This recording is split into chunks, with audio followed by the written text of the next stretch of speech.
box office number 1, Mean Girls held in there again, followed by The Beekeeper, Wonka, Anyone But You, Migration.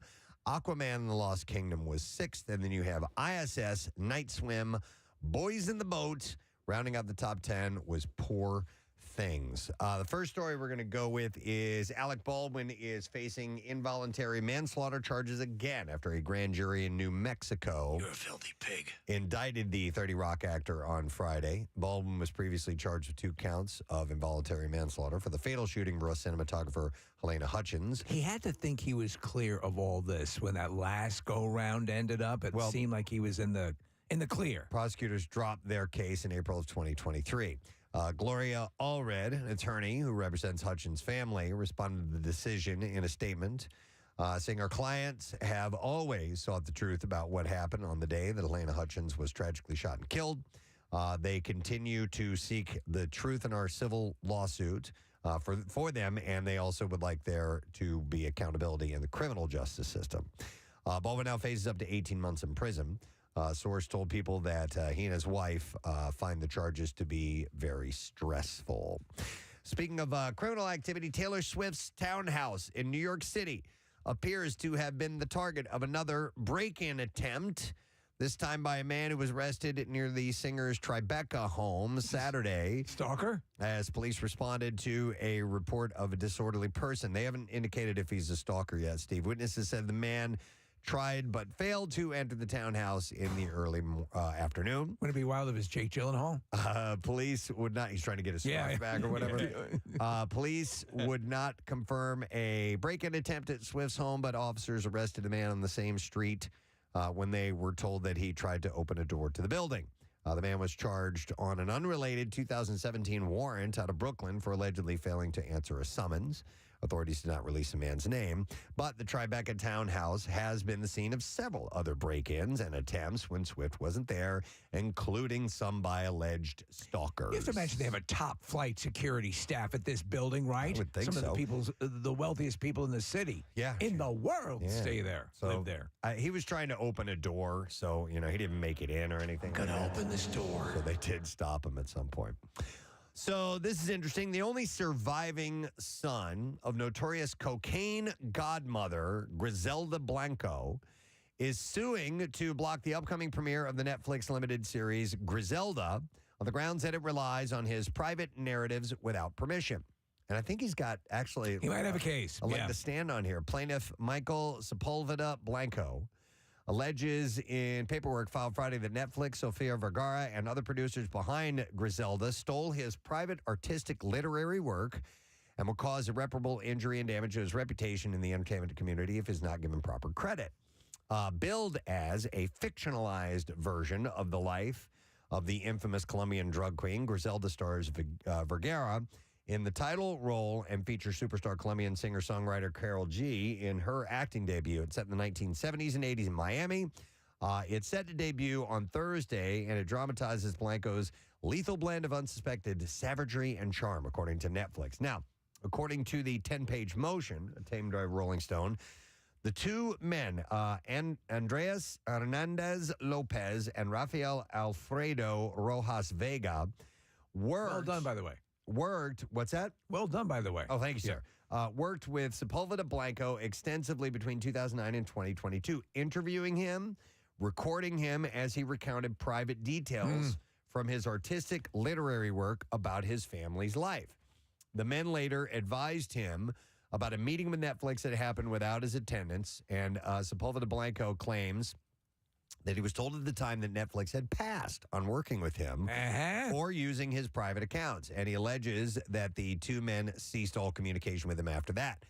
He alleged the two former partners secretly proceeded to actively market and sell his unreleased private artistic literary work. So they may have been doing a little workaround on him. And it's possible that happens all the time. And, of course, if you're going to do that against the son of one of the biggest cartel people. Did you ever see the documentary about this, Griselda? No. Unbelievable. Yeah. Unbelievable. Yeah. I mean, there's not. I mean, I guess they wanted to be as comprehensive as they could with the story.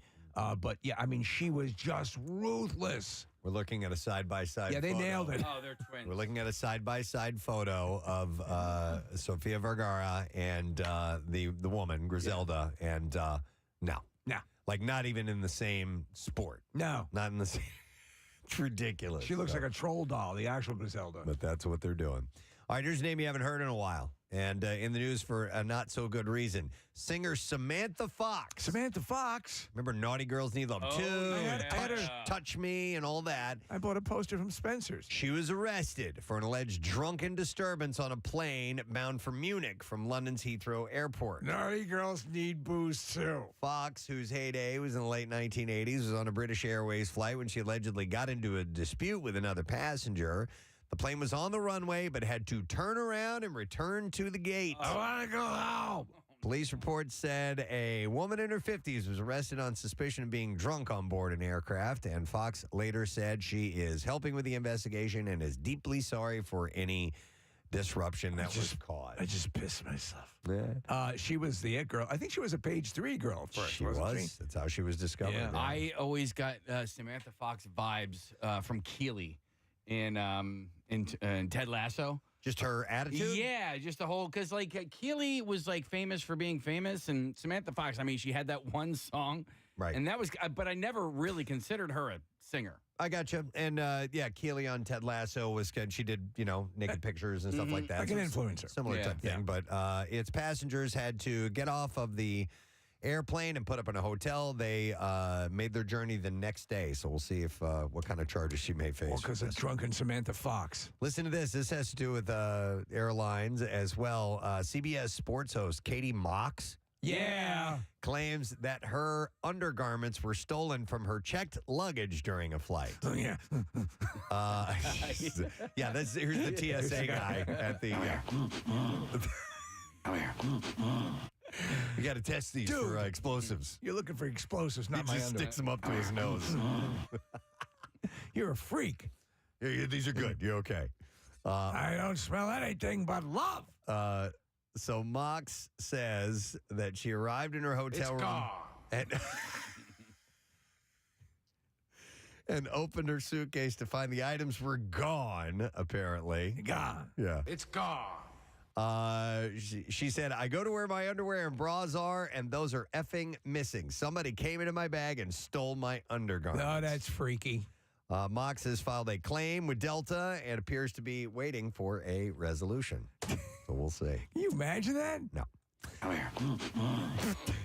Back home to Oregon. Yeah. She was flying to Oregon. Taking my underwear back to Oregon. I'm going to smell it. Can I have my underwear back, please? No, I don't think I will. I'm going to wear it as an oxygen mask. Oh, man. So, on to another story, and this is sad news. An actor named David Gale, who played Shannon Doherty's fiancé Stuart Carson on Beverly Hills 90210, has passed away. He was 58 years old. This guy was in a lot of stuff, and he was a pretty solid actor. It's sad to see that he'd passed. His sister, Katie Colmenares, shared the news of his death on Instagram. No cause of death or further details were given. He always reminded me of, he looks like Dean Cain. Okay. Yeah. Gale, also known for his portrayal of Dr. Joe Scanlon on General Hospital spinoff soap Port Charles. Dr. Joe Scanlon. Was mourned by his colleagues in the comment section of Colmenares' post. He was young. He was 58. Yeah. So the Tampa, Florida native, he played Doherty's fiance for 8 episodes. He was the second actor to play Dr. Joe Scanlon in Port Charles. But he was also in shows like Growing Pains and Doogie Howser and Murder, She Wrote in the early 1990s. So no word of death or why he died. A bit of General Hospital on Friday as I was waiting for the news, with the snow and everything, to see what was going on. And, man, soap operas they have never changed. They have never changed. Exactly the same. You are correct. Well, from one Regina George to another, Rachel McAdams, who led the hit movie Mean Girls in 2004 as the main bully, appeared on Saturday Night Live over the weekend. She did it to introduce musical guest Renee Rapp. In the 2024 musical remake of the movie, Rapp portrays Regina. Yep. So both actresses that have played were together. Okay. Yeah, because she showed up a couple of different times when Adams did. Yeah, on SNL. A couple of different skits. Yeah, so the introduction met with very loud applause and was followed by Rapp's performance of Not My Fault. She wrote that song for the film and was joined on stage by Megan Thee Stallion. In the sketch following the performance, McAdams returned portraying Natalie Portman, an actor who struggled to land any roles because she looked too much like Rachel McAdams. McAdams hasn't been a part of any of the recent Mean Girls events, making her surprise appearance all the more exciting on SNL. Yeah, she's aged nicely. Yes. So this is a lot of fun. Steve sent me this story this morning. Our friend Natasha Leggero shocked her fans by taking off her clothes and flashing her breasts during her appearance at the Hollywood Improv on Saturday night. The 49-year-old comedian was introduced directly after Bert Kreischer. So great. And so she wanted to do his bit. It's great. She spoke about the actor's affinity for taking off his shirt and asked the crowd if the boys can do it, why can't the girls? And so after Kreischer finished up his second set of the evening, he introduced her. She began dancing before she removed her jacket. She tossed it in the audience and her shirt, exposing her breasts. And Leggero's action seemed to be well received by the audience, as you might imagine. Attendees could be heard cheering loudly before she put her jacket back on and then started her set after that. And, of course, it surprised Bert. He had no idea she was going to do it. He was going nuts. He says, holy F, now I have to take my pants off. Several other high-profile comedians, including Tiffany Haddish and David Spade, were also present at the event. So she went for it. Oh, yeah. I love it. That is so cool. Yep. So Valerie Bertinelli is opening up about being cut from Food Network's Kid Baking Championship after 12 seasons of hosting and judging the show. That blows. Yeah. In a video she shared on Instagram, she said she would not return to the competition series amid cuts at the network. Thing sucks. In the video, she said, I've been avoiding facing how I got confirmation last night, and I didn't want to talk about it last night because I wanted to sleep on it because it really hurt my feelings. She said, I know it's not supposed to. Logically, I know it's business and budget cuts, right? But it really hurt my feelings to know that I'm not going to be asked back to be on the Kids Baking Championship. It really sucks. When we talked to her within the past 6-8 months, we had her on. Yeah. And she was very happy to be associated with this project. That's what makes it really sad. Yeah, she and Duff Goldman have hosted the show since 2015. The most recent season is airing right now, and she said that she'll film these episodes. She filmed these episodes back in 2022. She called that her apex year of hell. She was going through a divorce at the time, and in the video she said she was going through it and pretending everything was just fine because that's what you do. And without sounding like a drama queen, the show saved my life, she said, working on with all those really wonderful people and feeling productive and knowing that I could spread some kindness and not just wallow in my hell and just try to keep my head above water. It helped me. It was like a flotation device. So she's my age, basically. And I remember, man, I had a massive crush on her during One Day at a Time. Yep, absolutely. Barbara Cooper. Yeah, she's still adorable, too. That's what I love about her. So Pauly Shore is hoping that one day Richard Simmons will approve of his portrayal of him, despite the fitness instructor announcing on Facebook recently that he did not give his permission for the new biopic. He said, I love Richard, and I'm kind of just feeding off of the people online about the whole thing, you know what I'm saying, because everyone is saying that I look like him, so I wanted to play him. Does that make sense? And he recently said to Entertainment Tonight, I hope that once he sees the short and he sees what we're wanting to do with it, that he'll change his tune. I love him, and I love what he represents, which is why we want to do it. He's such a great character, and it'd be a good opportunity for me to get back out there as well. People miss me, and they miss him, he said. So do you have the story? He apparently got a note from Richard Simmons sent to him because he did this little event where he ran the teaser that he put together, this thing he put together for YouTube. Pauly Shore did, and Richard Simmons got either a text or a note to him that says, good luck with your event tonight. Okay. Almost saying, you know, and Pauly Shore trying to interpret whether that is sort of a tacit blessing for the project. I mean, Simmons himself has not officially come out and said, I am for this or against this. But they're a little probably because he doesn't know. If they didn't consult him or if he didn't speak to them. No, he did say he didn't want to be a part. He said he didn't approve it. Yeah, but in this case, this note that was sent to, I'll send you the story. Okay. He was up on stage, and apparently there was a note sent through Simmons that said, good luck with your event tonight, knowing that the event was the public screening of this teaser trailer. Was it after this Facebook page? It was post after that he this. recently Yeah, did? yeah. Because that Yeah, was so just last week. I'm thinking maybe he's saying it's not like Pauly Shore saying I love him. I look like him. People think I should play him. Maybe he's saying to him, it's not your fault. I'm not, disapproving of you, but that he wasn't consulted, or maybe said no to the project and they still did it. I'll tell you what, if he is playing Richard Simmons, he'll have to play Richard Simmons older, obviously, because he is older.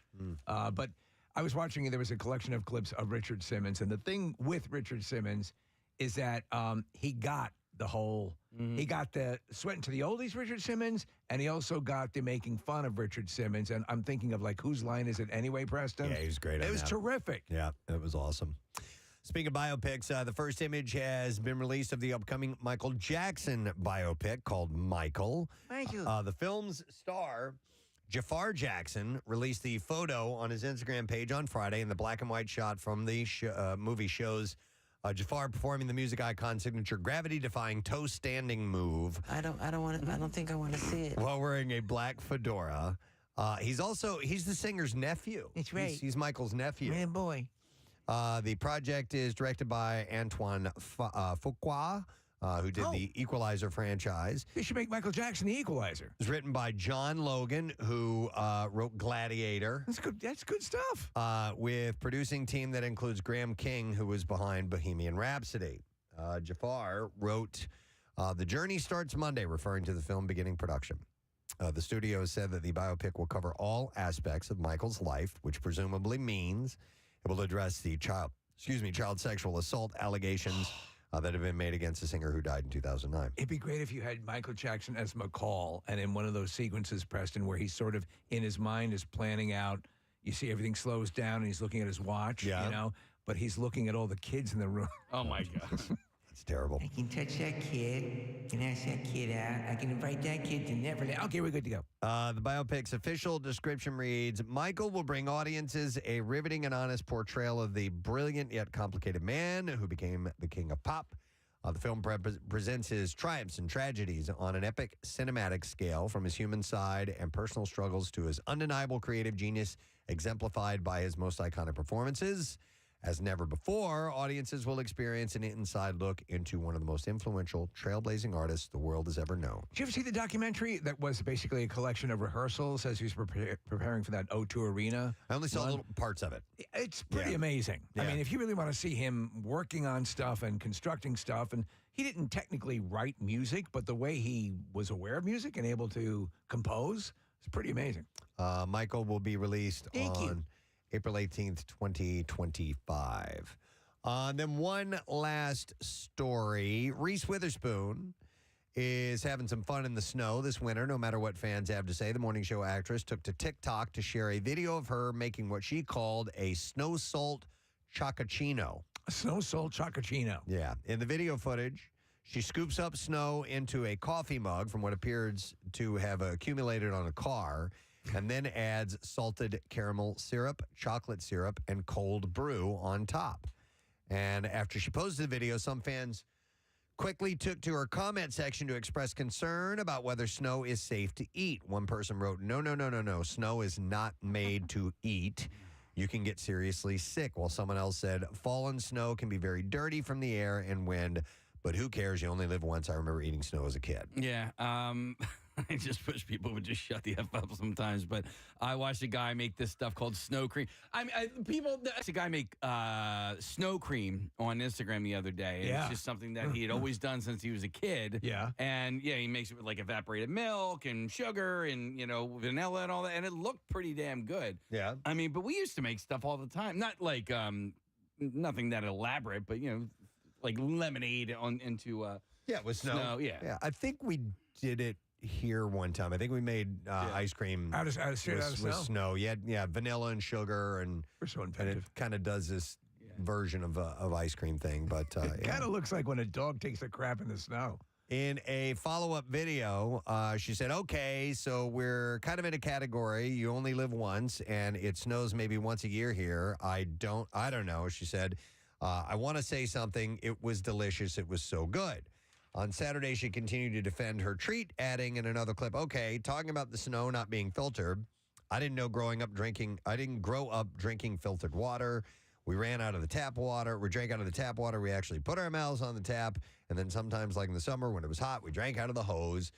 We would put our mouth on the hose growing up. Maybe that's why I'm like this, she said. So what you're saying to me is I have to filter the snow before I eat it. I just can't. Filtered snow? I don't know how to do that. Go to hell. So she's having some fun with it. Do you still have your ice cream maker at home? I do. Do you use it a lot? No, I've only used it a couple of times because we didn't get it that long ago. But I like making homemade ice cream. Did you see the device that I sent? It was from it was debuted at the electronics show in Vegas this year, and they're calling it the Keurig ice cream machine, basically. So I want to say I've heard of that. right. Yeah. So basically, you get soft serve ice cream as quickly as you would get a cup of Keurig coffee. That's pretty cool. Yeah, that's pretty friggin' awesome. We had this thing that we got when the kids were younger. It's a ball, okay? It's this hard plastic ball, and it's got an insert in the middle that's a tube. And you put all the ingredients in for ice cream, and you put ice inside the ball around it, and you sit down and you roll it around to each other. It turns it into a game. Does it make it ice cream? And it churns the ice cream. Wow. And we used to do that. It takes it's like 20, 30 minutes of rolling this ball around. Yeah. But it worked, and it made really good ice cream. So the commercial, Connor found the commercial that's playing up in the studio here. It looks pretty good. Oh, for the Keurig thing? Yeah. And I bet each one of these Keurig type ice cream containers with the ingredients in the tube is only like $60. Yeah, maybe. Yeah. We'll see. All right, we're ready for clips now. All right, Barmageddon is the game show that pits celebrity friends against each other in a series of bar-themed games. In this clip, co-host and co-creators Carson Daly and Blake Shelton talk about creating the show while they were working on The Voice. Here we go. Who would be the winner of the greatest bar Olympic game show of all time? We're here looking for the greatest voice in the country. What about the greatest drinkers, and people idiots, drunken assholes? People walk into a bar and get that sense of championship feeling, and so we felt like America needed to know who that might be, and we started Barmageddon. I don't think I want to see it. I think I'd be really good at this. Oh, you would? Yeah. You're good at the bar games? I'm good at the bar games. Well, what's your gold medal event? I mean, just stuff like the ring toss game, and with you have the ring. It's on a big thing where you swing and it catches on a hook, and stuff like darts and pub games, things like that. Have you seen the new game? And it's basically it's a wooden game where you have two sort of stick figures. And you're holding a stick that has fencing guy. Yes, and you pop the balloon. Pop the balloon. Yeah, that looks really cool. Their head is a tiny little balloon. Yeah, and it's it looks like a lot of fun. Yeah, absolutely. You like shuffle puck? Yeah, I'm okay. I don't love it, but it's fun. That to me is a fun bar game. That is a good game. But they're not at every bar, so it's kind of like a special occasion when that shows up. How do you play it? What is it? It's a long board, Steve, and there's sand that's on top of it, and there's little discs that you push down. It's essentially like shuffleboard. Nick, that's what we called it. We called it shuffleboard. Yeah. No, really? Yeah. Yeah, we always call it shuffleboard too, but I know it's she also calls it chick Jill, so Yeah. All right, next clip. Here we go. 28th season of The Bachelor will feature 28-year-old Joey Graziadei, I guess is how you say his name. From Collegeville? Yeah. Westchester, whatever. Okay, the kid from Westchester. The runner-up in the 20th season of The Bachelorette. In this clip, the teaching tennis pro from Hawaii and Westchester grad talks about this year's cast. Here we go. Man, I think in general this season, it's going to be really great to get to see these girls' stories. I think that there is an amazing group of women that come from different walks of life, just have a lot to share about themselves. They open up, they're honest, they're sweet, and I just think there's a lot of great things to learn about these girls that come on this season. Shut up, dummy. This guy's super good looking. Oh, he's unbelievable. I'm sure he had a hell of a time dating as a super good-looking tennis instructor in Hawaii. Yeah, and at Westchester. So is he born and raised in the area? Do we know? I thought we talked about him a few months ago. I think he grew up in the Collegeville area and then ended up going to school in Westchester and then moved to Hawaii for a stretch. Well, Collegeville is called Little Hawaii, so it's very relevant to him. All right, well, it premieres tonight on ABC. We'll see how this goes for him at Bachelor Season 28. There you go. That's the entertainment report for today. All right, we're going to have joining us Todd Fedoruk, Flyers alum and broadcaster and part of the alumni game. It's going to be popping in. We also are going to reveal who has won our trip to Clearwater for spring training. We'll get to that 8-ish, a little less than an hour from now, hopefully. So we'll take a break, come back in a second. Beautiful sunrise on a chilly but warming week. Stay with us. We'll be right back. Listen, yes, heading off to college, there are some warnings that definitely need to be given. And part of that is a huge part would be, obviously, if you're going to have sex, it's got to be safe sex because that's where you can really have some serious problems. Have it on top of a safe. Yeah, on top of a safe sex. Make sure that you do that. It's the best. No, I know what you're saying. You're exactly right. I think that you don't want to put you want to put caution, not abject terror. Fear, yeah. I mean, because you're just going to... Do you want them going through life scared? Like, no. You want them to find a mate to spend the rest of their lives with. Right. Let me go to... Hang on. Josh wants to comment. Hey, Josh, how you doing, man? Hey, Gadzooks, guys. Gadzooks, buddy. What's up? So, growing up, I'm only 25. I'm not old yet. But back in high school, I... wasn't a serial dater, but for some reason I always used to get those strict Italian dads. Okay. And the one thing that always softened them up, I mean, they're the guys that look you dead in the eye and goes, you're dating my oldest daughter, and all you have to do is look them back square in the eye and don't back down. And they soften up right away. So it's a test almost. I want you to know you're dating my oldest daughter. And I want you to know it's all finger stuff right now. I respect that. You have finally have the balls to tell me what I always know is happening. They appreciate the honesty, In right? fact, I call her the bowling ball. Dear God.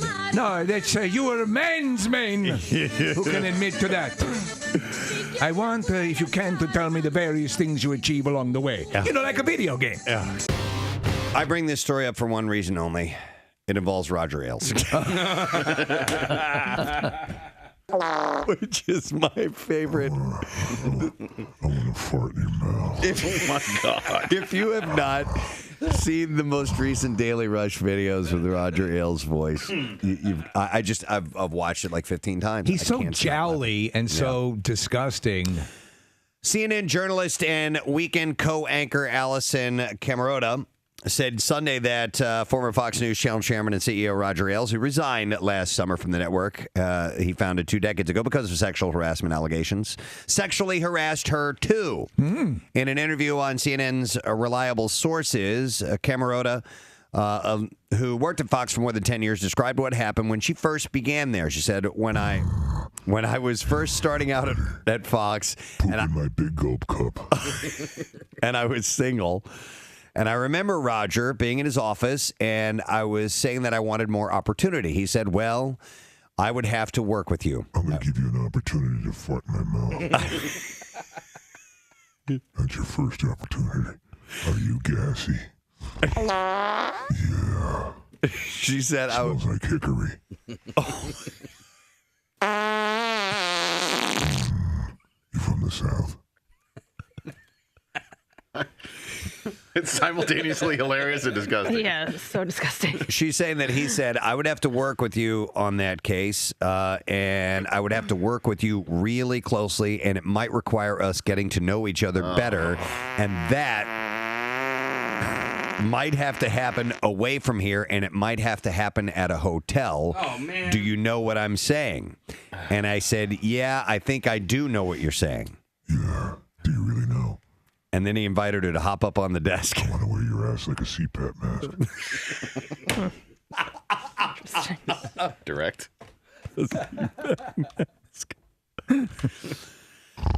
Camera. That's just how he breathes. Yeah, her cheeks are like caving in as he's inhaling. Is it too hard? Change my diaper. Oh, There's a lot in there. You know the beginning of the season when you get that soil delivered to your home? It's like mulch. Is that what it smells like? It's like mulch. It's like a pile of mulch. There's a prize in there for you. Oh, God. A contract to do weekends here. I'm going to lead the introduction with our next guest with a quote from Rocky Balboa. Man, you look good for an older guy. Ladies and gentlemen, Carl Weathers. Oh, my God.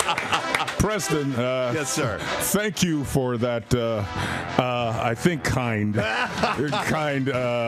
summation of what's going on here. You look damn good. Look at this. Now Steve's going to jump in on it. No, are we correct? Are you coming up on 70? Oh, jeez, man. Why did you have to go there this early in the Because morning? it defies Yes. I would not. You look really good. You look good. Yeah, I don't go that way, but I just All might. right. Well, hey, man, you know what? Whatever happens, okay? I may not be included, but you're okay. You're okay with me. Man, we've been wanting to meet you for a long time. This is a really special treat for us. Thank you so much. Great to be back in the city of brotherly love. You are a Philadelphian. Regardless, you will always be an honored citizen of this city. That is one of the nicest things anybody has ever said to me, Steve. I appreciate that. And it's the truth, because we were talking about this earlier, and obviously you are at the cornerstone of so many pop culture great moments in all of our lives. But the Apollo Creed was essential for Rocky, for that movie. You provided a heart and a performance that was so essential for that all to work, and you know, the counterbalance. Too, you weren't a one-dimensional character, and I think it's you, the actor and the person that you are, that made us really say, this is a good man too. You know what I'm saying? Yeah, and that made it more complex. Well, you know, Steve, you just brought a tear to my eye, because not only was I pop culture, but I'm an artist. Steve. Thank you, man. Thank you. It's true. Look, I am so, first of all, I'm appreciative of that, you know, those compliments. I got to say, though, man, I had such a great time in the movies, all those Rocky movies and many other movies I've done, but we were very blessed to have such a great cast, you know, and to have such great words for Apollo Creed to say, written by Sylvester Stallone.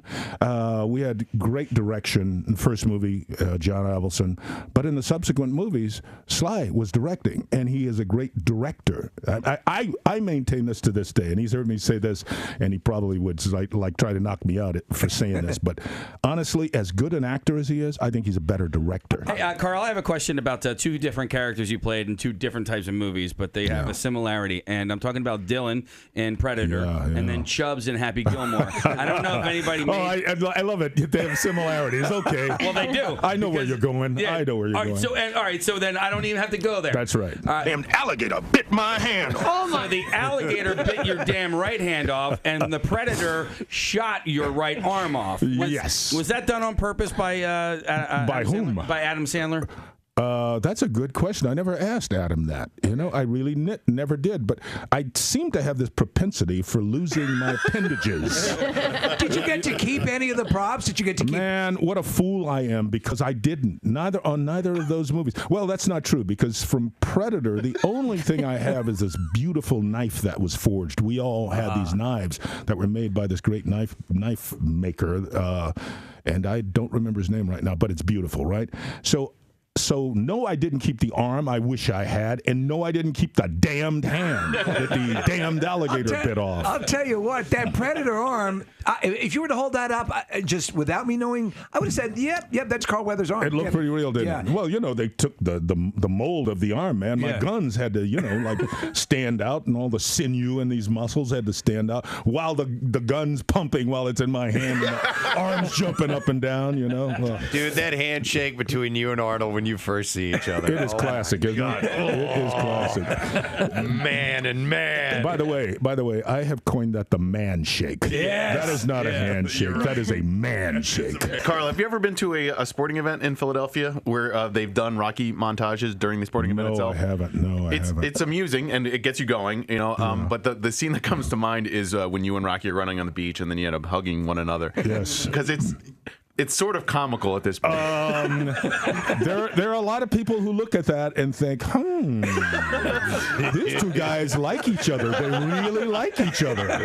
But you guys are in such phenomenal shape at that point, too, you know? So it's like, it's one of those things where you can't help but giggle a little. Well, the thing about it is, I think somebody asked me a question about, whether Rocky was, I think it was your competition or one of your competitors, and it was Eisen, and he was asking about, what people think of that show, and his thought was that it's really not a sports movie; it's a love story. Yeah. And I think there is a lot of truth in that, and I say it's actually both, because it's set so well and rooted so well in this role in this world of sport and in boxing in particular. But what makes the thing about sports, in a way, all about love, is that it's not romantic love, but it really is about men loving competition and loving the competitor because of what you go through to be at the top of your game. How much did sports help set you up and prepare you for the process of becoming an actor? Oh man, it's prepared me for life. Yeah. In my mind, and maybe others feel differently about it, but there's something about teamwork, number one. To be on a team, you learn something about that from a very early age, what it takes, what your job is on that team, how to be your best at your job, how not to let others down because you have responsibilities, you have assignments on that team. But speaking of the best, I mean, I think a lot of people would agree that during the 80s, Tom Selleck had the best mustache, but I think you give him a run for his wait a minute now. Wait a minute. I gave him a run for it in his 80s. Okay. No, Tom, I know Tom's reputation, not only as an actor, but as an actor with a mustache. Yes, it sets him apart. I got to give him props for it because that's a bush, man. That's a bush. Okay? Yours is the most rocking. Yes. Listen, we are just absolutely elated that you came by here today. We love you. We love your work. And as Steve had said so eloquently, you're a member of this city, this community, just because of the relationship and with the Rocky films and what it means to this city and everything. So we're just really happy that you're here. Thank you. We appreciate Preston. it, man. Yeah. I'm always, every time I come here, there's so much hospitality. People really kind of open their arms. And of course, if Apollo Creed's walking down the street, you're going to get a little attention. Just a little bit, So, I mean, props to Sly for taking us home with running up those steps, man. If it, there's running up those steps kind of like sets the tone for everything when it comes to Rocky, and, running through the district there and seeing all the folks who are selling their goods in the morning, from soup to nuts, man, having them turn around and watch Rocky and cheer him on. So we're really all very fortunate that this city embraced. And that's your traffic on 93.3 WMMR. All right, thank you, Kathy. A little later on this morning, we will find out who our winner is for spring training, the contest. Headed to Clearwater. It'll be here before you know it, so hang in there if you've entered. We'll reveal that information closer to 8 o'clock. But in the meantime, over the weekend, I didn't do much, but I did notice a few things. I did. The noticer. He notices so you don't have to. I noticed. Across an empty field, down a lonely alleyway, he's always there, noticing. I noticed the noticer. So hard this weekend. So hard. Yeah. I'm going to notice again. I'm going to notice really hard. I'll notice your brains out. All right, so obviously we all noticed how cold it was. Rochelle and I went out to dinner with some friends on Saturday night, and it was windy and cold, and if you had to walk outside, it was just freaking brutal, man. Yeah. But it wasn't anywhere near as cold as some of the other places in the country. So even though we've been getting hit, the coldest temperatures in the lower 48 states last week were recorded in 2 Wyoming towns, in Saratoga and Thermopolis. Holy Jesus. Wyoming. Sounds like Greece. It was minus 37 degrees Fahrenheit. Minus 37 was the base temperature, not with wind chill. Yeah, that was it's straight up Sweet low God. temperature, minus 37 degrees. You would need a jacket. In the morning, it was minus 18 degrees in Kremling, Colorado, high in the Rocky Mountains, and in Forest Center, Minnesota, near the Canadian border, it was minus 22 degrees. In Monticello, Kentucky, the National Weather Service said another Arctic blast was headed through, over the weekend as well in some of those spots. So it may have gotten even colder. This was Monday through Friday that I checked for these particular temperatures. So that's super cold. In towns like that get that cold, I mean, you've got to, like, if your car battery, you have to, like I know in Alaska they have towns where you have to plug in your car battery. Just so it'll run. Yeah. A friend of mine years ago, was it a friend or was it, am I hearing this secondhand? Regardless, driving through Manitoba, it was so incredibly cold that his windshield had frozen and exploded. Oh, really? Oh, my Exploded. gosh. Right. Yeah. Wow. We went, we were running some errands on Saturday earlier in the day. Shell and I went to Costco, and I'm thinking it's brutally cold. Yeah. It probably won't be that bad. It was mud.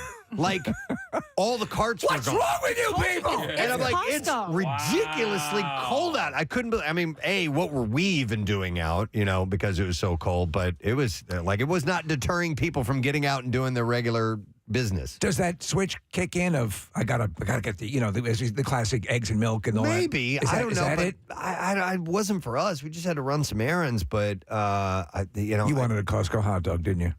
no, I wasn't. Actually, okay. they've stopped making churros there. What? Yeah, they don't make churros, and now they have like these double chocolate chip cookies instead of churros. But I was a little upset about them losing the churros. Told you about the double chocolate chip cookies because the guy, what he did was he took those and then he bought some soft serve ice cream. Oh, yeah. And made a little ice cream And sandwich. right? Yeah. surprisingly, only 5,000 calories. Dude, That's there all. was another guy, speaking of calories, who completely subsisted on Costco hot dogs for like a week or whatever, and he ended up losing like 6 pounds. Dude, I used to eat basically 3 to 4 times a week. This is a couple of years ago, 15 years ago. 7-Eleven, the beef hot dogs all the time, and a tomato juice. And I lived on those hot dogs. I love them. Yeah. And tomato juice? Yeah, I love my tomato juice. Like a V8? I used to Yeah, my love V8. All beef hot dogs and tomato juice. That's Yeah. interesting. Well, if you like it, you like it. Yeah, That's cool. I get into these weird patterns. Yeah. But now I have to try the Costco chocolate chip cookie. Yeah, but it was even though it was cold and windy. Now this morning when I got out of the car because I was checking the news and there were temperatures were in the teens, I got out and it felt fine. There was no breeze and it was There's a big difference. I can deal with the cold, but there was like some of that snow was being blown around over the weekend. It's like being sandblasted if it hits your skin. So during that period, it got so cold when it was initially raining and all that crap going on Friday. My back door handle for my the back door froze sticking out like almost as if the door is God. going to Get open. out. So the door will lock and I can touch it and it is locked. I wonder but if- the handle is sticking out frozen. And I go to the dealership and the guy says, just let it defrost naturally because Right. if you try to F with it, you could really break it. I wonder if Tesla owners have had any issues because they're Huge. Their door handles are, you have to push them in. Oh. Right? Like they're Oh, they basically freeze? they're flush with the door. Right. So So in case they were reporting from Chicago, where they also got, as you would expect, blown out, that they were experiencing that reduction in battery capacity. Yeah. They were having, even with, there is a thing that they can do that'll keep the battery warm. It got so cold that it transcended that and was Yeah. still causing issues. I mentioned that in the Bizarre File last week, and they turned them into essentially just, boulders. Right, Their right. cars, like they couldn't go anywhere. And, And they the were just sitting charging there. stations weren't working either. Yep. I talked to a couple of people that this happened to in my area, in my neighborhood. The keypads for the front door and the garage froze, and they couldn't get into their house. What? Because a lot of people don't Yeah. carry keys anymore. Yeah. And got locked out of their house. Keypad freezes. Yeah. So Keypad froze. you raise a point, which is something I've been looking for from a locksmith, to get, which is I love the keypad, but I've got to have a physical key Like as a backup. capability It should. You for should. that exact reason. you should have one. I mean, we have a keypad and we have a key for it for when the battery runs out or whatever, and we have that in a lockbox somewhere else. That's a good idea. Do a Yeah. lock. Yeah, you could do a lockbox. What are you supposed to do though with the freezing of the pipes? Like when a pipe. Move. No, but when a pipe freezes and bursts in your home. Yeah. Like, Well, your you're heat- supposed to turn the ice, that water off, right? So you're talking No, about but I'm like saying, outside how do you spigots? prevent that? Your heat is on in your house. How are you supposed to prevent So, that from happening? What you have to do, it's usually from the spigot that will go outside. So there should be a valve that's not too far away from the part that goes actually outside of the house. You turn it off, and then you go outside and you turn the spigot on and let the water drain out of it. We do it every year. Well, what if it's inside the house and water that you need to flow through the house? It's not. It's usually only the water that goes to the spigot outside. the outside. Those are the pipes That's that are bursting. what bursts. Yeah. You're not. I mean, unless It's rare. I've never heard of yeah. it, but what happens is Casey's right. The ice will expand, burst the pipe, Right. and then you're dealing with that. Yeah. So anyway, cold, obviously. But, dude, by Friday, it'll be 62 degrees. all right. Here in Philadelphia. I was telling you yesterday Crazy. before the conference call. Yeah. I invested 2.5 hours, 3 hours of work on Friday. And listen, I cleared and I wanted to make sure everything was going to be clear before the ice kicked in. But it is the most transient work you can possibly do because once it rains, it's all gone. And you can't say, look what I did and point to it. Yep. Like at the pyramids, you can point to that and say, look what we did. By the way, on Wednesday, the high in Clearwater, Florida, 80 degrees. Ooh, sounds pretty good. Doggy. We'll get our winner in a little bit. All right, I noticed some other things. I noticed this other thing, and this is noticed another thing. this is I guess a viral trend. I don't know. So, has your partner asked you to peel an orange recently? Oh, I won't peel oranges. Partner. Why not? You won't peel oranges? Gets under your fingernails? Fingernails might, and then you get that like white residue on your fingers. Yeah. Okay. Look like a slut. I'd rather slice them into wedges. All right, so I agree with you. Yeah. No, I like the will not wedges. peel. Yeah. What I about- can't tell you the last time I peeled an orange. I like peeling them. The little clementines, Clementines, they're yes. easy. They are easy to and peel. it's not as messy, but like a big, regular, full-size orange, I cannot tell you the last time I peeled an So orange. when you cut into the wedges, what I do, you cut into the wedges, and then you can take the peel off a lot easier. That's what I find. Do you take the peel off, or do you just Messier. suck on it and hold the? I think it's messier that way. You got juice running all over the place and stuff. But if you peel the orange and then you section it off, it's easier to eat. On the whole, clementines are better anyway, right? I agree. Okay. Yeah, There's very the much so. little- They're sweeter. They're sweeter. Yeah. Orange, you can bite into an orange and it can be a huge disappointment. Tart. Yes. A little bit tart. So anyhow, if somebody hands you an orange and they ask you to peel it, it might be part of the orange peel test. The orange peel test. Okay. Is this a psychological profile? The orange peel theory works like this. Asking your significant other to do a simple task for you can be a litmus test for their love.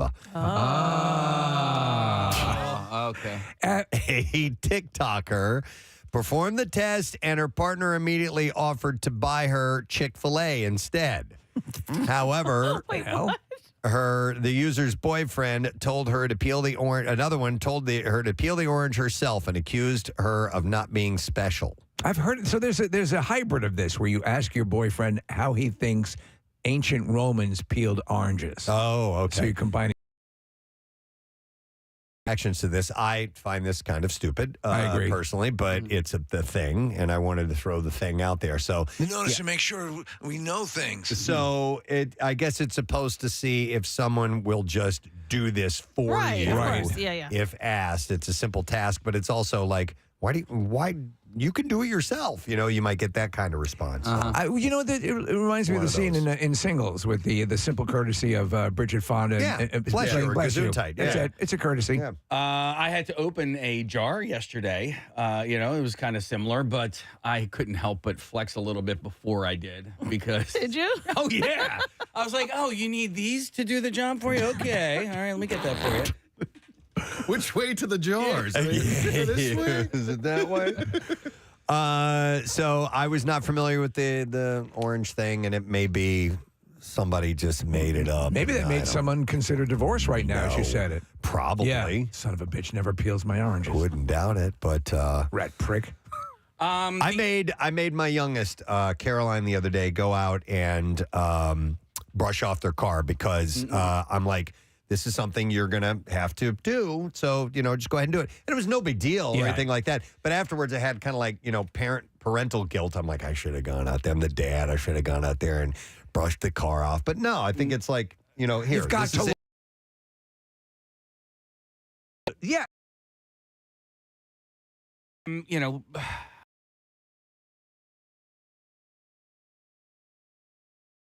I know what you're saying. Yeah. But also, Sometimes I don't feel like that. I've been washing cars off forever. You know what I mean? You can do it too. Mental conflict here, but I know. I guess the guilt kicks in. But again, what if they are? You're going to have to do it by yourself. Kathy, Yeah. did your dad ever make you change a tire or ask you to change a tire? Never in my entire life. I guess once you passed on the orange peel, he figured. Yeah, I it was a like, I'm lost not cause. peeling my oranges. Definitely not changing my tire. Damn, she won't even do an orange. Forget the tire thing. I had a flat tire last year, and I pulled into a gas station parking lot. Thank God there was a Wawa right there, and so I started changing. And the gentleman ended up helping me, even though I was like, I don't need your help. I'm good.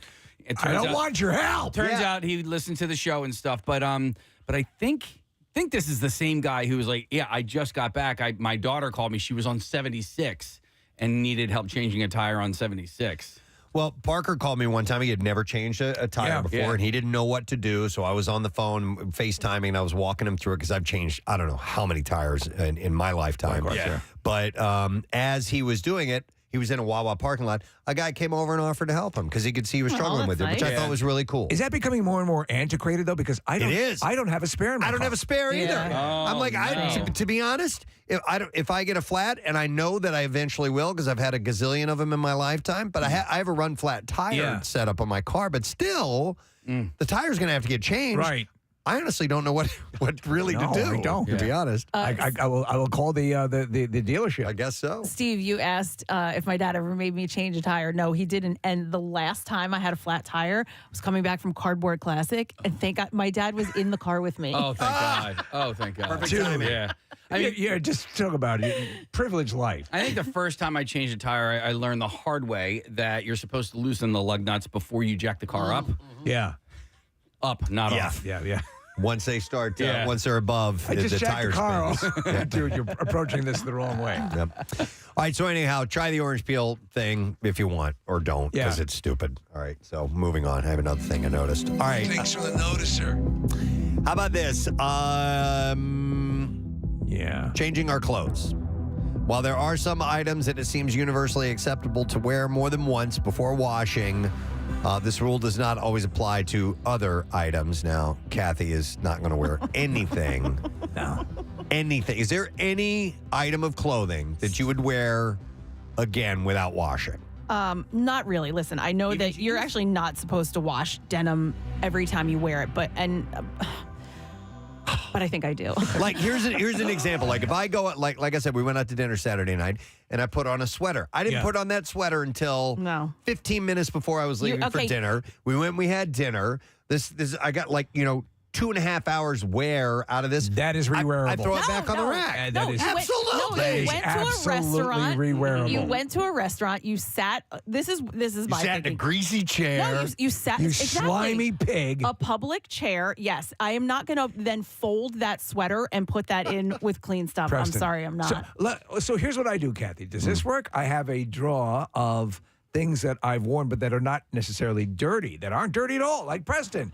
That sweater was on dirty. On for 2.5 hours. But he went out so in he public. he comes back in. It's You still. probably drip something that you ate on your sweater. What do you think? use this? It was ribs all night. Kath, what if Maybe. I have a Clorox fabric sanitizer. What if you sprayed it with this? You think that's going to matter to no, her? thank you. It kills. Are you kidding me? it That kills probably would give bacteria. the smell of Preston. that would probably give me a headache. I agree with I haven't. This isn't dirty. There's no reason to clean it. I can wear it again. Casey, by the way, that spray, that came from a store where there were other people and they may have looked at it. Yes. It's probably filthy. Yeah, you shut up over there. I don't think I've ever washed a sweater. Like maybe taken a sweater to a what is wrong with Kathy's you? gagging. I'm fine. Your We're pants all are touching there. You're fine. Your pants are touching there. I don't wash the pants either. You wear deodorant. It gets on the inside of your shirt, people. The deodorant is actually. It's been scented now. It has your deodorant scent. And I was pretty excited to wash the jeans over the weekend. Okay, that was so the first time in like a month. Nick, I think you'll even agree with this one though, because I'm with you. Like I've worn these pants probably a couple weeks now without washing them. Are you okay? But if you take a dump in them, right? But here, I think we may all agree on this: underwear. Oh sure. Oh yeah. More than one wear? No. No. We agree, Kath. We agree. No, we agree. Yeah. Except for Nick. 2 or 3 days. Oh my God, you disgusting human! You are foul. Nick, what kind of underwear is it? Boxers or briefs or what? I got some really comfortable comfortable boxer briefs on now. We don't need to see I them. bought them So- off the internet. So let me ask you. So No. What's the brand, Kath? I don't know. I what don't about need to see boxer them. Look at my shorts? pants. Boxer shorts, I thought like you could, shorts. You could get away with more than one. Something that's Just tugged. two tops. and that's Anything it. that's tugged around your nutsack needs to be changed up, right? But I loose think so. hanging boxer shorts are very akin to regular shorts, right? Yeah, I so you think could so. get maybe 2 days, right? Yeah, maybe. if Wait, you I had have to. something. If you were desperate. What? I wear pajamas 2 nights in a row and then they get washed. Okay. What? All right. Yeah. Filthy whore. But only if I shower right before bed. Okay. If I don't shower right before bed, then they go in the laundry the next morning. You're sort of how often is your washing machine going at home? Oh my God. Every day, multiple loads. Yeah. Yeah. Every single day, multiple And there's loads. 3 of you in the house. Yeah. Mhm. Especially in the wintertime, you do not need to wash stuff frequently. You're not What- sweating as much. What? Oh, okay. No, yes, you do. Let me ask you. I want to see a version of The Revenant with Kathy playing the DiCaprio role out there in the wild. There's got to be other people that agree with me. do you do everyone else's laundry in the house too? No. Well, I do Jace's. But you don't do. No, he does his You own don't do laundry. Dennis's laundry. Dennis okay. does his own laundry. Yeah. Okay. What a guy. I was curious. No, but underwear specifically is an item that a doctor has warned should be changed every day. Underwear? Yes, this must seem obvious to a lot of people, but Dr. Jen Caudle warned that not everybody agrees. In a TikTok video, she advised her more than 164,000 followers to put on fresh undies every day or risk a number of health issues. She said, I personally think that you should change underwear every day. It's my personal practice as a human, but also as a physician. For health reasons, it's why. She explained, changing your underwear every day helps potentially lower the risk of moisture being trapped in your genital area and developing bacterial yeast infections and stuff like that. Dad, can I talk to you for a minute? It can also affect your skin. Not Of course. changing your underwear regularly could increase your risk of rashes, irritation, and eczema. Well, she let said. me say this to Nick's point about cold weather. I think that has some merit as far as you're not sweating if you're in. You know what I'm saying? If you're Unless you're going to the gym. yeah, and so every Yeah, day. but there's body oils. There's other. It's not just sweat. You know I'm very cleanly, but I think there's a point at which you could wear a shirt. If you wore a shirt for 2 hours, you can wear it again without, you don't have to clean it immediately. The other thing for me is, especially in the Like a wintertime, leper colony. My skin gets so freaking dry, and like it's painfully dry. And Steve, actually, I was thinking about you over the weekend because I did that thing, which I'm sure is terrible for your skin, but washing your hands with really hot water, like, there's something oddly relieving about that. And it like afterwards, I know that my hands are and the skin on my hands specifically is in much worse shape, but I do it anyway. In the shower, when I take a hot shower and I use that nozzle, and you spray it down, it's like you're getting like a gentle scratching. Yeah, and there's a bit of a everyone relief says to it's it. bad for you, but I can't help it. I'm addicted. Yeah. Kathy, what if you wore something on top of another piece of clothing, like you wear a shirt underneath and then a petticoat, like a hoodie on top or something like that? Would the hoodie need to be washed? Yeah, I mean, listen, it for me, it is all about going out in public. If I stay in my house and I don't leave, yes, I'll take it off and I'll hang that up and You sweat like a gorilla? rewear. It's not about sweating. It's about sitting places. It's, like I went to the doctor's office the other day. Like, no, I'm not folding that sweatshirt and putting Wait a it minute. back in my shelf. I'm going to go to this call because Barbara will change her underwear 2 to 3 times a day. Wow. Barbara, you're on the air. Good morning. Hi. Okay. First off, I completely agree with Kathy on all that. Oh, thank you, Barbara. If I'm inside the house, that's a different story. And I'm not doing anything gross, then sometimes those things can be worn again. But only if I don't go outside the house. Outside the house. Gross things What like leaving house. I'm with her. what constitutes God. gross by your reckoning, Barbara? Just anything outside the house, like she's talking about. You don't know what anybody else is doing outside. Exactly. You're probably sitting in the same seat that Preston sat in wearing that sweater that he didn't wash. Barbara, do you get Exactly. Barbara? How often do you get sick? By the way, How often do I what? Get sick. Not very often. I really don't. But and that's part of the problem. I mean, I acknowledge that I have OCD issues. You know what I mean? Okay. Yep. All right. All right, so I'm I sorry. don't. I think I'm normal. Just a quick question about the changing of the underwear. Is it scheduled? Is it like every couple of hours, or you do it when the mood hits you? Okay, this might make a little bit more sense to you. I clean houses. Oh. So I actually put my OCD to good use. Okay. In other people's houses. But so when I come home, from doing a house, I have to change everything. You know what I mean?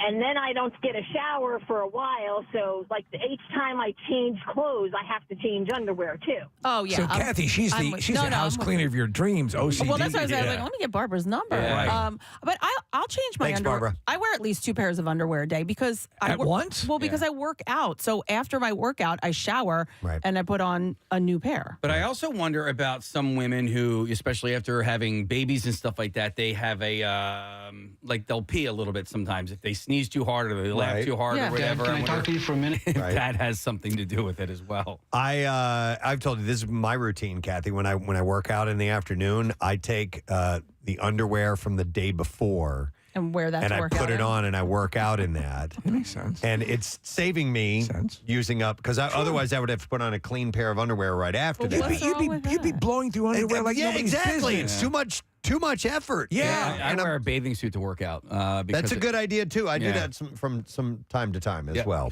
Like a tankini or what? Usually a tankini, but if I don't have a tankini, I'll just wear a bikini. I find it digs into my back. Preston, you can get the workout shorts with like the underwear in it. Yeah, those are horrible. Especially if they're like the meshy material that'll slice your sack up like nobody's But business. that's what I wear. My bathing suits it's called a jammer liner, and it's just spandex. Is it what I'm thinking of? Kind of like the mesh? No. It's spandex. Yeah, they have ones that have like little, little shorts in there too. All right, I stand correct.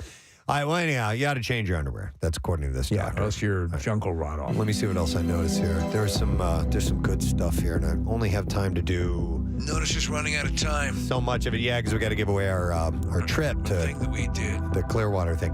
All right, so let's go with this. I found this very, very interesting. This actually I noticed last week, but thousands of cold cases could be solved thanks to a breakthrough in fingerprint analysis by artificial intelligence. Oh, wow. A computer using artificial intelligence system has shattered the received wisdom of decades that each fingerprint from a person's finger is unique. So, if a criminal left a thumbprint at one crime scene and a print from his index finger to another, there would be no way to link the two.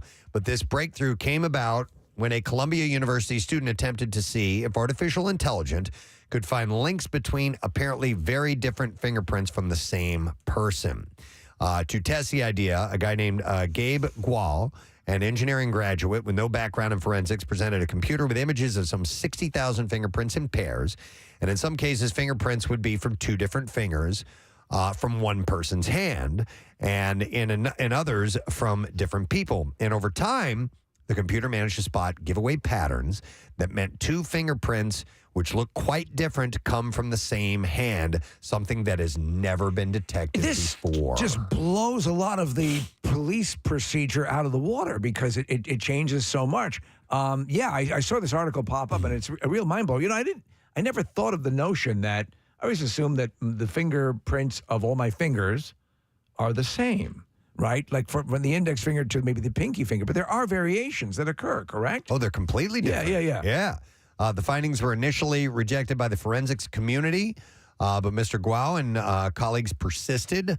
One of the sticking points leading to the research findings rejection is that it was not clear what information the AI was actually using to link apparently unrelated fingerprints, which had evaded decades of forensic analysis. But the team concluded that the AI had identified new patterns in the ridges of the centers of the fingerprint, which had not been seen before. This is crazy. It is amazing. So the discovery has another potential use as well for computer fingerprint identification. So some computer laptops, I have one, and you do too, Steve, and security systems identify people by fingerprint, but you can only use one finger. You can only use my right index finger. It depends on what you set it up with. But if the finger used to make the original print is damaged, say for instance it's bandaged or something like that, it means that you're locked out and you have to enter, the code. And what if you forget that? But whatever. But with this, if they set up this way, you could use, any finger on either hand to unlock it. It can be able to identify you that way. Now with the new system, and another finger could be used. So they haven't. It's going to be a while before something like that is set up, but they now have found that is the case. Yeah. The application to cold cases is really fascinating to me. I was chatting with a friend over the weekend on Saturday, and he was a criminal justice major when he was in college, and we were talking about how ineffective eyewitnesses are. And he pointed this out to me, and I wanted to look it up to confirm it, but mistaken eyewitness testimony accounts for about half of all wrongful convictions. Half. Yeah. They say roughly 52% of the errors resulted from eyewitness mistakes when it comes to wrongful convictions. It's amazing. So if they can use this type of technology to open up cold cases, they can completely overturn wrongful convictions. Kathy, of all of us, you've probably been fingerprinted the most. Have you noticed anything? I have had to have my fingerprints done. Really? For what? Just different clearances that you have to have for schools and stuff like that. But remember, they can never get my fingerprints, and That's I think it was right. because I burnt both of my hands as a baby. She doesn't have really usable fingerprints. Yes, I didn't know she told us this. Yeah. I don't remember this. It's like when I go to get and I don't know what to do about it because every time I go, it is a long process. They have to manually enter my fingerprints. They get denied. I have to go back. I've got to do it again. And the only thing I can think of is when I was a baby, I touched the outside of the stove with both hands. There's a picture of me. I was maybe 1 or 2, and both of my hands were wrapped up in gauze. And I'm wondering if maybe it burnt part of it. So you can't. Have you ever attempted to use, for example, on our computers? Preston talks about we have the fingerprint ID. You couldn't use one of those? I think so. Like when the cell phones had the thumbprint, I used that. Yeah. It's just for whatever reason, and they do all this. They make me wash my hands. They put hand sanitizer on it. They make sure there's no lotion. We go through this whole thing, and every time I'm like, this happens every time. Is there anything else we can do? And they kind of are like, whatever, we'll get them. And then they end up having to, because it all goes onto a computer now. And every time I go, she's like, we have to manually enter each fingerprint in. Try wearing the same underwear for a week. No, I don't think that'll work. I think I've only been fingerprinted one time, and that was recently, and that was for the global entry. And that's the only time that I've been fingerprinted. I love the scene from My Blue Heaven with Steve Martin. They're processing him, and they're struggling, getting his fingers. And he's like, let me do this. He's been fingerprinted so many times. They're just like this, that. He knows exactly how to do it right. So, but I guess this may, if they widely accept this can totally blow things wide open. It might prosecute some people and vindicate others. Quite very well may do that. All right. That's all that I'm going to notice for the day because I'm looking at the clock and we're getting close to when we need to give away that trip. Noticer's got to go. Yeah, man. The sun is getting low. Santa's got to go. Noticer's got to go. So thank you for noticing along with me. We'll take a break. We'll come back in a second. I have some really good bizarre file stories from the weekend to share with you. And also, yes, we will find out who's going to Clearwater for spring training. Stay with us because we're coming back in just a moment. But embrace the concept of the winner, and the guy from, kind of underdog who makes it, man. And for all of us, anybody who's ever been or felt like an underdog, Rocky is kind of our anthem. Yes, so absolutely. we thank you. We thank you here in Philadelphia. Chicago Justice, Sunday, NBC 10, 9 o'clock. Carl Weathers. Yeah! Thank you so much. Thank you. Did you guys see this? An anonymous hacker has released 5 episodes of Orange is the New Black Season 5 after Netflix reportedly failed to meet the criminal's financial demands. What? It is unclear how much the hacker demanded. The first 10 episodes of the season were shared shortly before 6 a.m. on Saturday, leaked in 10 different files. They totaled about 11.46 gigabytes. The hacker, who goes by the handle of the Dark Overlord... Ma! I'm trying to do something! Kicked off the leak when you're done, Dark Overlord, take the garbage out. By publishing the premiere episode for the forthcoming Orange is the New Black season Friday to the Pirate Bay. This is my son, the Dark Overlord. The streaming giant has set June 9th as release for Orange is the New Black. No word on whether Netflix will move that date up. In a statement, Netflix said, we are aware of the situation. A production vendor used by several major TV studios has had its security compromised, and the appropriate law enforcement authorities are involved. I was trying to think about this, and Netflix didn't buckle to the demand. I don't know how much impact this has because Zero because it's $9 a month. Yeah. You already have it. More than likely. So, and you're not going to watch it any quicker or any sooner than you would normally. So I wonder where the damage is really. Maybe in some people who aren't already subscribing, getting it, but it is what it is. I guess piracy still remains to be a really big problem. For me, it holds no fascination. I'd rather just fork over the however many dollars it is to watch the actual official version of something, and I can wait until Friday. Yeah. I don't need to see it on Monday before it comes out. What are you going to do? Watch 9 episodes? Yeah. Well, the hacker isn't stopping with that show. The cybercriminal claimed via Twitter to have unreleased shows from ABC, Fox, National Geographic, and IFC as well. Okay, again, tell me of Game of Thrones and maybe I'll listen. Right. This is the Dark Overlord. I have your Capuchin Monkey special, and I will upload it if my demands are met. From National Geographic. Your special concerning the Watusi women of Puka Buka will be released to the world. If you do not yield to my demands, I'm the Dark Overlord.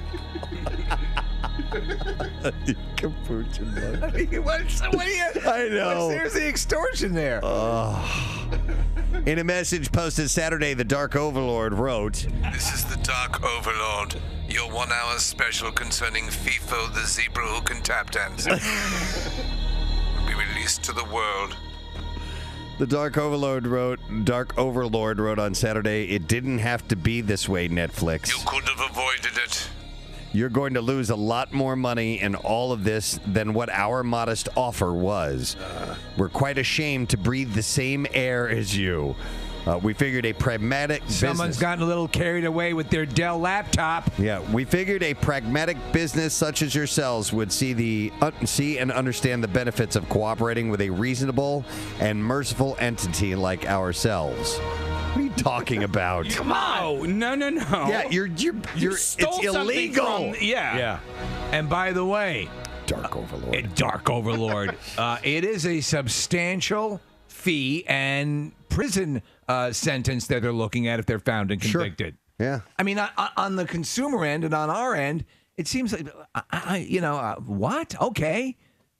I agree with you, Nick. I mean, you already have Netflix. Chances are you already have it anyway. Netflix encourages you to share your passwords, for Christ's sake. Hey, and also, if you don't have Netflix, then you haven't seen the previous seasons of Orange is the New Black. You don't care. So if you're going to release the 4th season, can you release the first 3 seasons as well? Damn good point. I got to get caught up on this. Dear Netflix, we are committed to releasing the 3rd episode of Lemony Snicket. If our demands are not met, and this is a good one, too.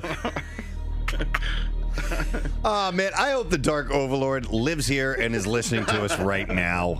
That would be awesome. Dark Overlord. All right, anyway. You're such a dork. You dork. Try to extort Netflix. She's just in for a visit to say hello, and you know her from The Office and her many visits to Philadelphia. She's a Philly gal. Please welcome Kate Flannery. You act like I was back by the dumpster and somebody noticed me and dragged me in. Hey, what's up, everybody? Is that Kate Flannery out by the dumpster? Have her come in. So what are you up to now? Because I see you on a lot of, obviously you have the live performances. Yeah, Jane and I are still performing regular. I'm still doing the lampshades. Okay. You know, I don't know.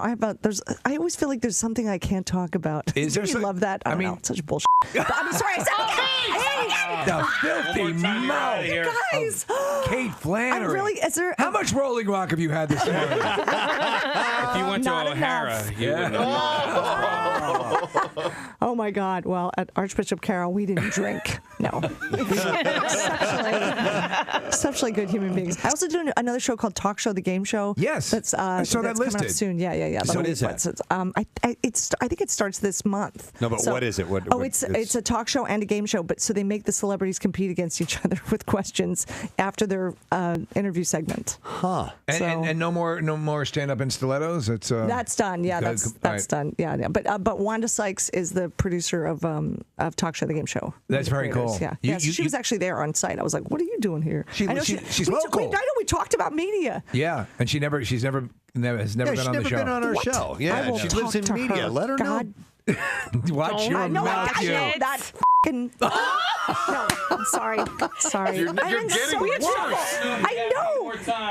So sorry, you guys. I will tell you Are this. there children It's gotten listening? worse. She just dropped the What's F-bomb. wrong with you today? You tell me not to do something. The more my unconscious is just like, oh my God. Let's put it this way. We had Andrew Dice Clay in here and never had to do the dumb button once. I need some straps like on my chair, like on the pyramid. Kate Holy Flannery crap. 3 times. I'm so Nick is like, you're never coming back. He's shaking his head. It's like, this is it. Oh, we need a So nice to see you. taser. Because that'll calm me down. We have to keep you here for a little while because there's some curses you haven't said yet. What are the 7 that you can't say I'm here? You know what? That list, by the way, that classic list, Yes. as legend has it, we've said it before, did not exist before Carlin created Are you kidding that me? list. There was the FCC had no set list of words, but once Carlin created that list, the FCC said, "Yeah, that sounds good. Yeah. Let's go with that." That's amazing. All right, so when you're not on the air, Yes. you curse like a sailor? And Well, how I does that didn't go think over? so until I got here. Okay. No one blinks an eye in Los Angeles, where everyone is drug induced and on painkillers.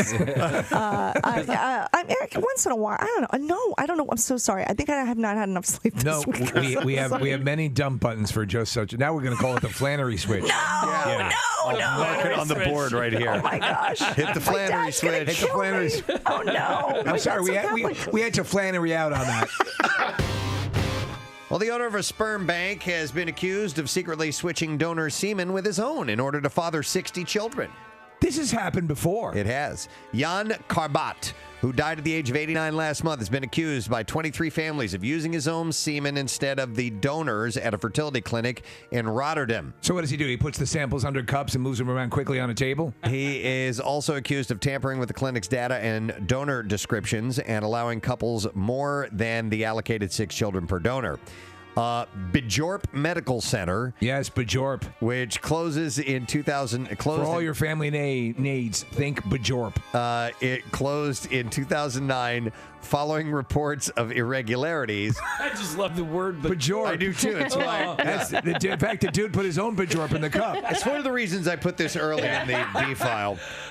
Is Bajorp by any chance slang for semen? I don't know. It was one of Dude, that's too much Bajorp. one of Rotterdam's largest sperm banks in the 80s and 90s. Bajorp. Let me get a second cup. The 23 families are now seeking a DNA test to see if the sperm bank boss used his own. So I broke into this house and I Bajorped on the couch. Karbat reportedly admitted to fathering 60 children through the clinic before he died to one of the plaintiffs. What? A lawyer speaking on behalf of the Karbat's family insisted that there is not the slightest evidence that Mr. Karbat or the owner or was the donor and asked the court to listen to the doctor's request that no DNA test would be carried out after his death. When the guys do this, what is the desire to be? To Just be to the seed the world, I seed guess. the world. I don't know. I don't get it. Bajorp. Bajorp. You know, court- as they say. Yeah. Bajorp. Well, listen, our next guest is in for a visit, and the latest film that our next guest is involved in is called Interracial Cougar Cuckold Number 5. Wait, no, that's that's our Katie other guest. Morgan. Yes. She's later on. Yeah. I'm sorry. Different. I'm sorry. I was an associate producer on that film, but I don't take credit for it. No. Please welcome our friend Mike Birbiglia. Who was here? Hey, Mike. Hey. I'm sorry. Is that the name of her movie? Interracial Cougar Cuckold Number 5. AKA Don't Think Twice. No, you shouldn't. You show little reserve if you're if you're a cuckold. So yesterday, I told Mike that Katie Morgan was going to be in the same day as us, and he wrote back. He goes, "So we'll have 2 porn stars. Cool." No, but listen, Mike is in town for personal reasons and wanted to stop by and say hello. Actually, is it your My your sister-in-law's law school graduation. Where's she at? Yeah, from Temple, yeah. Nice. That's Yeah. sensational. That's I'm in awe of people who complete Me law and too. medical degrees. Yes. Likewise. Yeah, I will. I continue to disappoint my parents year after year after year by not doing something like that. But you went to good on her. Georgetown, That's right? wonderful. I did. But then I didn't. Yeah, I didn't. Were you expected to go into law? I think I was expected to do something that was financially sensible, and I didn't do that. But my dad came around eventually. Yeah. I think when he saw me on Letterman, eventually he was like, oh, okay, I get it. I feel like a lot of comedians have the same story. Their parents finally came around. Yeah, they come around eventually. Yeah. But yeah, you ultimately you realize when you have a kid, you're like, oh, you just want the kid to be okay. Yeah.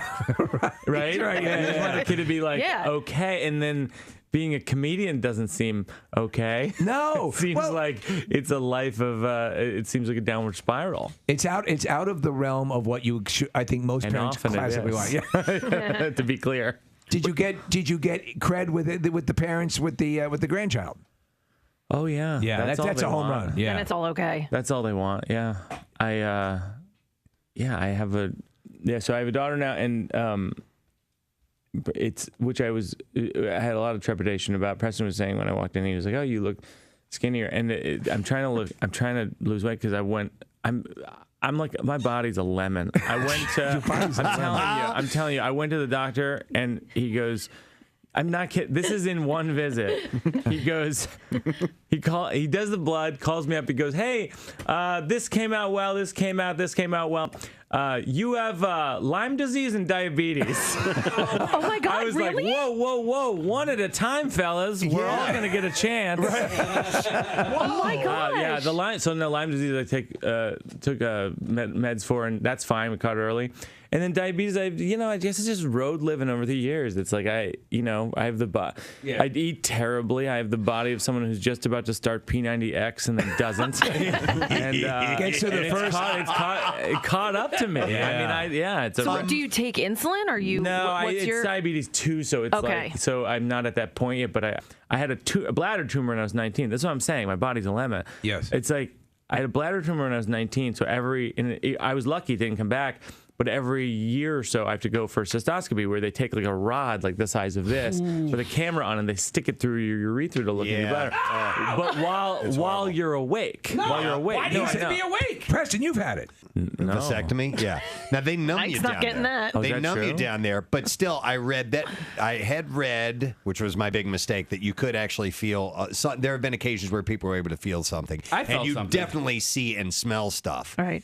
And so I'm like, I want no part of that. And somebody had said, you know what, they'll knock you out if you want. I mean, not completely under general anesthesia, but they'll give you propofol. Right. What do you Take smell? That's like the way Michael Jackson went to sleep. Right. Yes, exactly. That's what it is. That's what propofol is. Yeah. And once I found out that they could knock me out, then I was like, okay, I'm totally down with this. And it was easy. But you stayed awake for yours. I was totally awake for mine. You mentioned a smell. What smell is generated during a vasectomy? Smoke, from what I hear. I couldn't smell anything, but you can. You have to Wait, describe where the smoke is coming from, please.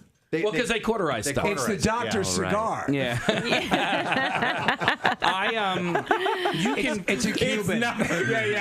It's not a boy. Yeah, they hand out anti-cigars. They hand out cigars that say "No more babies." I wanted to ask you about non-medical stuff. Sure. And basically, like, this career path that you're on now is fascinating to me because we've known you for a long time, and now I see you just popping up everywhere. And you're a producer on Crashing. You show up on late night talk shows all the time, and I follow you on Twitter, and it's like, hey, Burbiggs is doing Kimmel, Burbiggs is doing Fallon again. Are you surprised at that at all? Not that. 3 WMMR. Thank you, Kathy. So, for the past couple of weeks, we have been supplying you with a special word that you needed to go to WMMR.com and enter in order to be in the running for a trip that we are giving away, courtesy of our friends at PhillySportsTrips.com. We took all the submissions, and we now have a winner. We would like to congratulate Kelly Walter from Monroeville, New Jersey. Monroe. And Kelly is going to get to bring a guest along with us to spring training, and that includes airfare, 3 nights at the Hilton Clearwater Beach Resort, tailgate parties, and a post-show happy hour with us at Coco's Crush Bar following the live broadcast.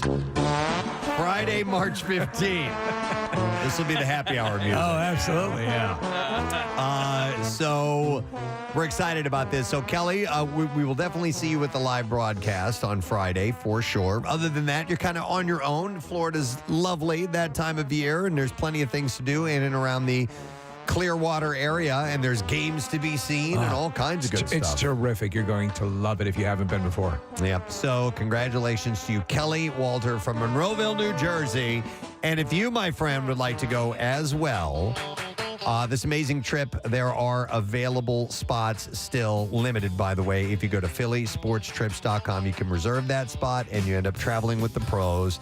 And it's so much fun to see baseball in a time of year when you're not used to seeing baseball in an area where you know it's going to be comfy and warm, except for that one year it was like 40 degrees early in the morning. It ended up being beautiful that day, but we froze our asses off. Listen, we were broadcasting live outside. I was the biggest naysayer of this. I thought it didn't have any fascination to me, and now I can't imagine not doing it. And if you've never done it, it's Philadelphia down there, but with much better weather. It's astonishingly fun. Yep. So we're looking forward to it, and we're looking forward to meeting Kelly and having a great time. And we'll bring it all to you live because we'll be doing, for the first time ever, 2 live shows from Clearwater, which is pretty awesome. So, all right, let's do Bizarre File Stories. WMMR presents Preston and Steve's Bizarre File. All right, I have a few stories to run by you. We'll start with this one out of Denver. A man with a distinctive waddle is wanted for robbing multiple banks so far in the new year. An advisory tweet out by Metro Denver Crime Stoppers calls the man the Penguin Bandit. So he has that walk. Exactly. He's wanted for robbing 3 banks in a week's span. In each of the robberies, police said the suspect presented a demand note while also verbally demanding money. He is 35 to 45 years old, 5 feet 11 inches to 6 feet 1 inch tall, blue eyes, heavy build, and a distinctive walk like a penguin. Did he have a machine gun in an umbrella? He did not. Oh. Well, at least nobody saw Nobody that. saw that. So I had never heard of a distinctive waddle is what they're going to use to help identify this guy. So a second chin is sometimes called a waddle too, correct? True, yes. All right, so this is a story I received from many people who sent this to me. I actually saw this last week but didn't get a chance to put it in the B file. It's a local story. A Hatboro man is accused of stabbing his neighbor dead during an ongoing dispute over his snoring. Jesus. What? Christopher Casey is charged with third-degree murder of 62-year-old Robert Wallace. Authorities said that Casey and Wallace were both known to Upper Moreland police for ongoing arguments, including arguments about Casey's loud snoring, which Wallace could hear through the shared wall of their homes. So listen to this. Casey told police he was eating dinner around 6:30 p.m. on Sunday, the 14th, when Wallace knocked on his window and shouted, "I'm going to kill you." Oh, my. Thank you, neighbor. Police said Wallace removed the screen and then opened the unlocked window to Casey's home. The pair talked through the window for about 20 minutes, and Wallace had settled down a bit, Casey told investigators. Casey said Wallace was leaning in through the window during the conversation but didn't try to enter the home. Wallace said he wanted to shake hands and even offered to help pay for corrective nose surgery to help alleviate Casey's snoring. Well, it sounds like it was going in the right direction. So here's the deal. Casey is the guy who was snoring, okay? Right. Casey said that he grabbed a knife, hid it under a blanket, and met Wallace at the door where he stabbed him 3 or 4 times in the chest. Wow. So when I initially saw this story, I thought the guy had stabbed the other dude because the guy was snoring too much. Right. No, it's the snorer that killed the other guy. That is freaky. So he called 911, and Wallace was rushed to Abington Hospital where he died after 7 p.m., police said. He was told the detectives in an interview that he didn't believe that Wallace was serious about shaking hands and working out their disagreement. So he put a knife under a blanket and took it with him. Was it Wallace who had offered to kick in for surgery? That's what he said. Well, that seems pretty nice. I think so, too. And I don't know what the story is or why this guy decided he needed to kill him. But the 55-year-old was arrested Thursday. His bail was set at $1 million. Over snoring. Yep. All right, in Washington State, a man has been arrested for assault after he allegedly hit another man in the head with a pitchfork during a fight over goats. Goats! According to deputy, we got people fighting over snoring and over goats. What the hell's happening? According to deputies, 2 men were working in a barn together. They got into a fight over goats. I like goats more than you do. No, you don't. Yeah? Nuh-uh. A 39-year-old man grabbed a pitchfork in the middle goat lover of the fight, but the other punched the pitchfork-wielding man in the face in self-defense. I'm the goat of goat fans. The suspect then hit the 27-year-old man in the head with a pitchfork. Oh, you son of a bitch. It is unclear if the man wielding the pitchfork hit the other man with the blunt end or the sharp end. The victim was treated for a head wound.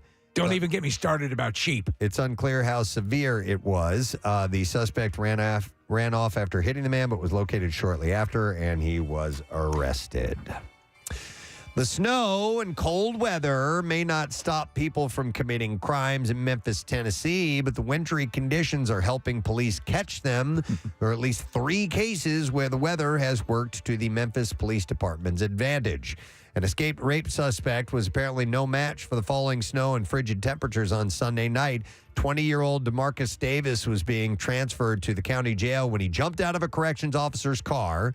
Davis, who was then still wearing shackles, only lasted about 45 minutes in the snowstorm before he flagged down a driver and turned himself in. Can you bring me to the police precinct? Then, I'm an escaped rapist. Then footprints in the snow also led officers straight to 22-year-old Rodriguez Partee. What a rookie mistake. And 20-year-old Chardarius Baskerville following a break-in.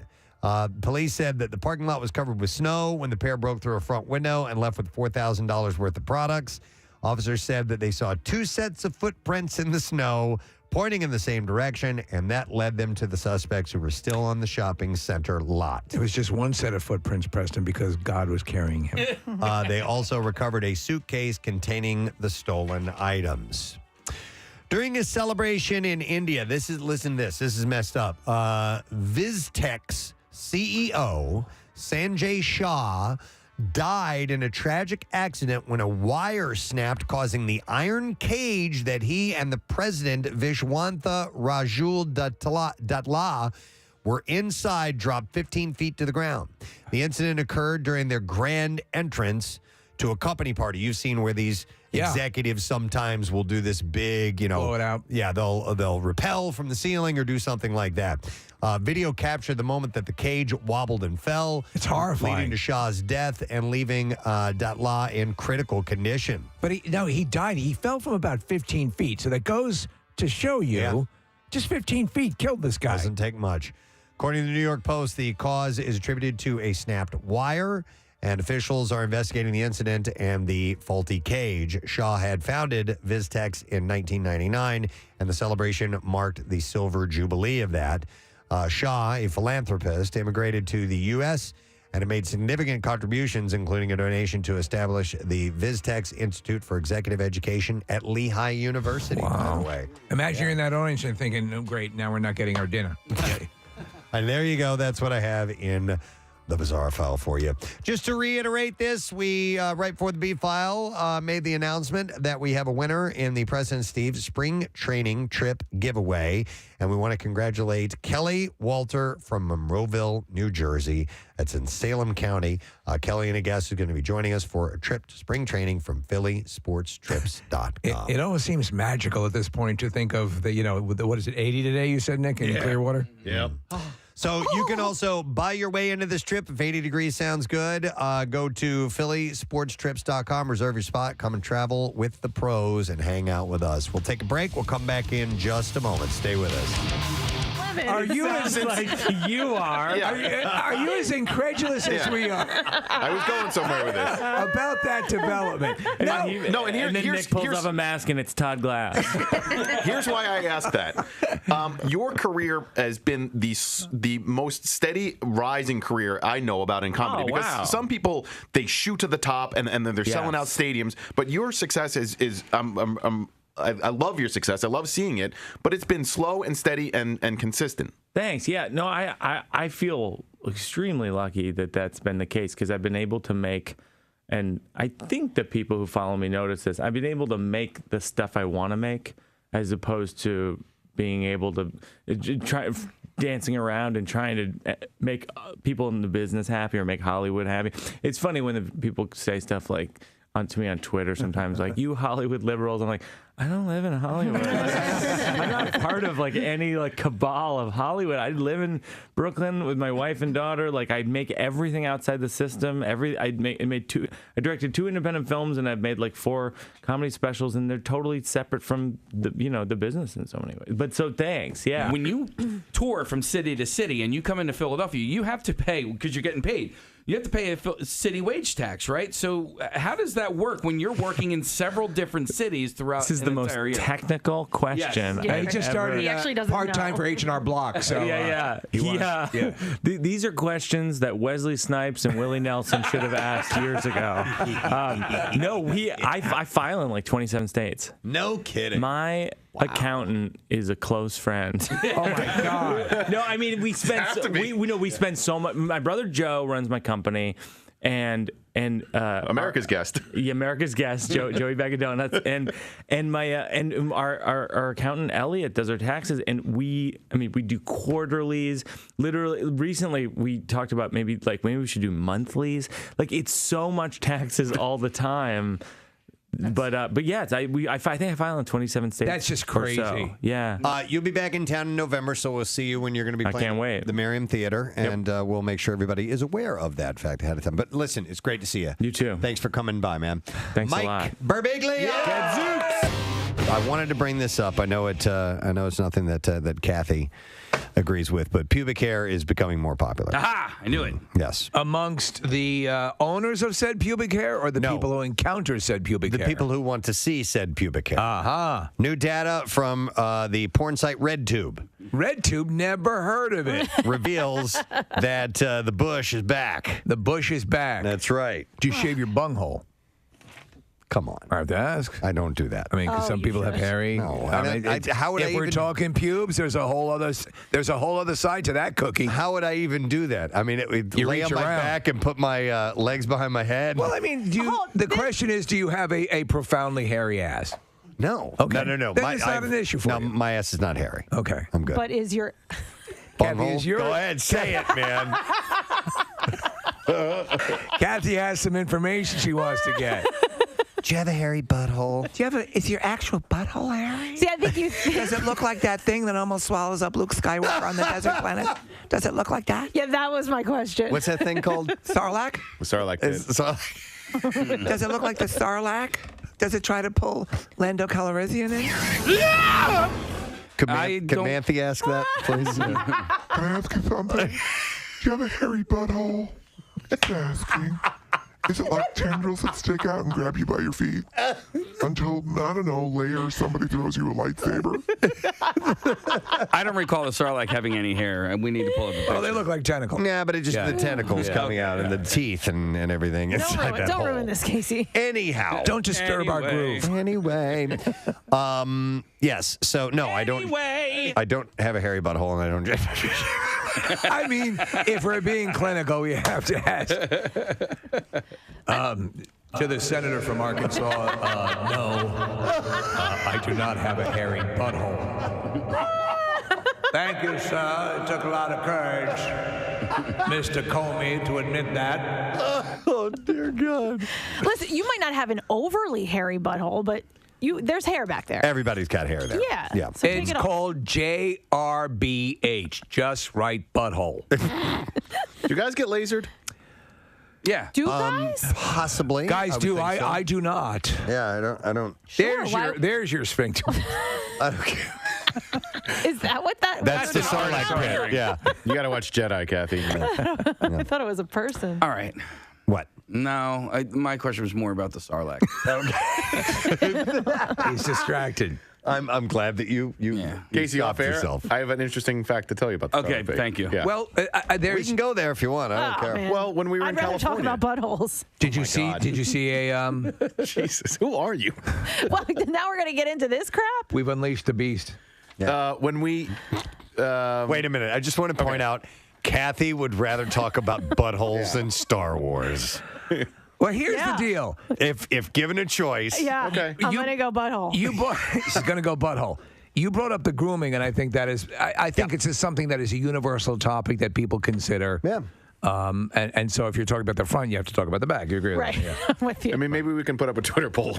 So our legs are buttholes. All right. Anyhow, I think it's nice if a woman tends to her area, and but just don't get rid of it all. You don't like the hardwood. You like a little bit of carpet. I think it's nice. I think You know it's, what? I need a table saw sound effect. Something like that, Marissa. Okay. Get that for me. All right. So anyhow, RedTube had revealed this: the most likely to seek out videos that have the hair are the over 65 crowd. I want to see a really nice bush. And can I get some sponge cake and some cream soda, please? And then a very hairy bush. My evening set, hot spit. Boy, old people are fun. I like a piece of angel food cake, a cream soda, and a big hairy bush. We have we need some music out of like the 1940s And some like jazz, jazz or some something like that. please, from our knees. My recollection of my high school career is a lot different than what it actually was because my mom brought me all of my report cards. Okay, and what was your recollection? My recollection was that I was not that bad. You know, I was above average. And what's the reality? The reality was I was about average. Okay, and all right, yeah, and so grade school report cards. Go figure. You got graded on conduct. My conduct was always pretty bad. Unsatisfactory and stuff like that. Do they still with the report cards? Do they still include teacher comments, or has that been excised from? It depends on what grade they're in. Like in high school, you're not going to get teacher comments.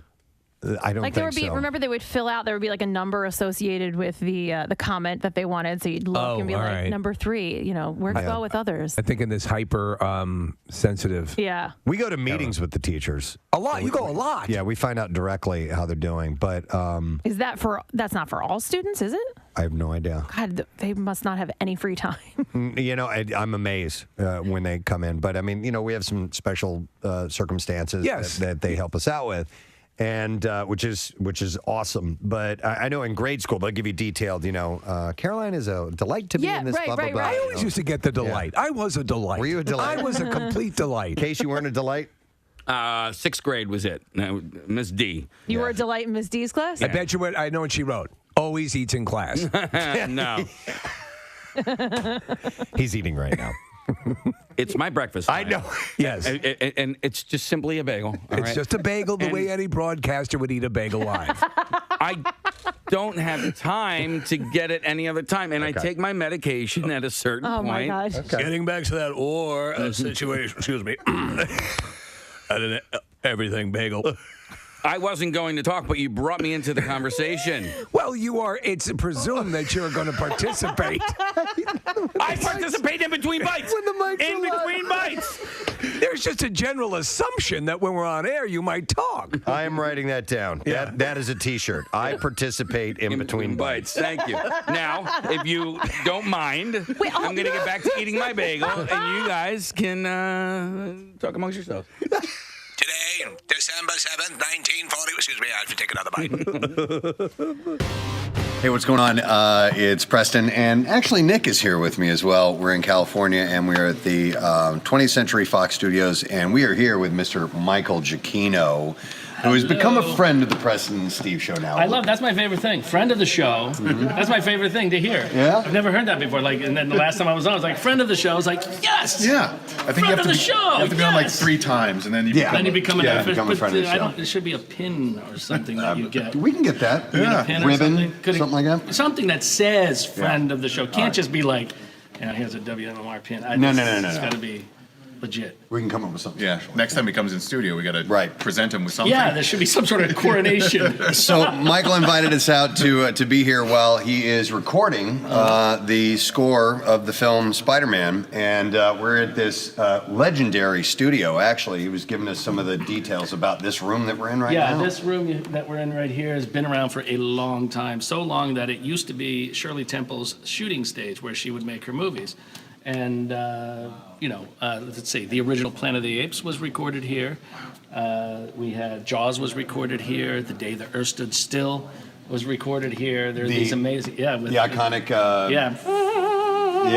that whole thing. And the 20th Century Fox theme. Yep. That was done here. I mean, just oodles and oodles and oodles of things that you would know. Just incredible history here on this stage. And they barely touched the stage in all these years because once it sounds great, you don't want to mess with it. I can imagine.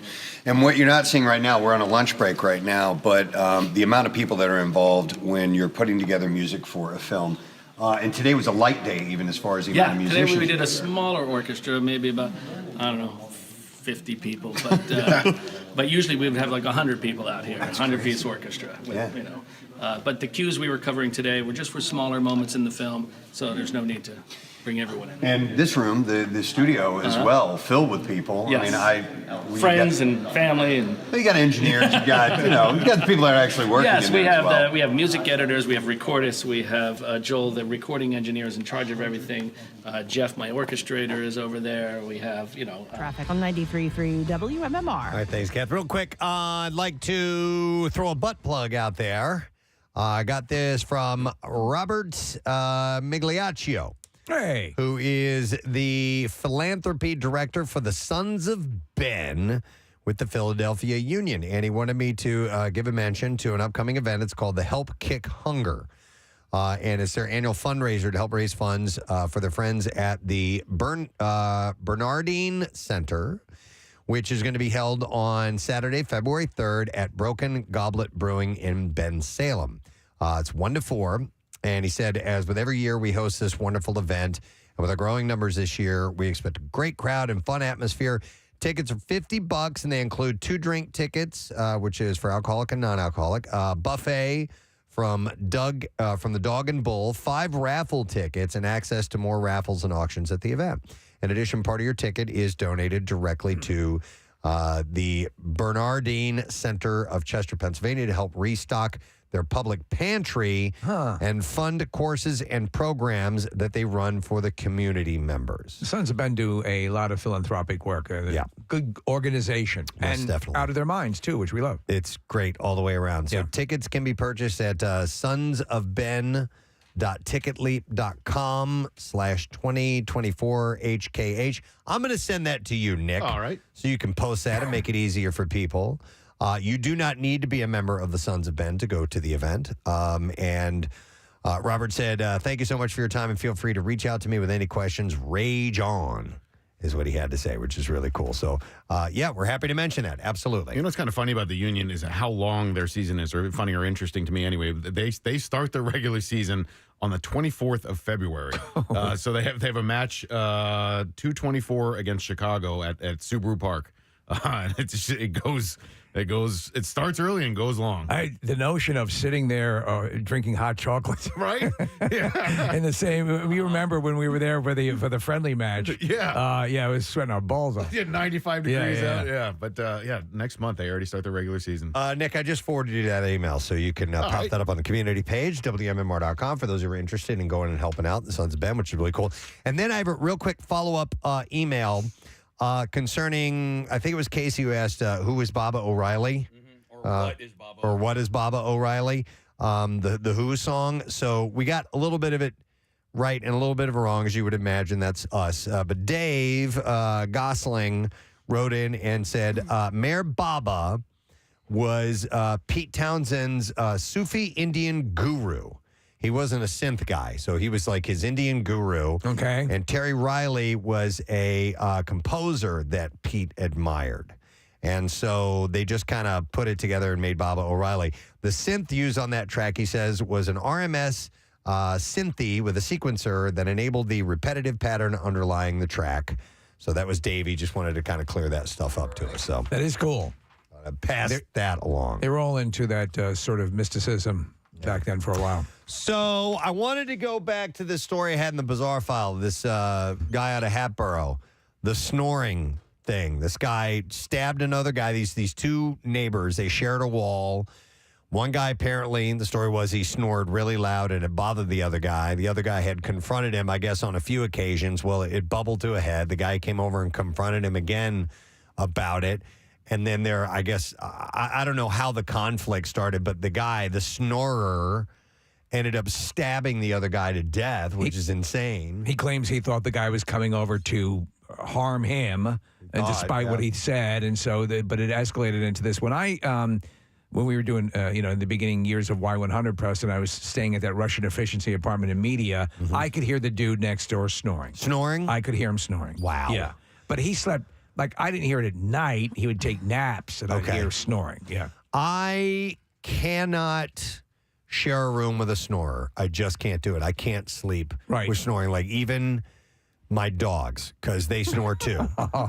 Rook more so than Haley, but if the dog snores, wakes me up. Really? Without question. I can't do it. I've tried before, and the only way that I would ever be able to do it is if I had stayed up so late and was so absolutely, without question, exhausted that my body would allow me to ignore the other person snoring. I can't see. And I'm a snorer too. Right, which is interesting. Yeah. Because you snore, and yet other people snoring will wake you up. I don't have that. I could sleep, though I prefer to sleep alone. As far as just because So somebody snoring in the same room wouldn't bother you? I don't think it would. No. Wow, Because I thought you were a light sleeper. I am. Okay. I am, but I process it as just nothing to be alerted or alarmed by. So it would just become part of the room noise. My dad is a terrible snorer, and it's really loud. And he uses a CPAP machine now, so that helps a little bit. But when we'd go on family vacations, Preston, there were times where I ended up in the rental car outside because I could not sleep in the same room as him. And so eventually he realized my brothers and I probably should have our own room. I don't know how my mom has tolerated it as long as she has. My buddy Steve and I took a golf trip one year, and we shared a hotel room, and even though he was in a room that was separated a little bit from we weren't, both beds weren't in the same room, I could hear him snoring so loud. I literally got up and I went and I got toilet paper and I shoved it in my ears, and I was able to finally nod off because of that. Do you travel with earplugs? Because I do. Yeah. Yeah, and it's, if it's Steve, sometimes it's me, and I wake myself up because I'll snore occasionally too. But like if there's any noise in the room or whatever, I can't stand it, and I need earplugs to get some sleep. I think if you're talking about a real guttural sort of apnea kind of snore, where somebody's having that sort of irregular stuff, that might be an issue. But just more like that kind of thing, I'm fine with. Oh my God, I've never heard a light snore like that. It's always a. I just don't know how, because I'm a snorer, and when I hear people snoring really, really loud, like, how do you not wake up? Yourself. No, not that. With a sore throat. It's, right. You know what I mean? It sounds violent. Yeah, it could. You could. I don't know, but so I'm planning a trip with my oldest, Parker, and I'm like, does he snore or not? I don't remember, because I figured this out because we're going to get hotel rooms, and if he does snore regularly, would it benefit you to sit up all night watching him? Maybe I would do that. No, but here's what happened. So he came downstairs over the weekend and fell asleep on the couch at some point in the middle of the night. So he came, and he sleeps late into the day. So I let him lay there on the couch till like 1 o'clock in the afternoon sleeping, and I was paying attention. And what happened? And I didn't hear any snoring. You passed! Wake up, you passed! We can share a room together, which is wonderful. Guess who's on the hotline? Actually, on our Xfinity Mobile guest line, Fox 29 and Penn Medicine's own Dr. Mike Sprigliano. Hey! Hi, Dr. Mike. You're talking snoring. You're talking sleep apnea. Yeah, I know. Now, most of you are my patients, and the bottom line is I heard that 3 of you snore. Now, have we explored that? Have we years and years ago, you had me take a sleep test. I went and did a sleep study, and they found that I have mild apnea. And then you sent me to a specialist I went to, and then I got the CPAP thing, and I tried using it for a while. I tried very, very hard. I was able to get to sleep, but I couldn't sleep the night with that thing on. There was just no way. So I bailed on it, and I taught myself to sleep on my side, and I don't wake myself up anymore. But I would like to explore maybe a mouthpiece or other things that are available. And cheek implants. But you want me to go through another sleep study. But fortunately, and I said, I don't want to do that again. Sleep studies suck. I hear they're horrible. But wait a minute. they've changed them now. You can do them at home, right, Dr. Mike? Yes. yes. So I want to And do you that. can do telehealth with the sleep people, and the bottom line is there are other options. Besides, I don't think I could handle a mask either because I have some history of sinus stuff. But look, the bottom line is that there are other treatment options.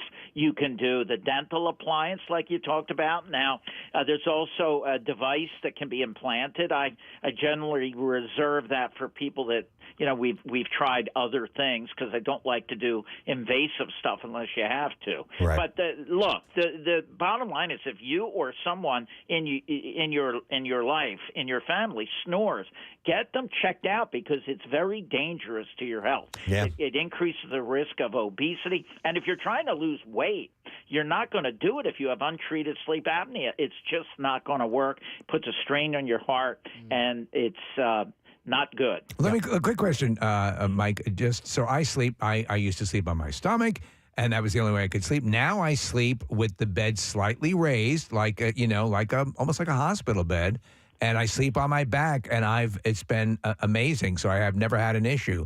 Is that a preferred way to sleep, or is there one position or angle at which the body does best? Well, it's positional therapy, and some people, if they sleep on their back, they have more problems. That's why you can buy T-shirts and shirts that have a tennis ball sewn into the back so that it's uncomfortable to sleep on your back. And so many sleep experts will recommend positional therapy, even if it's just mild. But if you have a loved one that's snoring and it's driving you crazy, it's so easy. And they do the study at home now. You don't have to go and I want to set that up again. How do they I'd do like that to do that at home? How do they conduct that? I believe it's a pulse oximeter. It's a device that measures oxygen tension, and if you have low levels, it'll record it for your nighttime sleeping experience, and it'll tell. Dude, they did when I did it. They put so much stuff on my head and face. I mean, wires all over the place, Steve. It was like they taped this thing under my nose. It went over my ears. Are you comfortable? and- yeah. How are you going to get a good night's sleep with C-3PO? It was ridiculous. Yeah. But I guess they still do that, Preston, on occasion. But for the vast majority now, they do home tests. All right. Like I said, they can do just a telemedicine. They're not going to check your prostate, so you don't have to come in like you do with me. You know what's going to happen, though. You're going to go, and they're going to say, this is like 10% don't respond well to this, so let's get you over to the headgear shop and bolt your bolts in. Yeah, that'll do it. Yeah. Well, and ultimately, the treatment is weight loss. All right. So if you get on a program where you lose weight and you do have sleep apnea, that's going to help immensely. All right, Dr. Mike. Thank you, sir. Love you. Love you. So, Preston, with your sleep issues, have you ever tried going to sleep sucking on a turkey leg? No. Okay. Oddly enough, I haven't done that yet. I'm gonna try that tonight. I think. Yeah. That's a good idea. When you did your test, Preston, where was it physically? Where did it take Right place? across. Oh wait, no, it wasn't here. It was right across from Dr. Mike's office. Downtown? It was down on Market there. Yeah. Because I did it at a hotel one time, and I don't remember if Mike set it up or not, but it was 15 years ago probably at this Did point. your butt hurt when you woke up? No. Okay. That was a different. I don't want you talking to people about this. Very different night. I got zero sleep because of all the wires and everything that's happening, and like it's just one of those things where like, of course I'm going to sleep poorly tonight. I would like to try that home version Nick, of the test. Were you being observed by someone in another room? That's exactly why I was How do you at the fall hotel. asleep like that? How do you fall asleep with 8 wires up your nose and electrodes all over your body? Well, what I thought was worth, Rochelle got tested for narcolepsy one time because she was having some sleeping issues, and that test is even worse. What do they do? They wake you up when you don't want to be woken up. Oh, yeah. And then they force you to go back to sleep when you're not tired. Yeah. It's like this. It's a series of waking up and going back to sleep and waking up and going back to sleep thing. Which do she they said was just a nightmare. Lean you back on a board and pour water over a cloth on your face? It sounds like it. By the way, and I'm going to go to these calls. Hang on the line if you're on. But my dad had really bad sleep apnea, and this was decades ago, where they would do a surgery, and I don't know if they still do this or not, where they went in, they removed his tonsils, his uvula, bunch of stuff in the back soft palate. Wow. I don't need this. He went from snoring like the regular to after that thing, and I'll do my best. Okay. But it was like, wait, it was like, it's like the frog. Yeah, it was kind of like that. Here, it's like this, Preston. Yeah.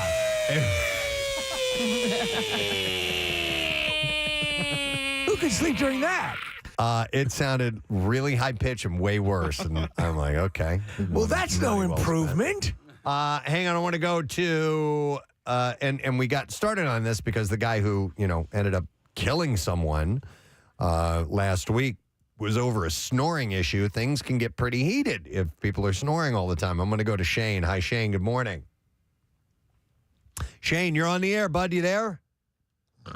It says he was sharing a room with his brother, and he would flip his mattress over to get him to stop snoring. Probably a nicer way to do it. Yeah, there probably is a nice way. Why don't you stab him? All right, we'll go to Alan next. Hi, Alan. Morning, bud. Hey, morning, Presbo. How you doing? Good, man. What's up? So I kind of got two stories. One related to what Dr. Mike said earlier, but the one I wanted to share is back in college, in my fun days, I guess you could say that, I kicked a girl out of her own bed because of my snoring. What? Because I was snoring so loud that I kicked her out of her own bed. Like she, after what we did, we went to sleep. I woke up. She wasn't next to me. Wait a second. And did you guys have sex? Yeah. All right, so wait a minute. So you woke up and she was gone, so she just couldn't take it anymore. That's what this is coming down to. Correct. Yeah. So I woke up. I saw her sleeping on the couch, and she goes, "You got to get out." I've never. She's like, "No one has ever slept in my bed alone." So I said, "Okay, cool." Did you ever see her again? No. Yeah, I figured as much. But yeah, that was the case. That was a deal breaker. Yeah. All right, and then the other story is, with the whole home sleep testing, it's just as bad. You'll have tubes up your nose. You'll have that blood oxygen level on your finger. Yep. And you'll have to strap this thing on your chest. And when I got my test results, apparently I stopped breathing 100 times an hour. Okay. So Alan, you're saying that even with the home test, they make you insert hoses up your nose?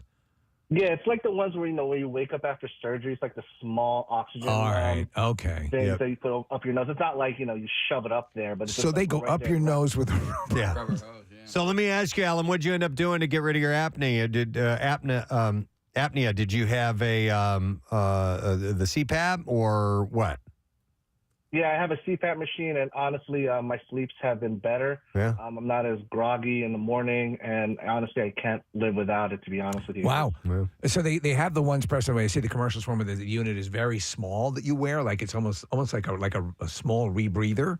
And then there's the one that Dr. Mike was talking about where they plant that device. I'd rather do that, man, because I get up and have to go to the bathroom a couple times during the middle of the night, and then you got to take that stuff off and put it back on, and it's just and I tried using that. It would, and like I said, I could get to sleep, but I would wake up in the middle of the night, and it would be this air forcefully being blown into my nose and mouth, and I just couldn't take it. Yeah, and to Casey's point, it dries out. To me, they would dry out your throat. Yeah, big time. All right, we're going to go to Matt next. Hi, Matt. Good morning. Hey, good morning, guys. Hey, what's up, buddy? I think that first caller, Shane, we might want to look into it. His brother might have killed him. It's quite possible that's why he wasn't on the phone line. Good point, Matt. What's up? Oh, jeez. Rest in peace. Yeah. So I worked at a firehouse, and we have a common bunk room. So there could be anywhere from like 6 to 8 people in there overnight. And I was my bunk was right next to this guy that snored. Like, I wouldn't call it snoring, but it almost sounded like a chainsaw. Just like Nick's dad's. That message. Yeah, dude. No, I know you. He would stop, and it would be like he'd snore and stop, and then it'd be it'd be like he was choking. Yeah. Yeah. And he probably was. That's what happens. You stop breathing. And Yeah. then, I can't sleep because it's like I'm listening to him, making sure that he's breathing. And it was horrible. And then you got, our air conditioners would run. The air conditioners wouldn't be on, but it'd be the fan just for noise to try to. Yeah. So Matt, you guys are firefighters. You're there because you need to be on hand and be ready to go and to be alert. Isn't that counterproductive if you have people who are snoring the other guys awake all the time? Yeah. Yep. But not much you can do about it. Yeah. All right, thanks, Matt. Appreciate it, bud. On a side note, speaking of the bunk room, in the beginning of Major League, when they're in spring training, they have them sleeping in a common area like they're cadets, joining the Army for the first time. And I just watched it over their Christmas break. I'm like, hang on a second. That's not how they do it. Like, do you know what I'm saying? I do know, yeah. Real. This movie's lying. Casey, remember she was trying to cheapen it as much as she could for them. Yeah, but nobody batted an eye. Nobody. Yeah, Well, they no, you're needed the right money. about that, though. Yeah. Preston, have you ever had a snoring session so profound that, like in the cartoons, the blanket would roll up each time you breathe in? I know that if I do lay on my back, I will wake myself up from snoring, and you wake up with an inhale. Because you've stopped breathing. Yes. Yeah. And you need to breathe in, and that's what happens. I'm going to go to Mike. Yo, Mike, good morning. Good morning, guys. How are you? Great, man. What's up? Hi, Mike. So I love it. I do. This takes me back a couple years ago, COVID. I was, kind of not working so much, and my girlfriend at the time, now fiance, kept riding me about, hey, you got to go get this done. You need a CPAP. You stop breathing. She was so concerned when I would, stop breathing in the middle of the night. Like one night, or one morning, I wouldn't wake up. And finally kicked me in the butt enough that I went and got a sleep study at home. As these other guys were saying, it's a pulse oximeter that they put on your finger, something around your chest, the little strap, and then what they call a nasal cannula that goes up into your nose. It's, it's not really deep in there, maybe a half an inch or so, not bad at all. Right. They, recommended wearing a shirt for the strap thing, which I'm like, I never wear a shirt to bed. And I, toss and turn it all night. I guess at some point I fell asleep for an hour because that's all the data they got. And it turns out I stopped breathing like 86, 87 times in an hour. It's crazy. And, which was shocking to me. I mean, I know the one guy just said 100, which is even more. Yeah. But I got a CPAP on now for, I guess it's 3 years. Amazing rest. I wake up more refreshed in the morning. I was always concerned about the whole, hose and mask and everything, because I remember my dad had one when I was real young, sounded like Darth Vader. Yeah. Do you have this? Do you have the smaller version, Mike? Do you have the one that they advertise that's about half the size of the original CPAP? Probably. It's not too big at all. I don't know, maybe 2 softballs together or something. It's not too big. Could you just put 2 softballs on your Got 2 reservoir in it, so it gives some moisture to it, so it's not really dry. All right. You have to put distilled water in them. Right. I've seen all the commercials about cleaning them, and because if you don't clean them, then the mildew can get inside, and you're pumping that into your lungs. And then you got to travel with that thing if you go anywhere, too, which is kind of a pain in the ass. It is a pain, but it's worth it. You're getting sleep. That's all that matters. I appreciate it, man. Thank you. So, I mean, it's not the size of the mask, Steve. It's the air being blown into your nose. Right, yeah. That's the hard part for me personally. And I would actually like to talk to somebody who's done one of these other things, either the oral device or the implant or something else, because that one. And I'm getting along fine without it, but I wouldn't mind finding a solution where I could sleep on my back. I would like to sleep on my back if possible. So do what I did. I got a sleep number bed. Oh wait, I have a sleep number bed, but I can't do the incline sleep as well. Okay, I can't do that. I've tried it, and there was actually a wedge that I bought. Yeah, and no. Yeah, nope. It took a while. Let me see. There's a bunch of people calling in about various snoring things. Let me see what this is all about. I'm going to go to Alyssa. Hi, Alyssa. Morning. Hey, guys. Hey, what's up, Alyssa? I laugh at this story so much. When I was 12, I got stuck in a hotel room with my dad, and, he was snoring like a bear. I did that kid thing where I went to the bathroom to do a silent scream because I was so frustrated I wasn't sleeping, and it dawned on me in there to put toilet paper in my ears. Yes. So I rolled up balls of toilet paper, and I fell asleep great. I didn't worry about it for the rest of the trip, and I kind of just kept them in there. Oh my and then God. I got ear infections one day, And my parents are like, oh, are you feeling okay? Because I was like not walking. I was like, yeah, I put toilet paper in my ears when Dad was snoring the other night. And my mom hits my dad, and she's like, see, I told you, you got to get this under control. I love that. Did he? He finally, that was it, because what happened was she took me to a pediatrician. They couldn't get it out, and they had become so infected because I went swimming and everything. I had to go to an ENT and get it out. And my mom's an Italian, from Brooklyn, and she was like, "Do you see what you did here? Do you see what this is causing to our family?" Oh man, that's perfect. Blamed it on Dad. You're hurting our daughter. And then Alyssa, what did Dad end up doing to fix the problem? He got the sleep study, and I don't know if this is true. I have a very dramatic mother. So the story goes, they woke him up within an hour. They're like, "This is it. You're done. You're getting the CPAP." And he's had it since then. And it's one of those things where if he doesn't do it, he actually physically can't sleep. Okay. Okay. All right. I got it. But it's working for him. I love how your mother turned it around on him. That's hilarious. You're murdering our daughter. Yeah. Well, yeah, and I think too, she's like, finally, I can get some sleep. Yeah. It's like one thing, she has to go to to a specialty doctor, but I've been complaining all my life, and now you do something. Yeah. So, all right, thank you, Alyssa. Preston. So, when you when you're really snoring, you can wake yourself up. Sure. A lot, right? Yeah. Yeah. I've never had that experience. I'd assume it'd be terrifying. I will go to Lee. Hi there, Lee. Hey, good morning, Good morning to see you, Lee. What's going on, brother? Yeah, so I had really bad sleep apnea. My wife used to actually take videos of me falling asleep on the floor because I was always exhausted from it. Okay. And I ended up going out doing a sleep study. When I did the sleep study, they said I was waking up about 80 times per hour. It's unbelievable. I tried the CPAP machine. It did nothing for me. And as it turned out, my doctor said my tonsils were enormous. 47 years old, I went and had surgery. They took the tonsils out. They removed the adenoids, cut back the uvula, did soft palate, and they also corrected my deviated septum. And since then, it's unbelievable. I can snore. I get sleep. It's great. Complete difference. Did you notice? Was there a change to the way you breathe, to your voice, any of that peripheral stuff? No. The only issue that I have is it's still, even now, it's been a year, and it's still a little bit soft in the back. Okay. So eating spicy foods affects me a little bit.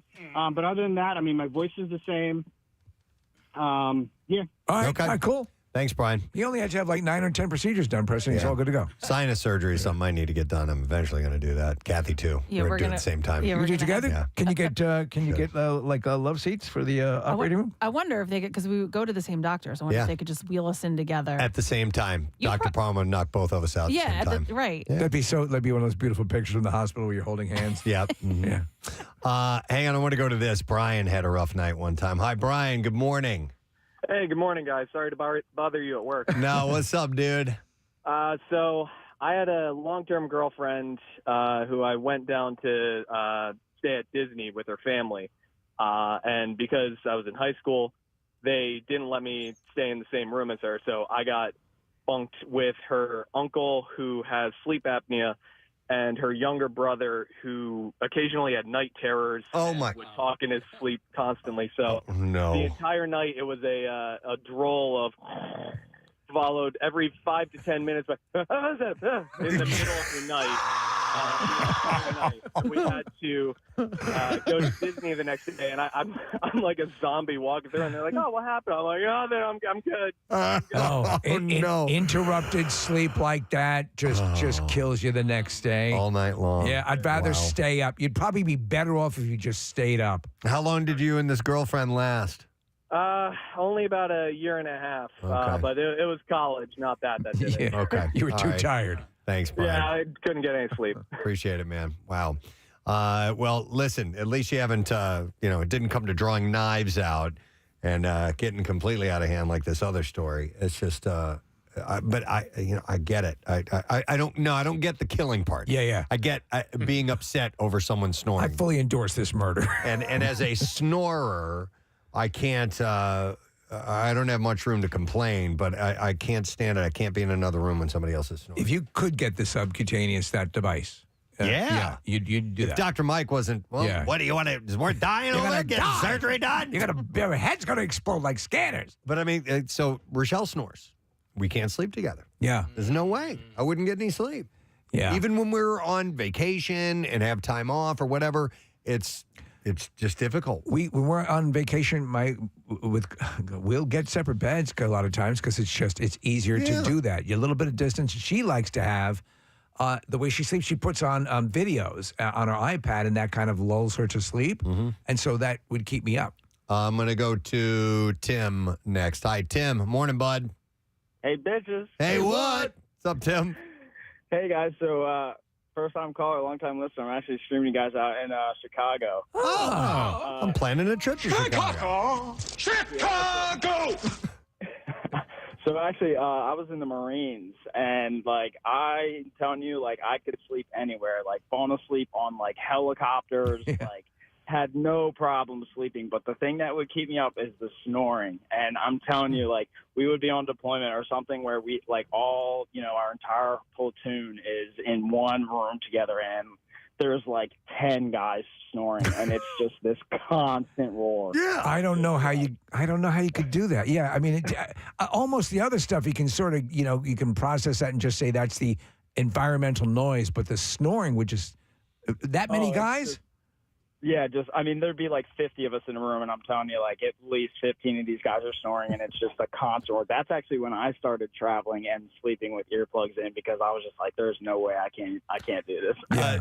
Tim, being in the Corps, when you were in basic, did you have the bathroom with no stalls and everybody had to just crap? Yeah. Oh, There was one just giant urinal trough. It was 10 feet long, and you'd be there would be two guys shoulder to shoulder, their shoulders would be in front of your chest, and you have to pee in between them almost, because they would make us all go at the same time, and you would have to I don't mind peeing, but taking a dump next to with no shoulders, stall doors, nothing. Oh my god! Well, that's they kind of break you down that way. That's what they do. Yeah, that's what they do. But I would have a very hard time with that. There was talk with the showers too. It was just one big shower room. It was a big rectangular square. Yeah, and the shower heads. And there was one time where they literally had us in line, and you had to walk through, and just as you were walking, walk under each shower head that was on, just soap up, lather up, and rinse off before you got out of there. Like a conveyor belt. Wow.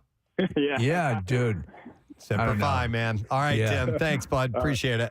They used to have one of those. They used to have a round trough at Penn Station in the men's bathroom. I've peed at one of those like that where you're looking across at another dude with his junk out whizzing. Yep. Yeah. That was pretty standard. That's when I used my fake penis. But I could do that. The snoring, no, thank you. All right. Anyway, pretty intense story, and I got sent that several times. But this led to a full-on stabbing and murder. Yeah. And snoring was one of the main issues that caused that whole thing to happen. Wow. All right. By the way, Marissa sent this in. Apparently, there's a meme that's making the rounds right now. It says, snoring is the biggest flex. It's like, hey, just want to let you know I'm sleeping hard. I'm having such a great sleep that I wanted to keep you awake just so that you can acknowledge the fact that I'm sleeping and you're not. There it is. Yeah, that's how you get stabbed. All right, we're going to take a break. I see the fridge in our Acme Lounge hanging out, ready to come in here and spend some time with us. We're going to get Todd Fedoruk in here. We also have a concert announcement coming up with music news, so some reasons for you to stick around. We'll be back in just a moment or so. Stay put.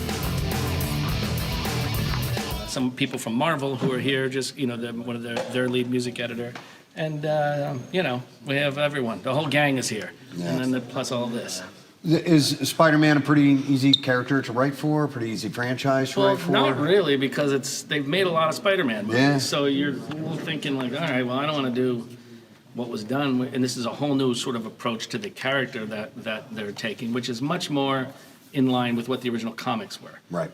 High school kid, bitten by a spider, the whole thing. And the nice thing is it's not a full-on origin story. Right. So, well, we all know who Spider-Man We've is. seen it. And we've had it a couple of times, So they're able to just kind of get into the movie and have some fun with it. And the kid, Tom, I call him a kid, but Tom Holland, he's incredible. He is just such a good Spider-Man. I think everyone's going to love him so much. Another Brit playing an American character. Yeah, well, they got amazing actors over there, right? It's true. Come on. Where are Benny we? Hill show. Right. I mean, it's all...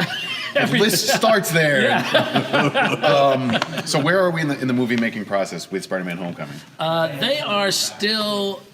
They're still editing slightly. You know, now from now on, I think they'll be, maybe the picture will change slightly with trims and different things like that. But what they're really working on now is finishing all the visual effects. Okay. Getting all of that stuff, as you saw today, a lot of the shots in there. Yeah. You could still see wires hooked up to him. Yeah. You could still see or like a sort of a previs of Spidey. Which I think is crazy to us because we think of by the time the ads start running, the movie's That's in the done. can, it's No. done, it's ready to go. And it's not. No. Yeah, I mean, the music hasn't even been added to it yet. There's all these visual things that need to be There's fixed. so much still going on in the film at this point, and it comes out in July, so it's just, you know, there's not much time left. Wow. But it's the way it always is Yeah. nowadays with films, you know. It also depends on the filmmaker, depends on the director. Certain directors are much more, no, this is my film, that's it, it's done.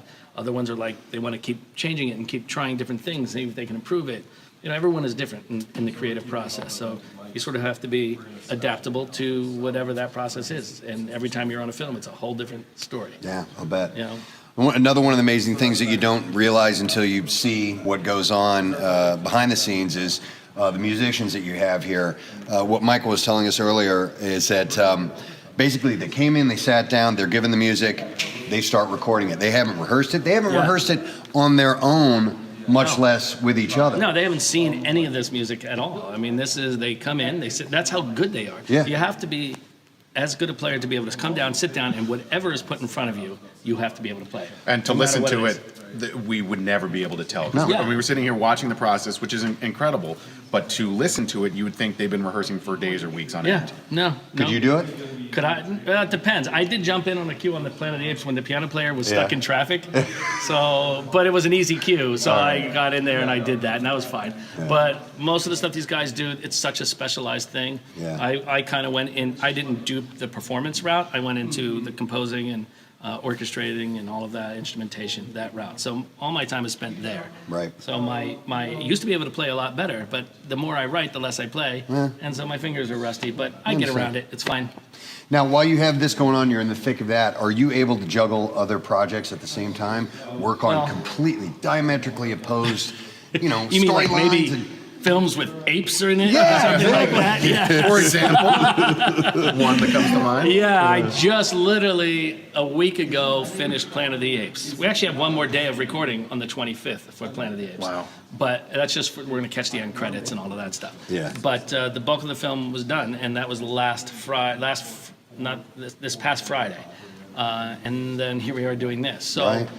You don't always want it to be like that, you know. But it's been a crazy schedule the last couple of months, and but luckily, like who I'm working on Apes with, Matt Reeves, is such a good friend, and we've done everything together. He did Cloverfield, a film called Let Me In, the last Planet of the Apes, and this one, and right now he's scheduled to do the next Batman. So wow. So he's such a great filmmaker, such a good guy. So I love working with him, and he's very understanding about everything else that's going on. Yeah. And they're very kind about that. So we make room for it. I was talking to Curtis, who is your assistant. Yeah, or- Curtis is great. Curtis is a friend of the family, but also an incredibly talented musician. And what he does is he tracks all of the percussion changes. Because what we do, a lot of times when we're using big rhythm sections like this, Yeah. you know, we change things all the time. Change this, change that, do this, play that. Or they may pick a certain type of snare to play. It may say snare in the score, but we don't always know which snare they're taking. So what he does is tracks. Okay, they took this snare and they did that. So that way we can update our score. So when we walk out of here at the end of the day, it's exactly what we did. Okay. It reflects exactly what we did here today. It's interesting to hear the changes on the fly too, because you'll do a version of it one way, and then you'll add an electric cello or Right. electric guitar or something like Take that. something out. Take something Use it, out. Yeah, and it's fascinating to hear very subtle differences. And is that just something where something feels right for you? Yeah. You I'm go just with that? listening to it and I'm like, nah, that's not going to be right for this scene. Yeah. Because it's always about you want to track what's emotionally happening in the scene Mhm. and make sure whatever the music's doing is reflecting that. So sometimes if, the first time you play it through, the percussion guys, they pick something, they do it, you go, okay, that's not exactly right. Or sometimes it's spot on what you want. Right. But it's always keeping an eye out for that to make sure it can't ever be about like, oh, I like this music I wrote and we're just going to do whatever I want. It's got to be what is right for the film, what's Right. right for the picture. Well, as a composer, you have to be able to hear it without ever hearing it as you're writing it. Yes. Because these guys haven't seen it, they haven't played it, Right. meaning you haven't heard it. I'm sure you have a keyboard that We you have a work on, you keyboard, get we an have idea. mock-ups. We get, or I can do orchestral mock-ups with fake French horns and all Okay. of that stuff. Yeah. So in that way, it's more so that the filmmakers can see it and hear it with an idea of what is going to be happening behind it. Right. But on a score like this, it's very tough because so much of what's going on, as you saw in that room over there, how are you ever going to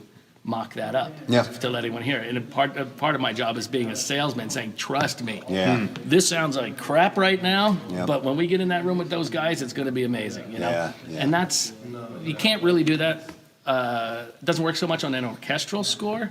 Orchestral score, they play what you write. Right. But when you have rhythm guys involved, they are just, Yeah. they add their personality to it. Especially a legend named Alex Acuna, who is Yes. playing on this film. Who He almost lost his mind. Yeah, he's a legend. I'm a drummer. I've been reading about him and listening and stuff since I was a teenager. So it was pretty cool to meet him and to watch him work in there. Thanks for letting me go in that room. I know. While they were, They're so nice. Him and Walter. Yeah. They're amazing, and they're always a pair. Like they've been working on my films for ever. And oh, he's so worked you with- use them regularly? Oh yeah, Okay, yeah. cool. Well, he's played on everything. He's worked with Elvis. He's Oh, yeah. worked with Yeah. McCartney. He's worked Uh-huh. with legends over the years, and now he's doing this. And now he's with me. Yeah. Sadly, he's like, yeah. He's getting a check though, right? Yeah, he's getting a check. Yeah. It's all good. How long do you guys anticipate working on the Spider-Man? We have today, this afternoon, we're gonna do some what we a band afternoon where we have like the rhythm guys doing some rock stuff for some cues, and then we have 3 more days of recording, and then maybe a half day after that. See, in the scheme of it all, that doesn't seem like a whole lot of time No, to it me. goes- As opposed to, I mean, filming is a different story, and they Yeah. shoot a lot and then Yeah. cut it down to what they want. But I was surprised to hear that it was only like 3-4 days, maybe 5, something Yeah. like that, and then you're done. Yeah, that's Wow. it. I mean, there's a lot of work I leading up spend to it, like, but- maybe on both of these I did fairly quickly, so I might spend 3, you want 8 weeks to write a score. Sometimes you don't have 8 weeks, but anywhere between, 4 to 8 weeks. Wow. Star Wars, I had 4.5 weeks, and that was a nightmare because of the way the schedule was. 4.5 weeks to write? How to write the whole thing. It's not like it's an iconic movie. Or Yeah, it's not, you can mess that one up and throw it on the No pile. one will ever notice. God, that's crazy. So yeah, man. so that was probably the craziest it's ever been. This was a little more flexible, which was nice, even though they were on top of each other. Yeah. And that Star Wars happened like literally like finishing Doctor Strange, and then the next day going right on the Star Wars. So it was pretty brutal, but it was a lot of fun.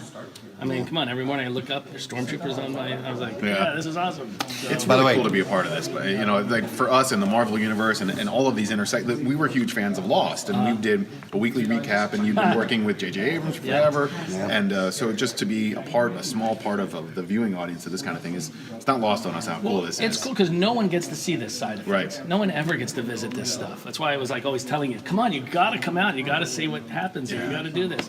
So And here we are. Yeah, We and made it. You did it. Speaking of Doctor Strange, I was at the movie, credits come up, and it says music, and I didn't know you'd done the music. Music by Michael Giacchino. I'm like, friend of the show! Friend of the show! You were sitting right next to me. Yeah. You're like, "It's Giacchino! Friend of the show! We know that guy!" So you did that. You did Rogue One last year. You have Spider-Man and Apes this year. And then we were talking a little bit earlier about some of the other ones that are coming up. I don't know if you're allowed to say or not. Yeah, some no, but I have Incredibles 2 actually is coming up. I'll start writing that probably in the fall. And then also after that is Jurassic World 2. Wow. Right after that. So we'll be doing that around this time next year. Yeah. Yeah, so it's a little busy. Yeah. It's all good. But the biggest of the bigs out there. I mean, like these are tentpole movies. Small little movies. Right, Very indies. small. I only work on independent films that, that's small stuff. Who would have knew a kid from South Jersey, right? Right? Yeah. Look at this guy. Look at that See, guy. I know how to sneak into places. Sneaking into the vet, Yeah, exactly. Spectrum. I know how to do all that. You learn how to do it. Sneak That's into awesome. Hollywood. I know how to do it. Do you think you'll ever do any more live scoring with the Philadelphia Orchestra at the Man or anything We like want that? to, yeah, absolutely. We'd love to do the third Star Trek film with them. Absolutely, because we did the other ones. We'd love to do that one. They're so much fun, and the Man is a great place to see anything, to witness anything. But when you get the live scoring, last year I went and saw Back to the Future. That was fun, and right? It was a blast. It's so much fun to do. We're trying to get Rogue One figured out where we're going to do that because we're preparing that. But yeah, we're always looking to do that kind of stuff. We want to do Up, and we want to do. There's so many. And that's what's so nice about the films I get to work on. They're the kind of things where you can take them to an audience like that, and people will come and see them because the Pixar films are amazing, and they're all just fun movies that you want to go and hang out and have fun watching. So. Yeah, cool, man. Well, thanks for having us here. Absolutely. Appreciate it. We're excited. Glad you came. Taking a lunch break, then going back to work. So, Michael Giacchino. Nice job. Yes. What caused a herd of cows to jump to its death from a cliff in Switzerland last week? That is the question pondered by farming experts in the area. You know what they're labeling this, Preston? No. Oh. An utter catastrophe. Oh, my God!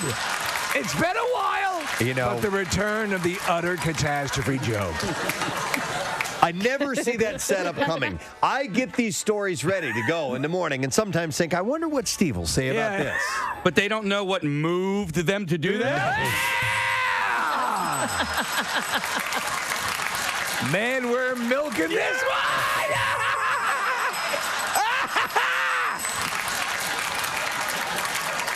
No one knows what may have steered them off of the cliff. It just doesn't stop! Yeah. Still going. Before they had to hoof it out of there. All right. Okay. What else you got? Teats.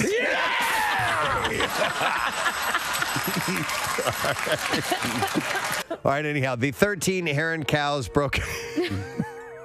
The crowd loved it. They did. You could hear the applause. Broke out of their pen, ran towards a cliff, and either fell or threw themselves off the 50-meter drop last Wednesday night. Wow. 12 of them died. The 13th actually survived, probably because it landed on the others, but was injured and taken to an animal hospital. The cows broke through several lines around the pasture before finding themselves on the ridge. They fell into the void as though they were forced into it. The president of Farming Insurance Company in the region told the paper, in total, the cows were thought to be worth about 20,000 francs. They're saying the remaining cow's odds are half and half. Oh. God.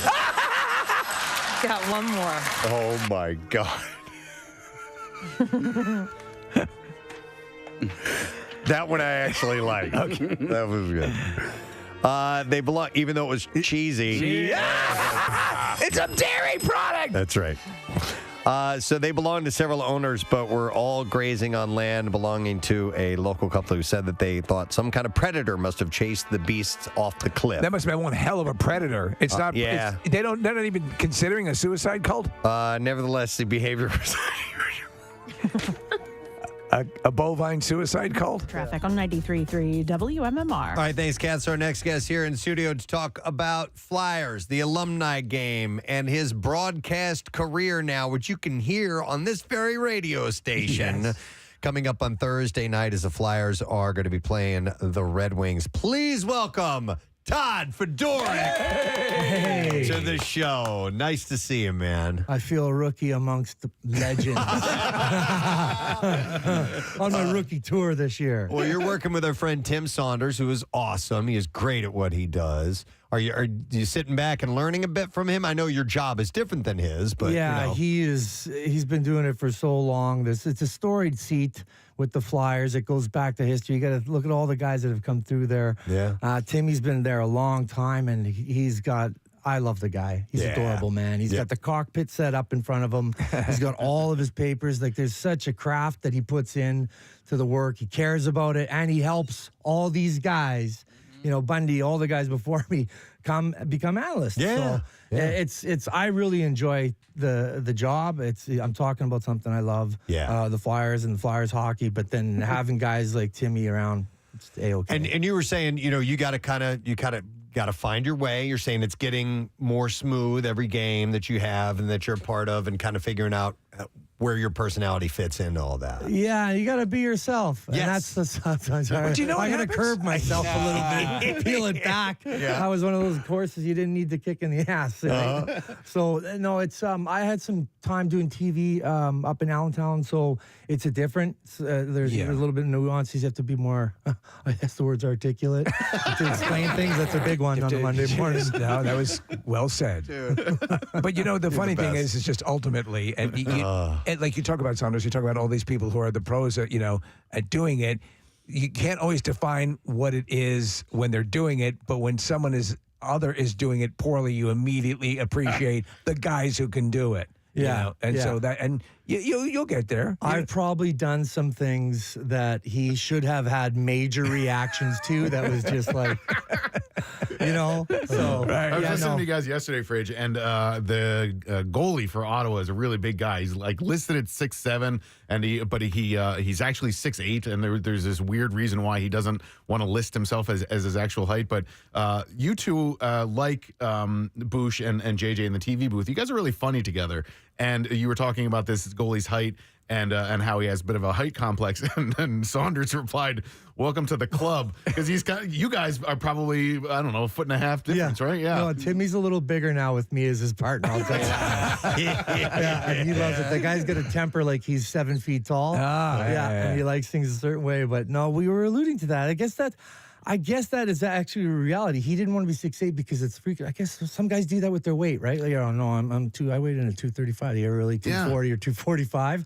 But I don't know, 6'8", I think the reason being is he could be one of the tallest goaltenders in the NHL if that was the case. Okay. He doesn't want that, but nonetheless. Well, he's on his knees. He's covering the net. Yeah. I've never heard of scaling down for height, Yeah. Well, so it's interesting because we had, and it's a different sport, but, kind of the same craft. But we had Brian Dawkins came by our camp out for Hunger a couple years ago, and he was big, right? Like muscular and just the type of guy who didn't stay in shape just for football. It's who he is as a person, lifestyle. Right? But he was like, he had said, he's like, I could never play at this weight. And it was just so fascinating to me. And that not only he, but you guys all have to know your bodies and how you respond. And okay, well, hang on a second. I didn't play as well at 230. Maybe I should bring that back down to 220. You know what I mean? Oh, these players in today's game they are Ferraris. They are supercars. The way that they are training, you got to understand, they've been doing this since probably before they were teenagers, 13, 14, developing their bodies for that style and that speed. And then once they get there, they find out it's harder. I got to learn more. I got to play heavier. So it's like their bodies have to do so much. They are peak athletes, and that's why it's a special sport to watch. Yeah, because they're freaks. So you had mentioned Ferrari, and I wanted to ask you about Tippett because I wasn't aware of how fast he was as a skater, and do you have any idea of like what the fastest time on? I think his was 24. His speed burst was 24:21 in the. They've got a new tracking thing, so it's when you get the puck and you go. I remember that, man. It looked like the background was moving in slow motion. And he was just chugging up the ice. Like that was a speed. He's got some talent. He's starting to really develop that. That little spin move he did against Dallas last week was, it was a Gretzky looking maneuver that he made. And we've got your call of that, you and Tim. I'm going to play this here if those who missed it, because it was incredible. Bar down. This is a highlight. This is going to be probably the goal of the year. This is such a nice goal by Owen Tippett, by himself, by the way, as he chugs up that ice, a little dipsy-doo, and goes bar down, far side, top shelf. What a goal, Timmy. Dude, I love it. That's what you got to put in there. That's what you got to throw in. Hey, when you see something like that, just to see a goal like that, because as a player, it was special. It was done in all one motion. It's going to go down there. They're going to be looking at it at the end of the year. It'll be a candidate for sure. And that's why that excitement just comes across. I like that. I was watching it on TV at that point, and my jaw just hit the floor. And I've watched it, 100 times since. It really is just one of the highlight goals of the year. And the way that he's been playing, I guess he missed the end of the Avalanche game on Saturday, and then he didn't play yesterday, right? When you get any prognosis on when he's coming back? Well, it was a lower body injury. It was day to day. We found out yesterday, so he was testing it out on this. That to me is a sign right there. Nothing's bad if he's even getting the skates on the next day and trying it out, regardless of what he did. The fact that he did that is a good sign. So hopefully he's back sooner than later. But hey, take some time. Make sure that you're perfect coming back, because the way his game is going right now. It's amazing. Yeah. I would ask this because, more an observation before we came on air, and you were talking about something that we're all saying, which is We knew things were going to take a tectonic shift in the positive direction here. But I think even with losses here and there, everyone is saying this current iteration of the team, Preston always puts a lot of weight on the team having fun, and visibly so. And everyone buys into that. The energy around this team is palpable. Yeah, yep. Yeah, they've got what you need in any team sport. You gotta care about each other. Yeah, and they've found that. That's a critical dynamic that takes coaching, but it's also lightning in a bottle. To have the level that these guys care about, a few things have to happen. The acts of violence sometimes in hockey are good catalysts for that. Right. Sealer did a job sticking up for connecting early in the season. Young guys see that, they're just like, whoa, this is the real deal. I'm in the NHL. Yeah. And then you bond. They got together. So that's correlating into their game.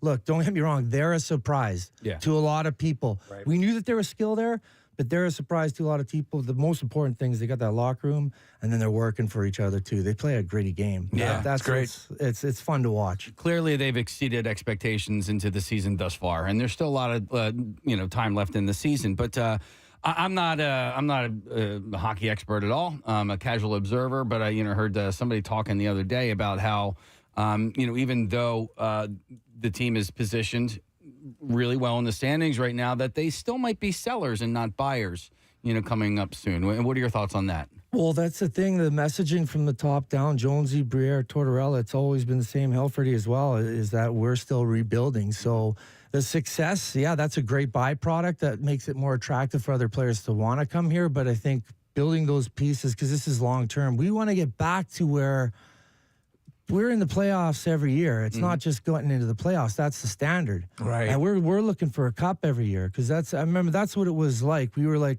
we'll do anything to win every single year at no cost, no matter what. We haven't got that back. So I think getting that back in place is what they're going to do. And that takes time, rebuild. So assets that we have, if the trades are there, I think these guys are going to be, sellers. Todd, I want to ask you about the whole Cutter Gauthier, Jamie Drysdale thing. I mean, the Flyers were 5-0 with Drysdale, which was amazing, and then they lost a couple this weekend. But what's your take on why Cutter didn't want to play here? Any insight that we don't know about as outside observers? Well, I know that they just didn't talk to the new regime. Yeah, basically, Cutter's camped. Cutter. They just so what happened prior to is old news, old hat.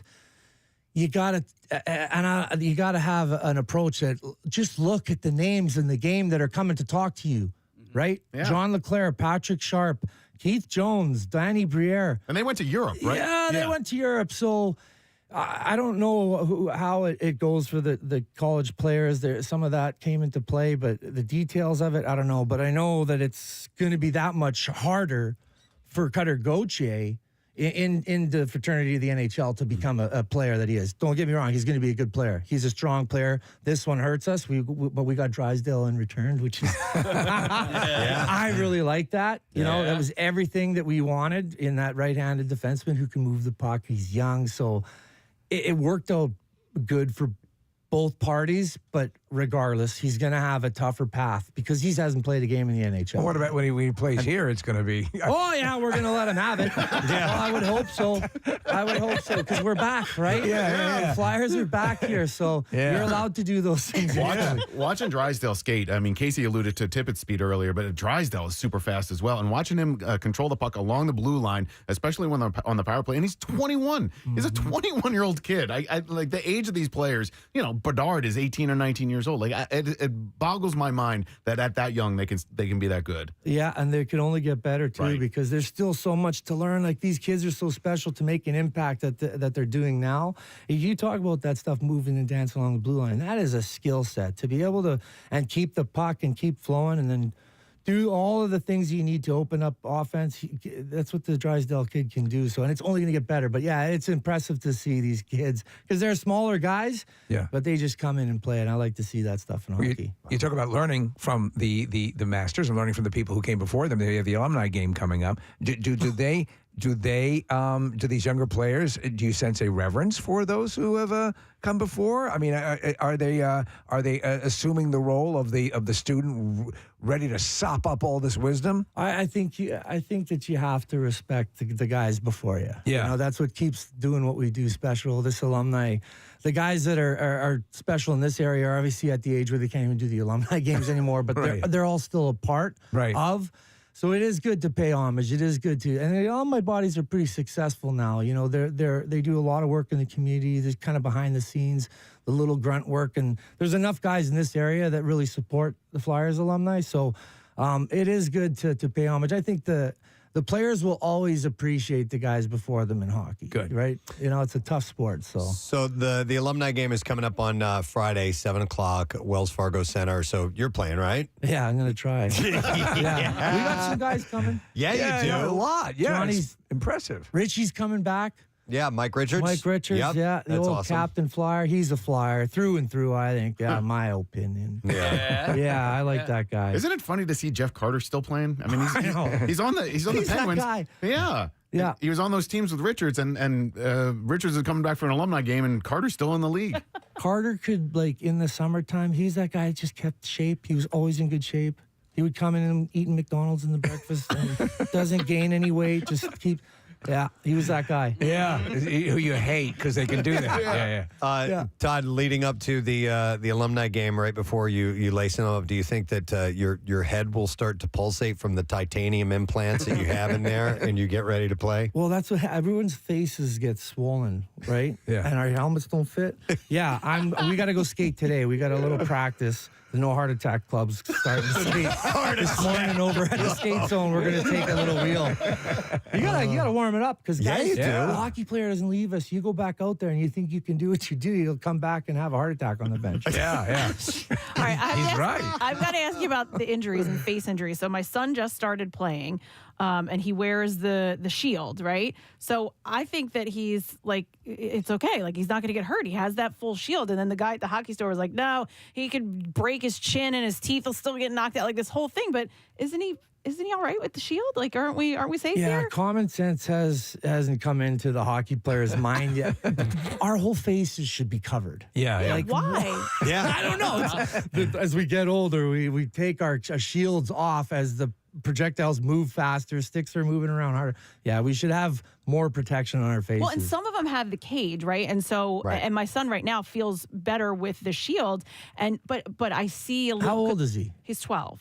Yeah. But like, I see some of the kids with the like, I see them moving past, and like you said, and then eventually, I guess after high school they can, or whatever, out of college they can take it off, and it's part of like what his peers are doing. You know, like, I see him, like, is it not cool to have the shield? I don't know, you know? So I'm just worried about it. But the shield is like, right now, no, this is what we're keeping. Cage it up, kids. Yeah. Stay protected. Keep your teeth as long as you can. Watching old footage of old, hockey in the 1960s and so on, and watching the goaltenders that have no protection on their face is just pure insanity to me, man. There was a mask with like all the stitch marks. I can't remember the guy's name, so I'm not going to say it.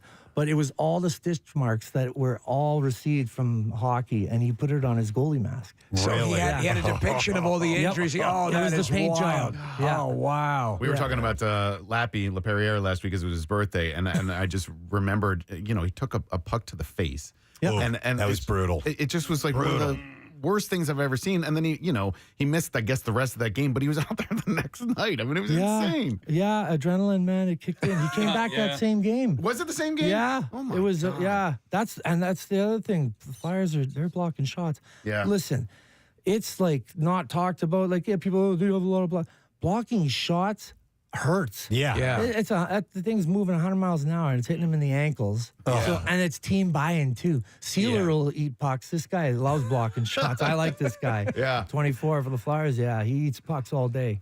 I think they scored It's crazy. 2 power play goals yesterday or over the weekend. Anyway, but the penalty kill continues to be outstanding, and the shorthanded goals continue to be incredible. I wish the power play would kick it up a little bit, but the PK's fantastic. Yeah, their specialty teams has been hit or miss, but the PK all year has been strong. Konechny's back on it now.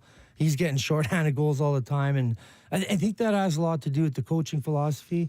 It's just defense first mentality, but as soon as you can go on offense, and that translates to their PK. And then you get guys with speed on the front end, and then little chemistry. Those guys go right away. So it's exciting to see.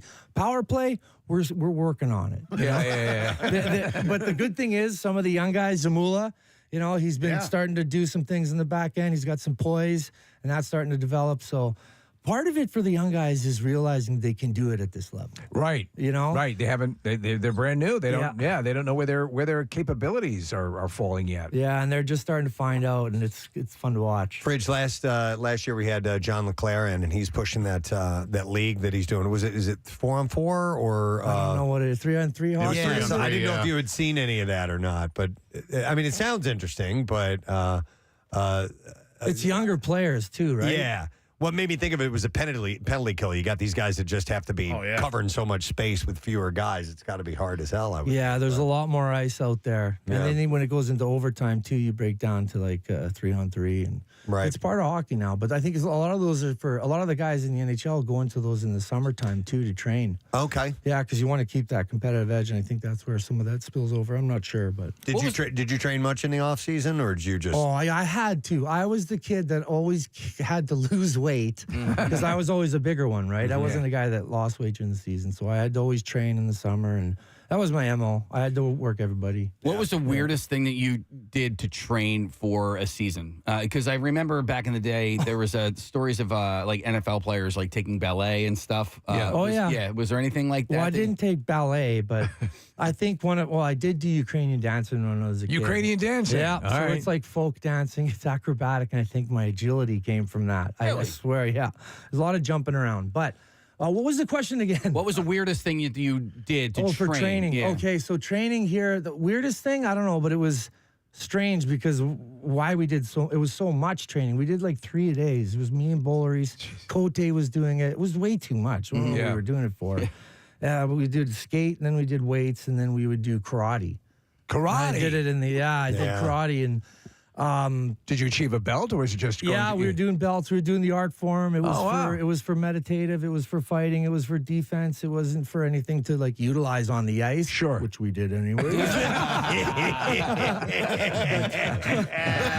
But it was also trainings, and some of the weirdest things we did in that. So we'd go to the Master Scott, Sebenham Scott, Fred Scott and it was Amcor Karate up in it was right by Jimmy Watson's rink in Aston, Pennsylvania. Okay. And he would give us 40-pound weight vests, put our gis on, and they're thick. Yeah. Turn the AC off. Remember, this is dead summer. Right. And he's got a whole wooden dojo, I guess you would say. Yeah. Turn the heat off, open the windows, and it would just be like a sauna in there with 40-pound weight vests. And then he had this part on the ceiling that he'd make us jump and tap with our fingers. Oh my God! Wow, we're 40 pounds extra. Yep, just for minutes at a time. So I think he'd go on the phone. He'd forget that we were doing it. He'd disappear off. Oh, sorry, you guys can stop now. And he didn't want to stop because then he'd put you in the forms. You'd work it somewhere else. Oh, so my that God. stuff, we did a lot of crazy stuff like that. Wow. That's wild.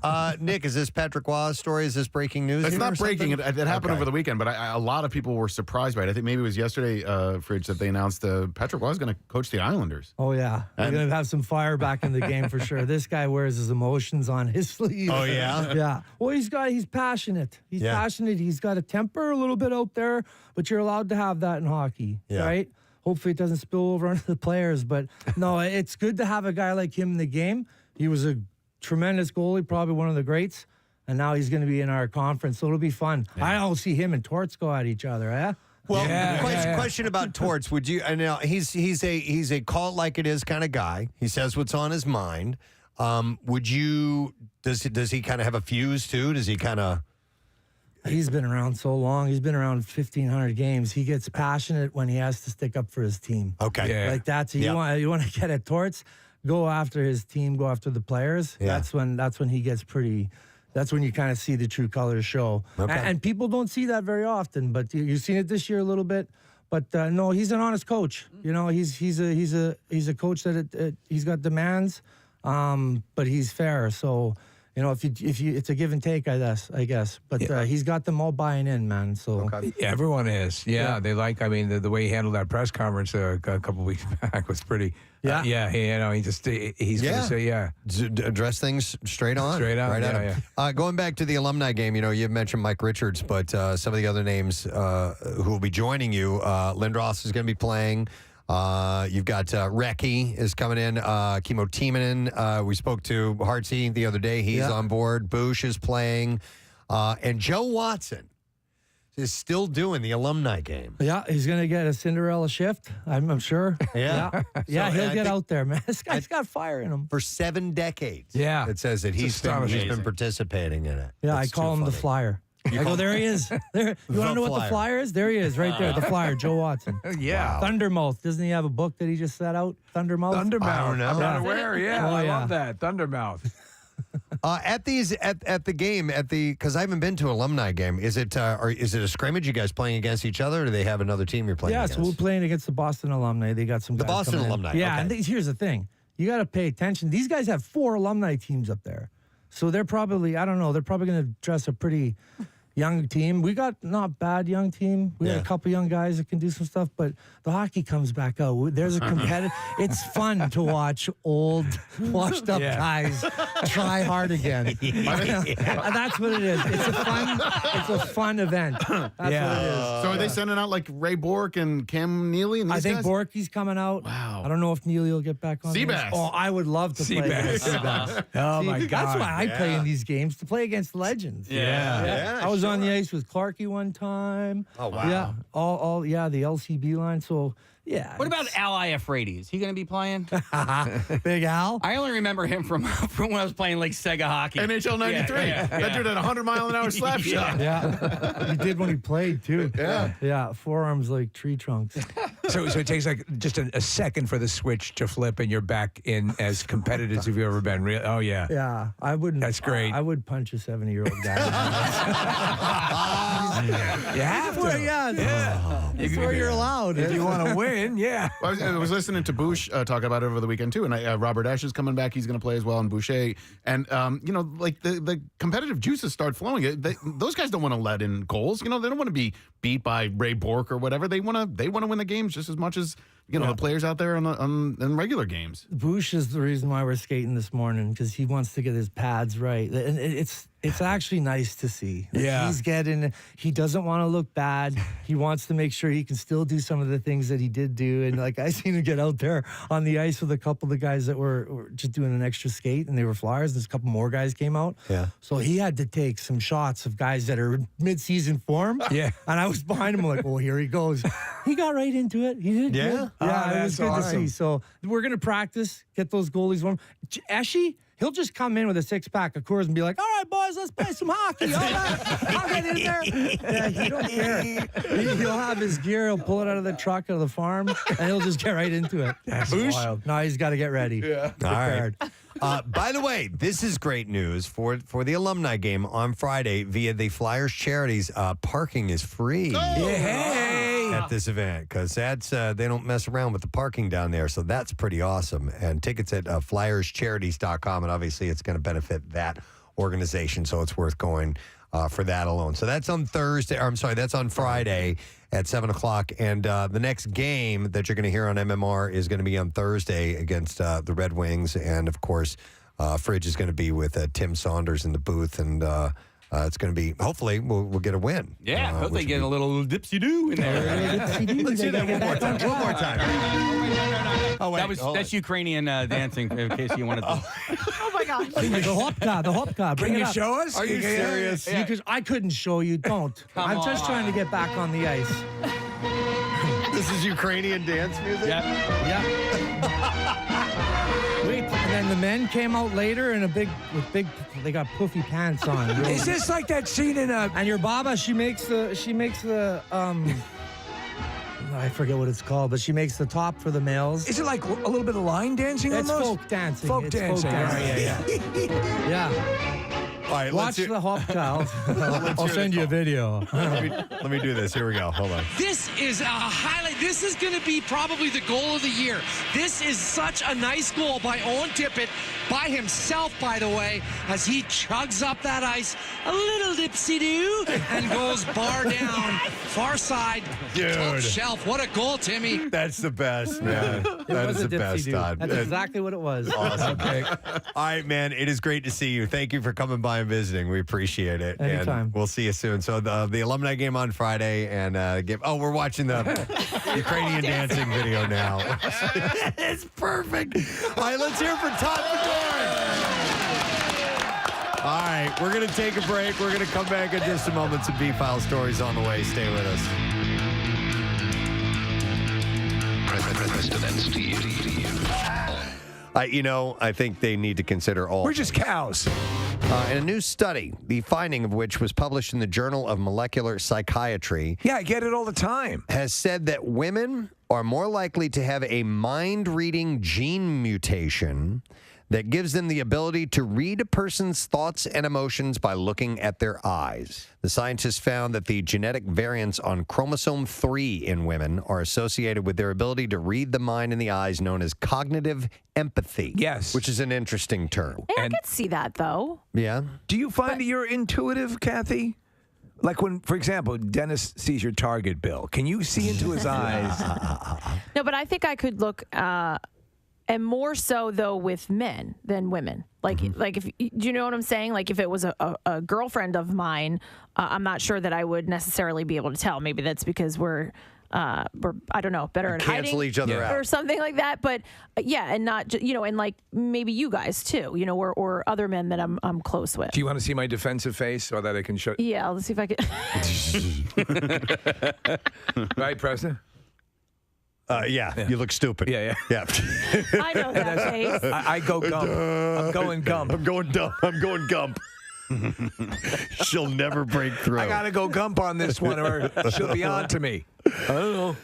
You know what? I don't find myself trying to think too much about trying to read people. Casey reads people a lot, I think. Do you notice that about yourself, Casey? Yeah, well, I was a communications major, so. That's where they teach you to read people. Yeah, no, but exactly. I find that Casey reads people a lot and can say that, he's lying or he's thinking about something else. Hey, Preston. Yep. I drew a picture. Okay. Hold it up. Look into my eyes. What's the picture of? It's a penis. I knew it. Steve, I didn't even see you. All right. That's just because you guys are in love. That's just because I know him. Let me do it. All right. You gonna draw a picture? Yes. Dude, I totally nailed that. Yes, you did. What else would you draw? I almost said butthole. All right. Yeah. All right. So, Steve drew a picture of, what is it? A penis. A hairy penis. I knew it was hairy balls. I drew it with hairy balls. Okay. All right. Kathy, you gonna draw something? Yeah. Well, Kathy should be able to divine. You know what? Yeah. And all of you are going to draw a penis. Any guy here in this entire place is going to draw a penis. So I won't draw a penis. You're lying. I promise. All right. Kathy. All right. I drew a picture. Okay. Kathy, really look into Casey's eyes. Okay. Okay. It's a dog's penis. No. Am I cllose? Preston. All right. What did I draw? This time you drew a butthole. No, I drew boobs. Okay. Nick drew boobs too. All right, Kathy. Can you see it? No. No, I can't. see. I'm guessing what you drew? Yes. Yeah. Now look, you got to look into Preston's eyes. Preston, you have to let her see your eyes. Yeah, don't cover your eyes up. And don't go gump. A butthole. She's terrible at Close. It's a vagina. No, wait, that's a penis. I'm sorry. That's a penis. Veiny. Veiny, too. Yeah. All right, anyway. Okay. You want? Have you proved anything here? Do you want to see what I drew? Yeah, wait, no, look into Kathy's eyes. Steve, do it to Steve. He's better. All right. I can't see through the paper. Something you drew. Look at her eyes. The eyes should give it away. Yeah, the eyes are the window of the soul. Yeah. Seoul is in Korea. Also a fish. It's also a shoe part. Yeah. And it's also a type of music. Listen, when you guys like doodle, that you draw penises. I know, What but- do you think? Like for real though, what do you think? Big sweaty vagina. No, that's not what I would do. All right, hang on, not what Kathy. I would. All right, so I think you're going to draw. Vaginas are hard to draw. Penises They are easy to draw. Draw a taco and add extra lettuce. Is it a penis? It's not. Okay. Preston, you guess.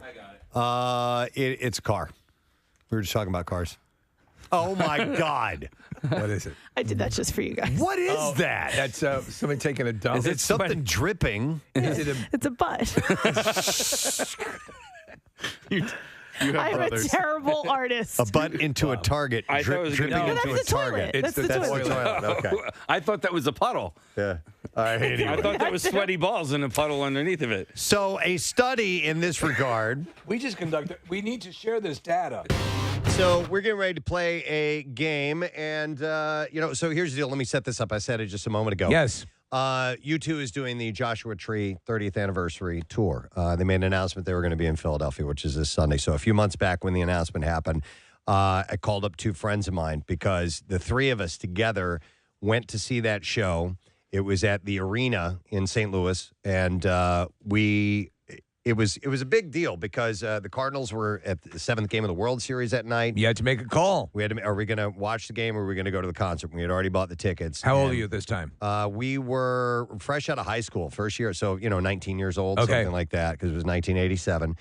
And we went to the concert, and I just was so blown away by the show that night. And I was like a mid-level U2 fan. I thought they were a really good band. I knew enough of the material to go to the concert. The new album sounded great. I hadn't listened to the whole thing. I had heard, some of the songs that were on the radio. I'm like, all right, let's go. And left that night just amazed. The lights came up. The crowd was still singing. They ended with 40. Which is awesome. And the crowd is still singing and singing. The band was long gone, and we were still singing, and the lights stayed on. And I was just like, this was amazing. This is the best concert I've ever seen. And I was just dumbfounded for a while after this. So it was a significant show. Yes, yeah. And when they made the announcement that the 30th anniversary was coming around, I'm like, I got to get these guys. We got to get together. We got to go see it together. Everyone again. had the same experience of your friends here? I think so. Okay. Yeah, definitely. So they're back in town. They got in yesterday and the day before, and we're going to the show on Sunday, and we're going to play some golf and stuff while we're here and just having a buddies thing, which is pretty cool. So I told you guys this, and you decided, well, why don't we have them come in? And we'll play a game with them. Sure. About my teenage and formative years. Right. We've heard a lot of stories. Yeah. And so there's some stuff that we know. There's some stuff that I'm going to be asking. I have no idea what it means, but it should resonate with you guys. Yeah, because Casey, I gave him some phone numbers from some old friends who couldn't be here, and he tracked them down and got some info, right? Yeah, I talked to Hawk. Yep. Right. And then I talked to either Patty or Sandy. I think you spoke to both of them, didn't you? No, I gave and you Sandy's number. You gave me Sandy's number, and then Patty somehow got involved as well. Yeah, I saw those Yeah. names pop up, and then the parole officer, of course. Right, of course, obviously. You needed all Yeah, the all of info. the information, yeah. It's funny because I was, I consider myself a child of the 80s. And I definitely had yearbooks and all those things that I can look back at because I was in school at the same time as Preston, but I was slightly younger. And to see what you guys were doing, and I think you're like 7 years older than me, but like what you guys were doing and what you guys were up to in 7th and 8th grade, and then high school, it's just It's freaky, isn't it? Completely different world. I mean, I look back at my old pictures, and there I am at the Continental Congress. Yeah. And I'm saying, Well, it's just so wild. Because I've told you guys in the past what DBH meant. Yeah, Dubong hits. Dubong hits. And so Casey's looking through my 7th and 8th grade yearbook and all the signatures, and people sign it, and it's like, dude, DBH till you can't stand it anymore. And this is in 7th and 8th And that's grade. from teachers. Right, Yeah, exactly. yeah. So But he then- was just looking at it and being But blown it's away. also funny because I think a lot of times we have this attitude of like, oh, these kids today, they're crazier and they're doing things that I never did. With and their then, mold shops and their leather jackets. But the reality is I think the kids of the '80s were probably way worse than anybody right now. I guarantee you, every generation has that perception. Yeah. And so, but there's something that is the same across the charts. Yep. And I think as I'm looking through this, and we were looking at some of the things, and we were all laughing at the back, saying, "What the f does that mean?" Mm-hmm. Everyone's got their things, and that's why. It always amazes me when anybody runs for political office, because any of these things taken and put on, there are a number of things here that we're going to ask that if we're put on a front page of a paper, you'd say, what the hell? Yeah. But we partied hard, man. Yes, We partied yeah. very, very hard. And these guys are a little nervous. So why don't you introduce your All right, friends? and before I do that, do we need to get callers on the line to play along? All right, 215-263-WMMR. Somehow or another, we're going to work this in a way to have you win prizes as well. I don't really know what's going to happen. Let me explain. Though. It's going to be a straight-up trivia contest. And so we're going to have people playing. You're going to play for callers online. We're not going to go to them. Okay. They're just going to win prizes as we cycle through so we can move some product, and that'll be happening in the background. So All right. everyone will get assigned. If someone gets a question right, that person wins, and then we put another person in that spot, right. and that's how we'll proceed. Before we introduce our contestant, Steve, what's the name of the game? The name of the game is Preston, Cheston, and Steve Blast from the Ass Trivia Challenge. Thank you, studio audience. Let's meet our contestants this morning. Contestant number 1 hails from St. Louis, Missouri, and he is currently a teacher who's got the summer off. It's a wonderful thing. We go way back, and yes, his name sounds like mine. We are welcoming Cheston Chet Plaguey. Yeah! Chet, good morning. Thank you. Good to have you here, sir. Good to see you. Great to be here. Excellent. All right, next, the guy I consider to be my best friend. Yeah. We go way, way back, and we've been through some times together. We are aware of some of I them. won't mention any of them now because it may be ones that No. are coming up in the particular contest. I just think it's great that I have a story with Steve. I with that time that we spent down in St. Martin, and we enjoyed ourselves, and you lost your wedding ring. Oh, yeah. Yeah. That was fun. He's He got has a a bag nice now. new one on now. All right, please welcome Steve Leasick. Yay! By the way, those of you who've heard the story about my friend Steve who threw his phone into the ocean, That's him. this is him. That would be that, Steve. That was All a right. fun one. That was a great throw. Yeah, You have to admit. it was awesome. It was a small window. You could have shattered that door. From distance, maybe inebriated, maybe not. Maybe not. So, friends, by the way, and just to contextualize this, these were friends at this point in time we're going to reference. But how long, does it go back to junior high and even... Steve and I go back to junior high. Okay. So we probably started hanging out more in high school, but we were friends in junior high. Oh, sure. And then Chet didn't end up at art school until junior year, right? Right. Were you Okay. you were going to military school before that, right? I was in military school. Yeah. Was that by choice or did your parents By demand? state decree. It was forced. It was forced? Forced, Yeah. okay. Okay. All right, well, pleasure to meet you guys. I know Steve we met before, but good to meet you. And Cheston is Chet. That's your regular name. Okay. And by the way, we have little placards with our names and our high school I love it. pictures. Nick photos. Murphy did some Great. wonderful little collections, Preston. Everyone looks fairly similar. No glasses on Steve. No, thank God. And a little less hair, but No I can hair on me, commiserate. right. Yeah, on Chet, but that's okay. That's all good to go. So we're good to go. We have our callers up. Everybody set? Yeah, I believe so. All right. Yeah. So you want to start this? Everyone has our El Cheapo buzzers. Yeah, let's do that. So each one of us has a buzzer. This is going to be a trivia thing. So I guess we're going to buzz in when we know the answer. Yes. And we're going to hold these up to the microphone. I will signal mine so you know what it sounds like. All right, so Okay. that's me. And Chet, what does yours sound like? And then Steve? Whatever. All right. So understand that there's only so much we can know about the accuracy of the answer to this question. Thank you, Kathy. I've been, when you're doing traffic, a lot of times I'm getting stuff ready for what we're doing, but somebody texted in, maybe you report on this, said, hey, there was a chemical explosion along Conshohocken Road near Ridge Pike Was around that? 7 o'clock this morning. Oh, that was probably Conshohocken Road was closed. Okay, all right. Between Old Elm and Academy, I think. Hopefully everybody was all right. Don't know. I haven't seen that verified or anything, but anyhow, just saw that email. All right. I did want to mention before we get to the bizarre file, we had this last week, but there's a flash sale on the new Just Saying Institute hat. I love this. And it's in the MMR Rock shop. And it's a 90s snapback style baseball hat. Looks kind of collegiate. They're available now for $30 at WMMR.com in the Rock Shop. They'll know that you've attended an Institute of Higher Learning. It ends a week from today, by the way, the flash sale. So if you want to get that, get it while the getting's good. So I just want to give you a heads up on that. All right, Bizarre File time. WMMR presents Preston and Steve's Bizarre File. Brought to you this morning by Pro Team Collision, your certified collision repair center.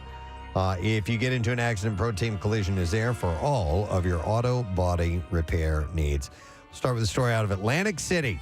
A police officer there faces a third-degree theft charge after spending money inadvertently deposited into his checking account by his bank. LaQuay DeBose of Atlantic City spent about $35,000 of the $100,000 his bank accidentally deposited into his account. Must be a gift. By spending some of the funds, the account was overdrawn by over $35,000. DeBose was Over $35,000. suspended without pay after the charges were filed. Yeah, Kath, I didn't see what he spent it on. I don't know if he went Dear out. bank, thank you for that $100,000. I'm enjoying it. The bank had deposited the money into the account on March 21st. Officials withdrew the money and closed DeBose's account about a week after finding the error.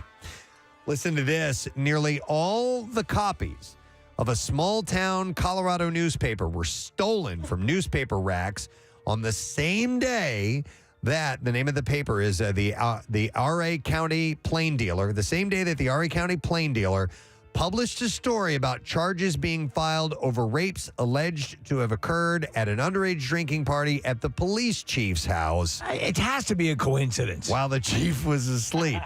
Mike Wiggins vowed to get to the bottom of it, posting that if you hoped to silence or intimidate us, you failed miserably. We'll find out who did this, and another press run is imminent.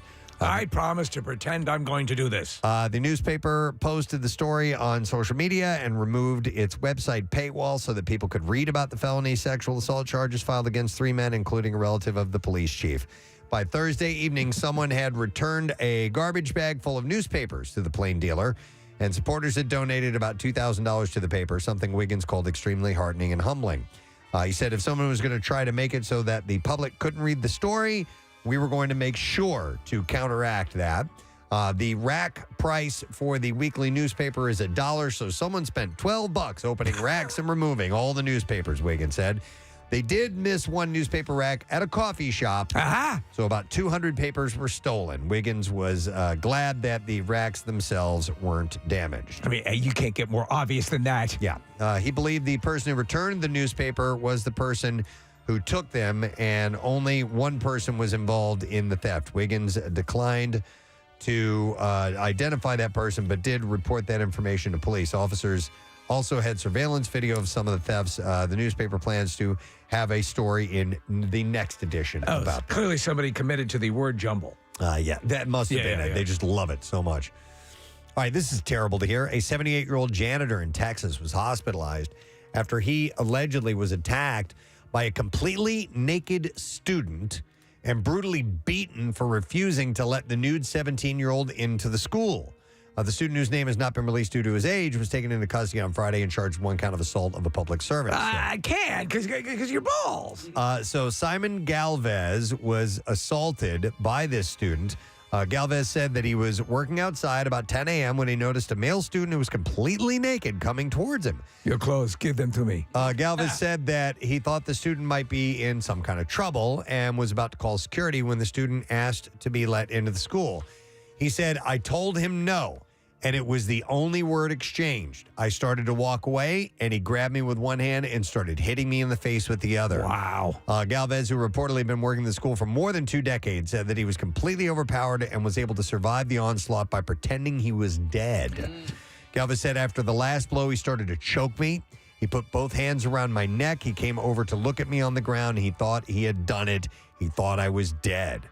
Only 2 years away from retirement, Galvez said that he refused to let the naked teen into the school for the sake of the student's safety. He said that in addition to the myriad of bruises covering his face, he also suffered a sprained ankle and a dislocated finger as a result of the incident. He got beat up really bad. How old is this dude?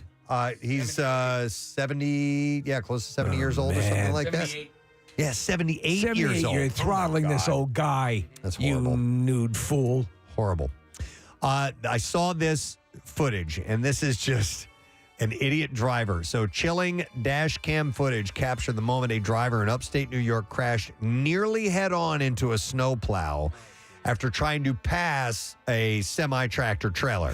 So the plow was driving along a 2-lane road. Yeah. When the semi-truck's headlights appeared ahead with a black sedan riding alongside it. It was kind of around a slight bend in the road. All this seems very safe. The passenger car, squarely in the plow's path, desperately tries to speed up and overtake the semi-truck, but couldn't gain enough space in the slush and snow on the narrow roadway. And that's when the sedan swerved, smashing its side and trunk directly into the plow. And you can see, paint and all kinds of, the taillights and everything explode as it hits. Surprisingly, no one was injured by this. I mean, like the blade of the snowplow just nailed it. Wow. And this idiot was trying to pass a semi on a curve. On a curve of a 2-lane road and got clipped pretty nasty from it. It's like that footage, Preston, we saw earlier on Twitter of the boulder rolling down the hill. Oh, my God. Splitting the car in half. Yep, it's crazy. Yeah. Yep, and there you go. That's what I have in the bizarre file for you this morning. All right, we're going to take a break. We'll come back in a second. Lesson question, trash music news, and concert announcement as well. Yeah, we'll be right back. Stay with us. Play a little light and loose with the particulars here. So let's get started. Are you ready, gentlemen? Yeah. All right, question number 1. What aquatic alcohol-based contest took place at Ben Aronson's house? That was Preston. That was me? Yes. Pool in the pig. Or pig in the pool. All right, please explain. Okay, so Ben had a cutting board that was in the shape of a pig. Yeah. And we would actually, it floated. So we would put it in the pool and we'd play quarters on that. It's similar, but not.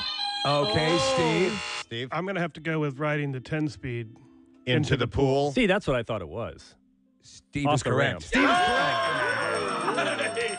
Now, as with anything we do, it is what I have on this paper that determines That's the correct fine. answer. Yep. And so listen- it says here, riding bikes into Ben's pool with Bud Light 12-pack boxes on your heads. On the head, remember? And this apparently was captured on very low-definition VHS. Yes. And it had no brakes. And it had no brakes. And I remember after we did that, when Ben's parents got back, what we didn't realize is we were marking up the bottom of the pool with tire tracks. And there were tracks all over the bottom of the pool. Were these Bud Light 12-pack boxes, were they full or empty? Oh, they were empty. Okay. But we fashioned them as if they were a hat. And they went... We'd put it over your head, like pull it down over your like face. a protective shield. Yeah, almost like a knight yes. type of a helm that you would wear. So, all right. Well, our winner is Ron on line 3, by the way, and he has won a Hand and Stone gift card, good for a free massage or facial. And you can give the gift of relaxation this Father's Day with a Hand and Stone gift card for Dad. Get $10 off 1-hour spa gift cards through June 19th, including their signature hot stone massage. Visit handandstone.com. All right, gentlemen. Question number 2. What religious holiday did you guys observe by skipping school and going to Preston's house to smoke pot? I remember that. Okay, Preston. That was Easter. No. We wouldn't have been at school on Easter. I'm going to What the give you hell? an extra clue. Damn it. This was a jealous reaction to the Jewish kids getting so many holidays off. Oh, Chet. Rosh Hashanah? No. Steve? Hanukkah. No. I have. Wait. Kuala Lumpur. It's a city in Malaysia. Oh, damn it. Yes, but often a holiday for many people who can't pronounce Hanukkah. Hanukkah, no. It is Good Friday. I knew it was around Easter. Yes, it was Good Friday, but as you rightly pointed out, you would not have been in school on Easter. Who gave you the info? This is from Hawk and Patty. Okay. Oh, Hawk doesn't know what he's talking about. All right, question number 3, gentlemen. And remember, our answers are correct despite what is accurate. Right. Whose father made sure Hawk didn't go to jail for the senior sleep out scavenger hunt? Who's? All right, Steve. It would be Doc Plaguey. Incorrect. Chet's dad? No. No? Okay. Whose father made sure Hawk didn't go to jail for the senior sleep out scavenger hunt? Let's talk this out, guys. What was the senior? Okay, scavenger hunt? so somebody made a list. Might have been Skippy Marino, I think, that made a list of items that we were supposed to bring back to the school, and they included like a police officer's license plate. Nice. And the entire, you know how you go to a neighborhood, and there's a sign that says "Welcome to Old Farm Estates" or whatever. A Stealing that huge thing. That huge thing. I mean, these big. Did you guys items. get them? Of course we did. So Flag this is from Bell Reef Country Club. Yeah. This is the father, okay? The father who made sure that Hawk didn't go to jail. I know it wasn't my dad. There's no way. No. All right, Preston. I'm just trying to think of who was buddies with Hawk besides our family. I would say Mr. Janvrin. Mr. Janvrin, you are all incorrect, unless I'll give one final round if you want to go for it, Chet. I have no idea. The name I have here, and of course the correct, despite what is accurate, Mike Freeburger. Oh, I didn't know that. You Thanks, did not John. know. All right. Yeah. This next question, I have a feeling you'll get this. All right. By the way, the scavenger hunt, what would have been, obviously you're stealing things that are felonies. Yeah. Stealing is right. What was the most hard to get item in the scavenger list? I think it was probably the neighborhood sign. neighborhood sign. And somebody did. And where'd you get the neighborhood sign from? I didn't get it. I don't know. I don't. But somebody did. And by the way, I you had assume to- that was the crime. You had to bring all of these items to the high school and leave them there. All right. And then there was a huge list. And I really didn't get anything. So that you were night, I don't bringing think. stolen items onto school property. Yeah. All right. Senior sleep out was awesome, man. Slept in my car. Me and Howard Rosen. I remember that. I don't know if you guys were out all night for You that or guys not. lived in you're predominantly Jewish neighborhood, right? Well, I mean, there were a lot of Jewish students. Yeah. Yeah, absolutely. All right. Question number 4. You've got 1 correct, 2 not so much. All right. We suck at this. Mike Kirby. Kirby. Drove this rather muscular mullet Preston. Javelin. That is correct. Kirby, that thing was loud. And I had a Mustang. I had a 73 Mustang. It was really loud too. And we just go burnouts all the time. And Did he get in trouble for doing spinouts in the parking lot of the school as you did? I don't think Kirby ever got in trouble No. for that. No. Interesting fact about Mike Kirby: he bought the Playboy Club in St. Louis. Are you What? serious? Yeah, I didn't know that. It'd been Drove a javelin, bought the Playboy Club? had been shut down, and I guess he bought it like back early 2000s. Okay, so it was closed at the point he bought it? It was closed. All and right. He bought it and turned into a teen club. A teen. There you go. Well, of course. All right. So who was Preston playing for? He was playing for Brooke. So Brooke won a Hand and Stone gift card, good for a free massage or facial. You can give the gift of relaxation this Father's Day with a Hand and Stone gift card for Dad. Get $10 off 1-hour spa gift cards through June 19th, including their signature hot stone massage. Very nice. Handandstone.com. All right, question number 6. As the story goes, and listen carefully to this, a sign was put up across a door about Nan's, quote, good couch. Paraphrase what that sign forbade and to whom it was directed. Steve. I You have to paraphrase. we weren't supposed to be on the good couch. What were you not supposed to do on the good couch? Relationships. We'll take that! As we have it here, the sign read, no semen with the J. Oh. Can we get away with that? No. No jazz. No jazz on the good couch. Nice. And this apparently, by my information, was directed specifically at you, Steve. Oh, yeah. Wait a minute. Who was Nan? Whose house was Was that this? Patty's? That might have been Pat. Whose house was this? Sandy's. Is it Sandy's house? I do believe. Oh, jazz. And so it was so common for you to spread your seat around the furniture that a sign had Steve's to go like a fire hose, man. the Peter North of the group. It only hurts when I juke. So. There's another story. Yeah, we'll tell that another time. All right, so that's an interesting piece.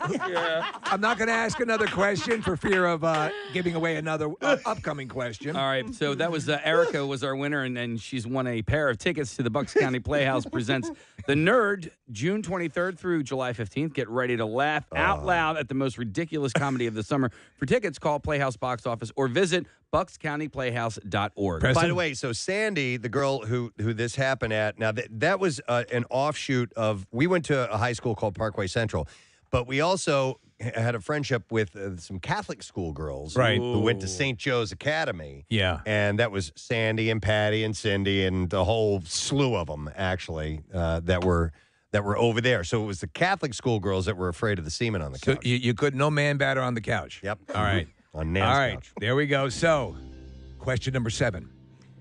Where was Preston's band The Image playing the night of Hawk's 21st birthday?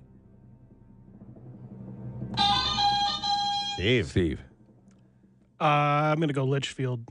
Litchfield, Illinois at Ken's Lounge? Nope. Preston? Party Town in Bonne Terre, Missouri. No. Wow.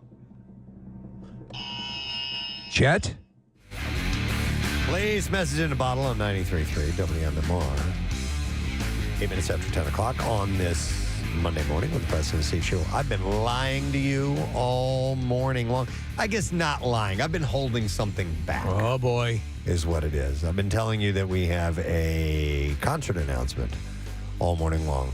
Well, we actually have 2 of them. What? 2 of them, yes. What? And we're gonna do them. We're gonna do them separately. What? So we will, because the first concert announcement. Well, I've got something that lines up with that. So let me make the announcement first, and then we will tell you what we have to tell you about it. So where's the information? Where it at? Right up there. In the thing. All right, MMR is very happy to announce that there is a show coming to Freedom Mortgage Pavilion. It will be on a Saturday in the summer, which is awesome. And this will be August 3rd, and it will include 2 bands. First band, the Doobie Brothers. So the Doobies, which I've told you, I contest they have some of the greatest harmonies in rock and roll history. I put them up there with the Eagles, and they're amazing. Crosby, Stills, and Nash, and all those great blended voices. But the Doobie Brothers are going to be playing Saturday, August 3rd, Freedom Mortgage Pavilion, and also another one of the all-time greats, Mr. Steve Winwood. Wow. Yeah. Pretty awesome, man. And that'll be a night of amazing music. Oh, my God, yeah. With those 2 sets of artists performing at Freedom Mortgage Pavilion. So that's exciting stuff. And even more exciting, we're going to give away tickets for the lesson question. Hey! And we're going to do that all week, right, Case? All week long. All right, so we will have your chance to win these tickets all week long. Let's start with one right now. Which show member has been fingerprinted the most? 215-263 WMMR. Which member of the Preston and Steve Show has been fingerprinted the most out of all of us? 215-263 WMMR. If you heard and you know the answer, then you should call now. And while you call, we'll do this. The trash business is a gold mine. 93.3 WMMR with Preston and Steve's Hollywood Trash. Brought to you by CSB Media Arts Center, trained for a career in broadcast media, web development, social media, marketing, and filmmaking at CSB Media Arts Center, where a lot of our interns have come from. That's right. And a lot of actually employees here at MMR have come from. They're in Cherry Hill. Go visit GoCSB.com. That's GoCSB.com. What's up this morning, Steve? Well, legendary boxing announcer 92-year-old Larry Merchant is apparently doing better after suffering an episode of vertigo. Merchant says he knew something was wrong when he got very dizzy while looking down at someone. Hey! King of Kong star Billy Mitchell has prevailed in his dispute against cheating allegations and will retain his record as the King of Donkey Kong. Now, with that title also comes the obvious second record of longest time never seeing breasts. Oh, my God. And finally, David Tutera is famous for planning celebrity weddings, but now he is planning his own divorce from husband Joey Toth. Tutera says because it was 2 men, they couldn't agree on who should be the insensitive one. And that's your Hollywood Trash. All right, we're looking for an answer to the question this morning. Which show member has been fingerprinted the most? Do you know? 215-263 WMMR. First caller in is Lou, so we are going to go to Lou and see if we can get an answer. Hi, Lou. Hey, I go poopy. I go poop. I love that one. I love it. Lou, which show member has been fingerprinted the most? I think that's Kathy. I think you're right. Yeah, buddy. Hang on. We're going to give you those tickets to see Doobie Brothers, Steve Winwood, August 3rd. It is a Saturday. Freedom Mortgage Pavilion. Tickets go on sale. I don't even think I said when tickets go on sale. When do they? This Friday at 10 a.m. Yeah, I go poopy. So you can do that now. Or you can get those tickets on Friday, 10 a.m. Ticketmaster. We'll give away more tickets tomorrow. All right, music news. Listen. Now, Preston and Steve's Music News on 93.3 WMMR. Just do it. All right, brought to you this morning by CSB Media Arts Center. You can train for a career in broadcast media, web development, social media marketing, and filmmaking at CSB Media Arts Center. No, I'm sorry, CSB.com. Yes. See, that's what a great broadcaster does. Yes, that's right. Messes it up. You don't even know. Yeah, the sponsorship. All right, should we do our next concert announcement? Yeah. Oh, boy. Not giving away tickets for this right now. No, that's the big sell is we're not giving away tickets. Because we just gave some away right now, but we will have information on how to get tickets. So let's see. Yep. All right, so MMR is excited. This show is Tuesday, May 7th at the Met.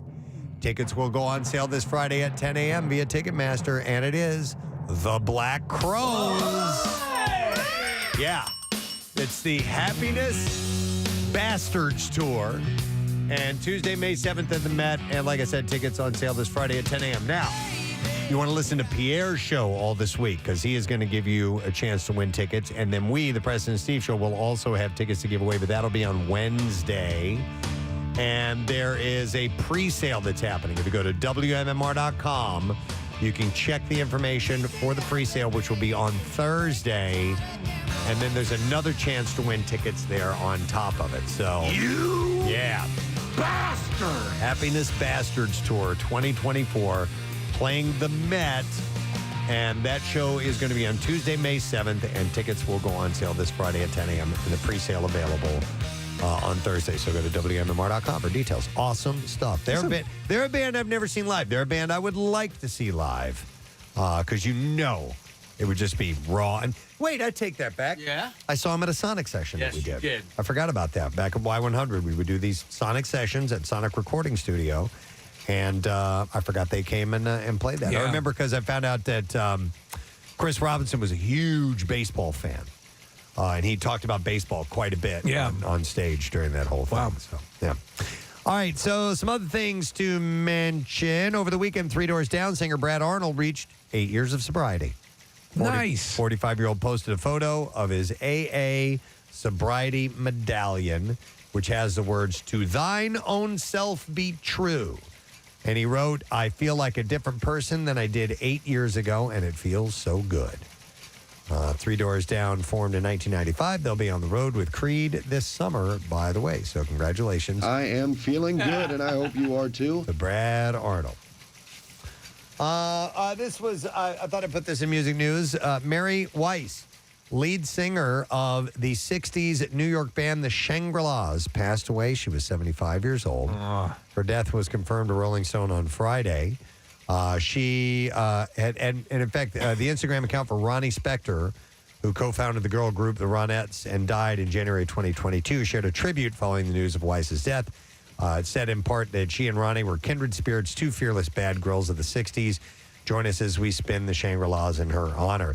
They encapsulated the height of the early 60s trend for teen tragedies, with the girls documenting their melodramas with songs such as Give Him a Great Big Kiss and the 1964 hit Leader of the Pack.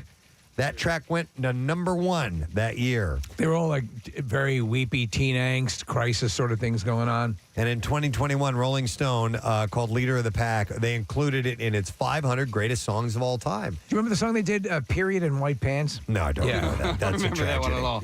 But Leader of the Pack, that was when I was a kid, our neighbor would babysit us across the street, and we would throw that song on our record player, and it's just such a fond memory of mine of dancing. That's great. Dancing around the living room, pretending like we were on motorcycles. Vroom, vroom, vroom. Yeah. This is a great story she had, though. She spoke to Rolling Stone in 2007, talking about 4 decades out of the public eye. She looked back on stories from her fast, including the time when James Brown booked her for a Texas show. She said, when I walked out on stage, I thought he was going to have a coronary. He didn't realize that I was white. Although the artist moved to San Francisco after the group split. That's great. She eventually returned to New York, landing a role at an architecture firm working on commercial interiors. Was it natural causes? I know she had built a backyard centrifuge. That might I don't know if it had anything to do with that, Steve. But and everyone questioned why. She was 75 years old. Billy Joel is releasing Piano Man, 50th Anniversary Deluxe Edition. That's coming out on February 28th. The 2 CD DVD set features 32 songs from the 1970s to the 2000s, and it also includes rare and previously unreleased material. And it comes with just a whole list of stuff that's in it, so you know how these packages have a gazillion different options for you. This will always be a great song, and now that we learned it apparently was a gay bar for Casey had said, someone had hypothesized? Yeah. That's just because the characters are all men, and except for the waitresses, they're slowly getting stoned. Then we started to dock, and we had a blast. Piano Man was originally released November 9th, 1973, by the way. So the special 50th anniversary edition is coming out. As Judas Priest prepares for the March 8th release of their 19th album, Invincible Shield, the group is giving fans several songs to whet their anticipation. Next up is Crown of Horns. Coming out on Friday, but the first song out was Panic Attack, released last October, written by Richie Faulkner, Glenn Tipton, and Rob Halford. Bassist Ian Hill. It's the Crown of Horns. The only member of Judas Priest for the entirety of its career, said that the song stood out immediately from the batch of material the quintet was considering for the album. He said it came about in the normal way, like I say. I think it was Richie's idea, that one, and by the time we got it to, it was complete. Basically, all I had to do was put my bass lines down. It's just the beginning there, that bit, and then it's something that we haven't really done before. It was something totally new. So it's Priest's first album since Firepower, which came out in 2018. Think about that dynamic again. We were marveling at these bands that are, like the Stones and the other bands that are releasing new material after how many decades, and then Judas Priest doing likewise. Yeah, still going. It is an amazing thing to see happening. And then I have 2 clips to play from Green Day. They are dads now. Yeah, and they're talking about fatherhood and how that affects them. So this first clip is Billy talking about how fatherhood affected his music. Here we go. No. For me, being a father was on-the-job training. Like, I didn't know. Everything I did back then was impulsive. It's like after Dookie, I was married just 3 months after the record came out, and then found out the day we got married that we were having a kid. And yeah, it's kind of trial by fire. Yeah. And then Mike Dirnt and Trey Cool weigh in on fatherhood. Here we go. Being a parent makes everything more apparent. For us being in a band, sleep deprivation we were already used to, so that part of parenting wasn't that bad. But we went straight from putting out Dookie to cleaning up Dookie. From putting out Dookie to cleaning up Dookie. I love it. All right, and there you go. Music news for you. We will take ourselves a little break. We'll come back in a second. By the time we return, should be able to get a letter of the day for the Word of the Week prize. You don't know what that is? We'll tell you about it when we get back. So stay with us, please. Soulard Press. What's the name of that? Yes. The old I just sent you the picture of it. Yeah, you did. It was an Irish name place. No, incorrect. What we have here is ZBT House. I assume it's Zeta Beta. Oh my God, in Columbia. That was his birthday that night? This is from Hulk himself, so I'm assuming that's correct. You all had the same reaction to that. That was an insane night. There is a much deeper story. That was a crazy Please, you night. tell. We didn't go. to the party. Uh-huh. You were too busy fouling a couch? We walked. Yes, we walked in and surveyed and walked out. Wait, let me explain without saying. When you guys went in, didn't you think it was like raining inside or something like that? There was or it was funny. snowing The or walls something. were kind of doing things. We may have been delving into some hallucinogenics at the time. So you thought it was raining inside and the walls were bending. Mushrooms are healthy. Yeah. Okay. So we were hired to play at this fraternity, ZBT, which they said stood for Zibong Team. They were the Jewish house. Yeah. The guys Jewish at house? The Jewish house said all our answers were wrong. Zits, butts, and tees is what I heard. Okay, that's Six better. butts and tees. And so it was just, I mean, you're playing at a frat house. It's Yeah. as party as you can possibly get. And these guys were staying at a hotel room because they wanted to be there for the party because they were living in St. Louis. Columbia's a couple hours away. All right. And so we were waiting for them to show up, and they never showed up. Well, it turns out they tripped, and They showed up. That was it. All right. We couldn't leave. We got to get out of here. We have to leave right now. Can't see my hand, man. All right. So we had no winners on that. Next question. And this was just referenced, actually. What was the nickname given to the, quote, crappy Litchfield Motel? Okay. Now, this is going to sound terrible. All right? All right. But it was the Haji Inn. Am I right? That is correct. Yeah. And this is It was called the Motel 66 Court. okay. And there should have been a sign for Steve there about the jazz on the beds because a lot happened there. Really? Not mine. So if you were to still Not bring you. one of those infrared lights or those blue lights, Yeah.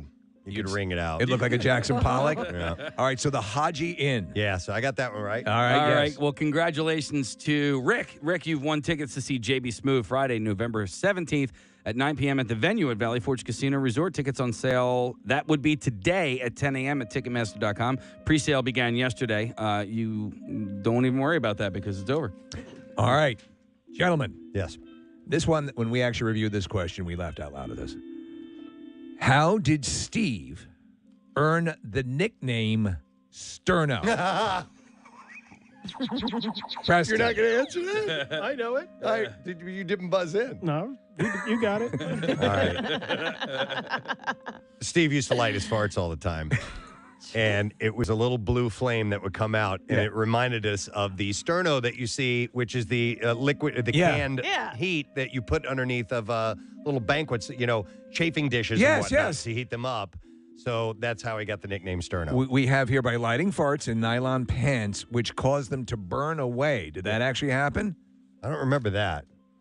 The old nylon shorts, we may have had malfunction here or there. Okay, all right. All right, but that is correct. Thank you. Yes. Another winner from Preston. All right, so that is Jim has won a Hand and Stone gift card, good for a free massage or facial, and you can give the gift of relaxation. Father's Day is on Sunday, by the way, with a Hand and Stone gift card for Dad. By the way, if you're just tuning in, two of my closest friends are here, Steve and Chet, and the gang has come up with these trivia questions from my past that they're asking to give you some prizes this morning. Absolutely. So And Nick is keeping score. Nick, where do we stand right now? I don't know how many questions you've read, Steve, but the score right now is Preston 3, Steve 2, Cheston 0. All right. Maybe it changes with this question. What was the name of the full-sized arcade game at Hawk and Clearman's apartment? Who got it in first? That's me. Yeah. Robotron. That is correct. Thank you.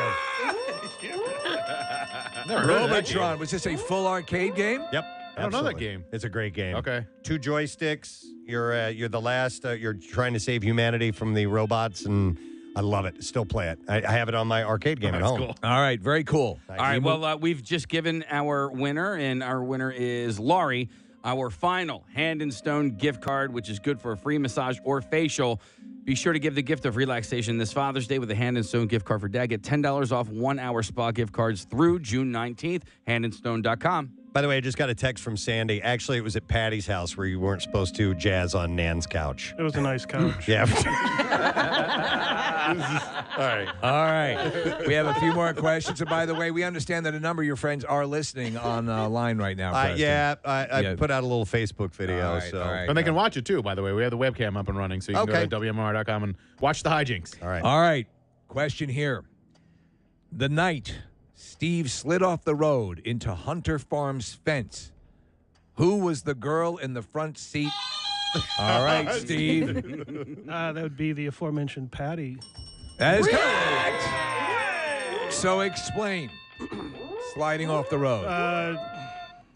Sliding off the road. By the way, how often did we see sections of that fence missing? Every weekend. All the time. I mean, this thing, it was white picket fence. Yeah. And it was down an embankment. And you would it was no big thing to drive by and go, yep, they took out 2 sections of it again. What, did you? In fact, I I drove by one night. It was me and I forgot who else was in the car with me. And we saw, it was at night. Yeah. And all of a sudden we see headlights in the woods. And we're like, there shouldn't be a car down there. And we stopped, and sure enough, there was a section of the fence taken off. This guy had blown through it, and his car went all the way down in the woods. He was driving around the woods. We picked him up and took him over to St. Luke's. Is that the one that was I close think by? I was with you. Got it. Was that you? I think I was with you. Yeah. All right. Wow. Was that the one you took a whole bunch of the fence from? Or was there a chain link fence? No. Well, there was a chain link fence, and then there was another one over by, what was the park up the street on Faust? What? Faust? Yeah, Faust Park. I took out a section of that one time, too. It Yeah. was Steve's brother's car, too. Yeah, it wasn't even my car, and we were just lightly snowing and just came around the corner and high fence. Okay. But when the one at Faust Park, when I took that out, Danny was in the backyard. Craig Schrader or in the back seat. Craig Schrader was in the front, and we're getting ready to turn into it. And Danny goes, "Press, put it low and floor it." And I did, and I spun a 180, and I took out that fence. And my dad was none too happy about that. We've heard the story of the reaction. Yeah, it was pretty wild. All right, our winner on line 6 is Jay. You've won tickets to see JB Smoove Friday, November 17th at 9 p.m. at the venue at Valley Forge Casino Resort. Tickets on sale. Retro. 93.3 WMMR, their signature sound. And we have another. I remember when they were here, and they played live in our studio right in the corner over across from me behind Nick here. And we have a setup as we speak for tomorrow morning that a band is going to be setting up for and performing live. I will get you those details in just a little bit before we wrap up the entire program. But love it when we have bands in here and they perform live. It always sounds fantastic. So we're looking forward to that tomorrow. It's 10:30. Time to wrap up our program. Today has been a lot of fun. I would like to thank Mr. Todd Fedoruk. Yay! Fridge stopping by. A couple of people asking, can we have him in every week? He's great. He was awesome. And we've isolated this now. A little dipsy-doo. So we can use that at any point in time that we want to accentuate something in case we need to throw in just a little dipsy-do here and there. A little dipsy-doo. So, but he's playing in the alumni game, which is this Friday. And next Flyers game on MMR will be Thursday against the Red Wings, and he'll be one of the guys calling it. I know this is radio press. I'm going to show you the photo that Fridge just sent me of him doing karate back in the day. Okay. Oh, my God. Yeah. Wow. Steve, check this jumping out. way up in the air with his leg split. He did a full-on split. Oh, wow. Yeah. Pretty way cool. more flexible than we realized, Fridge. Love that guy. Well, yeah, he was awesome. So thank you for coming by, brother. Reiterating a couple of concert announcements. Black Crowes coming to town Tuesday, May 7th at the Met. Tickets go on sale this Friday at 10 a.m. Also, another show, and we're going to give away tickets all week long for Lesson Question. Doobie Brothers and Steve Winwood, August 3rd at Freedom Mortgage Pavilion. That show also goes on sale Friday at 10 a.m. through Ticketmaster.com. So just reiterating all that stuff. Pierre Robert is back from a weekend. How you doing, man? Good day, good day. Nice to see you. Thank you for your doctoring on Thursday, by the way. Yeah, you were out on Friday. Oh, yeah. Yes. Yeah. Although Dr. Mike said, tell Kathy and Preston I'm driving the doctor bus. They can drive the radio bus. All right. Because one of you said I was having a stroke, the other one said I was having Bell's palsy. That was me. And whichever one said whatever. I did have a nasal infection, which spread into my face. Yeah, and we could my tell. Lips. And so I got off the air on Thursday and went down to see Dr. Mike, and he said, you got to go to the emergency room. No kidding. Get out. And so I went to Pennsylvania Hospital at 8th and Spruce, and I stopped at Barnes & Noble on the way and bought a spy book because I thought it might take a while, which it did. And then I got this cozy little cubicle, and I nodded off, and they'd come in, check in on me from time to time, and eventually I got an IV drip. But Dr. Mike said, this is life-threatening, actually. What? Well, anything that happens up here, they call it the triangle of death. Yep. That can cause a problem in your brain because it's so close to that. Right. From what in layman's terms, I don't know exactly why it can get that way, but if something happens around here, the nose, mouth, eyes, around here, you need to take it very seriously because it can turn on you, especially if it's an infection. That's why they warn against popping pimples and doing that sort of stuff. Really? Yeah, they put ointment on or whatever if it gets infected. I mean, obviously people do it and you can do it, but it is a tricky area. So, but when you came in, we were looking at you, and you there was definitely something off, and even just your deal. So I'm glad that worked out to your benefit. Yeah, it was wild. I was there for 7 hours and got an IV drip, and then IVs to take home, antibiotics to take home, and then they switched my antibiotics the next day,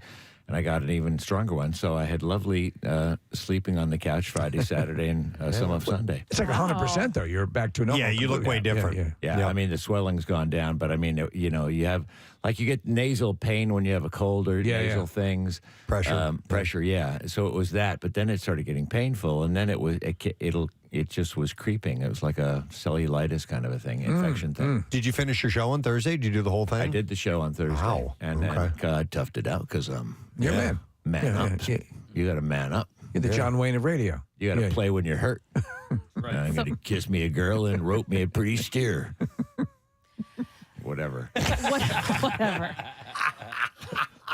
So Dr. Mike should actually shush because Preston and I saved your life. You know, Preston, you saved saved my life because I wouldn't have gone to the doctor. I would have just gone home and laid down or something, and then I'd be dead now. Yeah. And they could throw away all the Christmas crap in the there's so much stuff they could get rid of. They're going to bury that stuff with you. No, I mean, down with you. The second they put the tag on my toe, Rodney's going, finally. Get rid of all this crap. I mean, bring in the dumpsters. Not only for that, but for half the stuff I have laid around, during regular time out around the station. Finally. All right. Well, you're back. You're good. I'm happy about that. Thank you. Let's do the letter, if that's Yes. cool. All right, here we go. Preston and Steve on 93.3 WMMR. Now, the Daily Letter. All right, the Preston and Steve show is brought to you today by the letter D as in doctor. All right. We'll have 4 more letters to follow, and then we're going to give away a $500 Steven Singer gift card. Say I love you with the world's best gift from Steven Singer Jewelers, a Malibu pink 24-karat gold-dipped rose. The brand new color is available now, and that's only at IHateStevenSinger.com. We'll give that away on Friday. What's happening today on the program? Well, we've got Black Crowes tickets to give away, which is cool. You announced the show. We've got In Excess for Michael Hutchins' birthday. We got Steve Perry, and we'll celebrate that with a block of Journey, his birthday. And we've got the pit ticket for Green Day, and we will announce the winner of that. So much is happening. Love it. All right, let me thank the sponsor today's program, Preston and Steve Show, brought to you today by Duncan. The Preston and Steve Show runs on Duncan. As I mentioned, tomorrow we have live music in the studio. It will be from a new band that's having a very strong success with their song here on MMR. Sleep Theory. Cool. Will be in the studio, and they will be performing live. So we are looking forward to that, and we'll fill the rest of the day with all kinds of other stuff, too. So that is it. We are done. Rage on. Have yourself a great day, and we'll see you again tomorrow. Bye-bye.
Thank